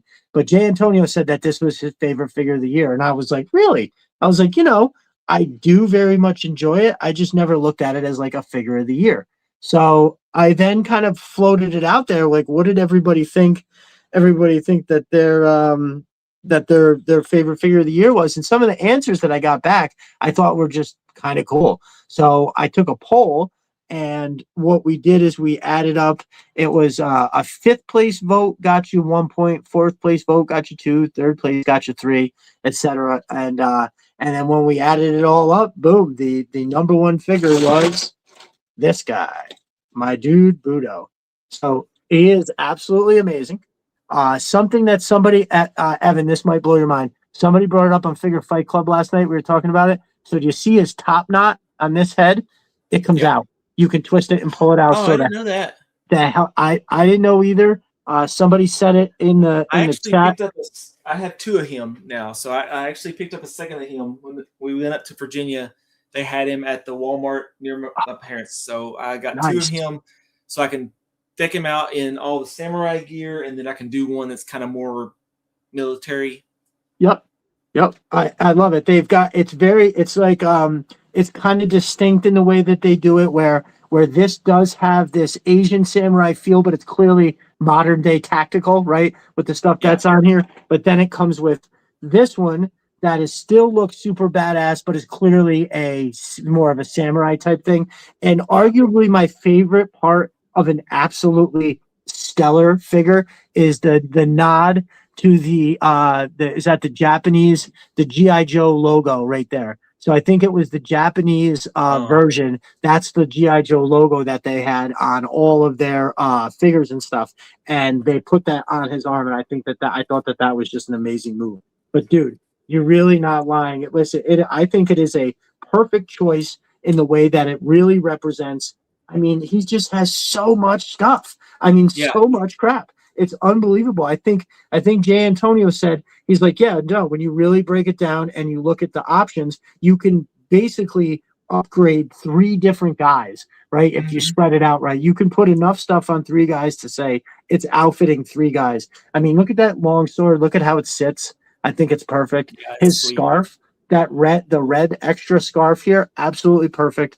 The colors, forget about it. And one thing that I didn't notice at first until I was looking at it last night is he's got like a comm. He's got a walkie-talkie, wired walkie-talkie molded onto the thing there. So the way that I'm thinking about it is it looks like, you know, that he's very tactical. He's very in a like almost in the same vein that I'm talking about, like Night Force. The strike team Fangbuster is kind of like an urban environment. When I see like the police walkie-talkie looking thing like that, it makes me think, you know, urban environment. And then I'm like, oh, okay, well then let's just put these 2 guys together. It goes great together.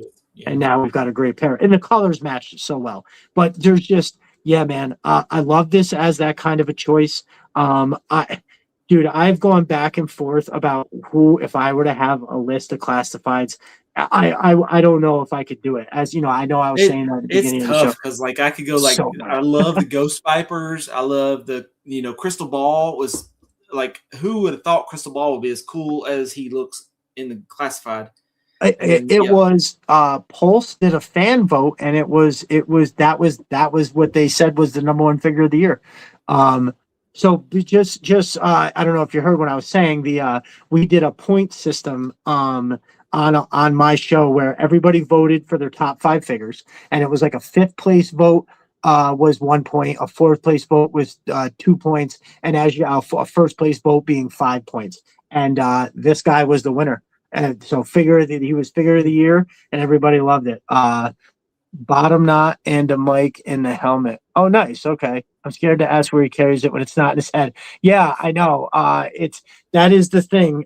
If you take the top knot out, there is not a place for you to store it on him. So, I mean, me personally, what I do when I open a figure is I put all their stuff in a plastic bag, right? And if you get the good bag, you can put the figure in there too, and then all their stuff stays together. Now, it's not perfect because, yes, I have a bunch of shit that's in bags, but until I get my shelves here built in the way that they're going to be for like long term, you know, I have to kind of find some way to organize because there's so fucking many of these figures, you know, floating around. Like kind of how you were describing, you know, because you just like all of a sudden, you know, you didn't have it planned out. It was just, you just started buying, which is exactly what I did. Yeah. And then the stuff just piled up everywhere. And you're like, oh, well, what the hell am I going to do with all this shit? Where's it going to go? Well, I started getting these like from Walmart.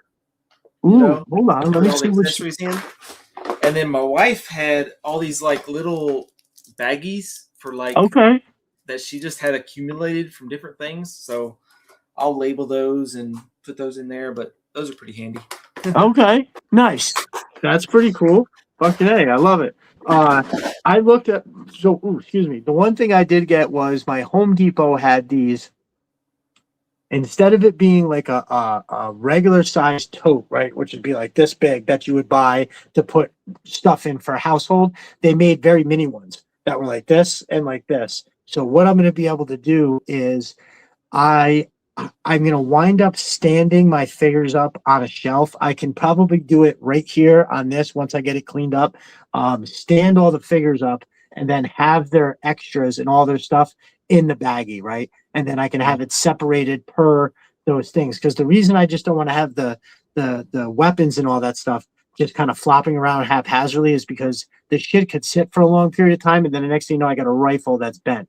Now, granted, I use gridiron for most of my stuff, but there's some like particular ones that I'd want to keep. I'd want to keep just right, and so I think ultimately that's going to wind up being my way to get my stuff set up, is that I'll be able to appreciate the sight of all the figures up right there, but then at the same time I'll have the comfort of knowing that all their extras are put away. So if I have a table bump and like 40 figures get knocked over, their stuff isn't now scattered all over the place too. I won't be able to handle that. So this is something I actually talked about last night with the boys.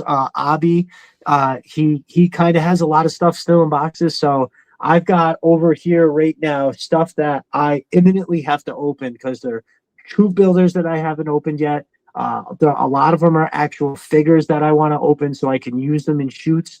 And I just haven't gotten around to it yet. Stuff that's, taking a while. So what I've been doing is, like, if I go on Figure Fight Club on Tuesday, where there's a bunch of people and so everybody kind of gets a turn to talk about their latest thing, and then at the end we're all talking, but in that time that everybody else is kind of going on, I mute it, and then I pick out like 5 figures and I just open them real quick and put them in their bags, and then that way, if because I can't tell you how many times I'm like, I decided on doing a shoot, I'm like, all right, this is what I'm going to do.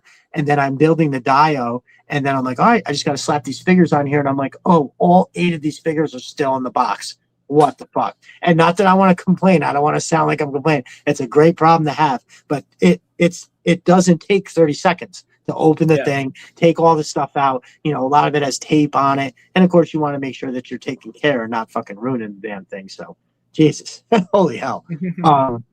Yeah, dude. So I love your list. I think it's a pretty damn good list. I agree with all of them, especially Budo being your one. I think there is no argument against that, right? There's nothing. I mean, you can bring up points about another figure that makes them good, but there's nothing negative that you can bring up and say about Budo, because it's a perfect action figure in the sense that it comes with all this cool stuff. And you just can't go wrong. Oh, one thing too, this little bag, this little thing that you can throw over, just kind of, I think it's like a rain kind of something. I mean, how cool is that? It's just, I don't know. I wish I had time to literally play with just this figure, right? There's so much stuff that you can do. He's fantastic. So yeah, that makes me super duper happy. That you got that as your number one, bro. I think that's fucking cool. I think that might be it, my brother. We are at 4 hours. You made the haul. You are part of the 4-hour club. Very elusive club. I love it. That's fucking great. That was my goal. Nice. Well, I love it. I was trying to be mindful. When I have a guest on to, you can kind of keep it moving and but as you can now see, it just. You got to kind of let the conversation goes where it goes. And I think that's what makes it good for everybody to watch ultimately. But, here we are, a bunch of dudes in our, I'm sorry, how old are you, Evan? I keep saying we're all the same age. I don't know. I just turned 50 in July. Oh, nice. Oh, really? Great. Well, shit, man. You look fantastic. Because I tell you, I feel like sometimes I look like a saddlebag. I wake up in the morning, I got a whole bunch of hair up here. Sometimes I get up and I look like a homeless person, and I feel my age for sure. Yeah. I wish I had the hair, but it's like I have a 22-year-old, a 20-year-old, a 2.5-year-old, and a 6-week-old. So it's like 6-week-old. Hey, well, listen, man. You're doing it. So you're truly doing it all over again, right? Because you went through the first cycle, and now it's and hey, God bless you, dude. I mean, listen, having kids is amazing. Like I was never gonna have kids. I literally. I think I've said this before, and I'll say it again. I literally got my wife pregnant the very first night I met her. So I didn't think I was going to have kids. But I met her and it happened. And I say it all the time. I feel like I'm the luckiest dude on earth because I lived a very full young life where I was wild. I partied all the time. I did all that stuff. And then right about the time I was like, maybe I should rethink this thing about kids because it really looks fulfilling. And here I am, I'm 30 what am I really doing with my life? And it was really, I remember that summer being like, yeah, man, I got to figure something out. I was, and even still, I was like, I've got to find the right person. It's probably never going to work out. Next thing you know, I'm going to be 40 and I don't know. And then that happened, man. And I'll tell you, and I'm sure you've seen it too, when you think, but you don't. You hear about it, you read about it, you think you know what it's going to look like when it's happening, when you're actually giving birth, and then it's happening, and it just blows your mind. And it says, "Oh, Cal's checking out. Good to see you, brother. Thank you so much for coming through." And then the same thing too. Like Tom Segura's got a very funny joke, and I think Bill Burr says something too. He's like, "Yeah, people will tell you that people that don't have kids will be like, no, I get it. You love that kid more than anything else in the world, and and it's I mean, I love my dog." It's like, okay, I know you love that dog. I know you love that dog, but unfortunately, and again, the reason that I say this is because I was one of those people. I was one of those people that was like, oh yeah, I have my dog Fletch. I love him more than anything else in the world too. It's not the same thing. It's not the same thing. Yeah, Tom Segura's joke is he goes, here's how I know the difference between that. If that dog hurt my son, I would immediately, without hesitation, kill that dog. And I mean, it's an extreme way of saying it, but it's a hilarious joke. And honestly, like, yeah. And so again, I was one of those people that was saying it all the time. So I just, when I heard them make a joke about it, I was like, yeah, that's funny because it's true. You think you know what it's like, and you don't until it happens. It's just wild, wild shit. So yeah, and dude, I'm happy for you that you're doing it again, because there's a lot of people. I don't know if you might have saw maybe like a week or two ago in the timeline. There were some people that so Roblox had actually brought it up. That his daughters are grown, they're out of college, they came back into town. He wanted to hang out with them, and of course they had plans to like go see their friends and do stuff. And he was like, well, and it echoed with a lot of people and resonated with a lot of people. Everybody kind of jumped in the comments and was like, including me. I was like, dude, my kids are 11. They're not even close to being out of the house, and I'm already a mess over it. So if it's like you guys are in the middle of it happening, then I totally get it. So good for you for going, putting the gloves back on and getting in for another round. I think that's fucking awesome. And yeah, dude. So I think that's it. I think we're I'm gonna try to wrap it up this time for sure. It's been awesome. I knew it would be. Good. Yeah, same. I had a pretty good feeling. And yeah, dude, once that first review I popped in, I was about 10 seconds into the review, and I was like, I gotta ask him if he wants to come on. This is perfect. Let everybody know where they can find you. Instagram, Twitter, what's those handles? So Instagram, Father and Son Comics, and Twitter, Father and Son Reads. And then on X, I'm Evan the Architect, E Cantrell. Come check me out. And yeah, I love the community, and it's been awesome. Thank you for having me on here, man. I appreciate it. No, listen, it's a big commitment to do full 4 hours like that and make it awesome. It's when guests come on and they're as good as you are, it makes it easy. It makes me look good, right? It makes me look like I know what I'm doing. And really, it's just I wrote some questions down. I tried to stay on track. I blabbed a lot, and the guests always really do all the legwork. And again, shout out to everybody in the comments. I truly mean that when I say you guys are most of the show. Like, if you think about the amount that I write down and you listen to, if you were to somehow split it up time-wise, what am I talking about from the comments and what am I talking about otherwise? I think it would be so much favored in the way of the comments. So really, and besides, lest we forget, there's no show without you guys, right? And it's the same thing for the community where, I can sit here and say how great it would be if we all treat each other a particular way. It only matters if you guys show up every day and do it. And that's why we have what is like the greatest community out there. And everybody from that happens to find their way through. I've been shouting it on the megaphone a little bit when I go on other podcasts or when I'm on Instagram and I have a moment to like say, oh, hey, you should come check out what we got going on Twitter. it's everybody that comes through, they all say the same thing. They're like, oh man, this is awesome.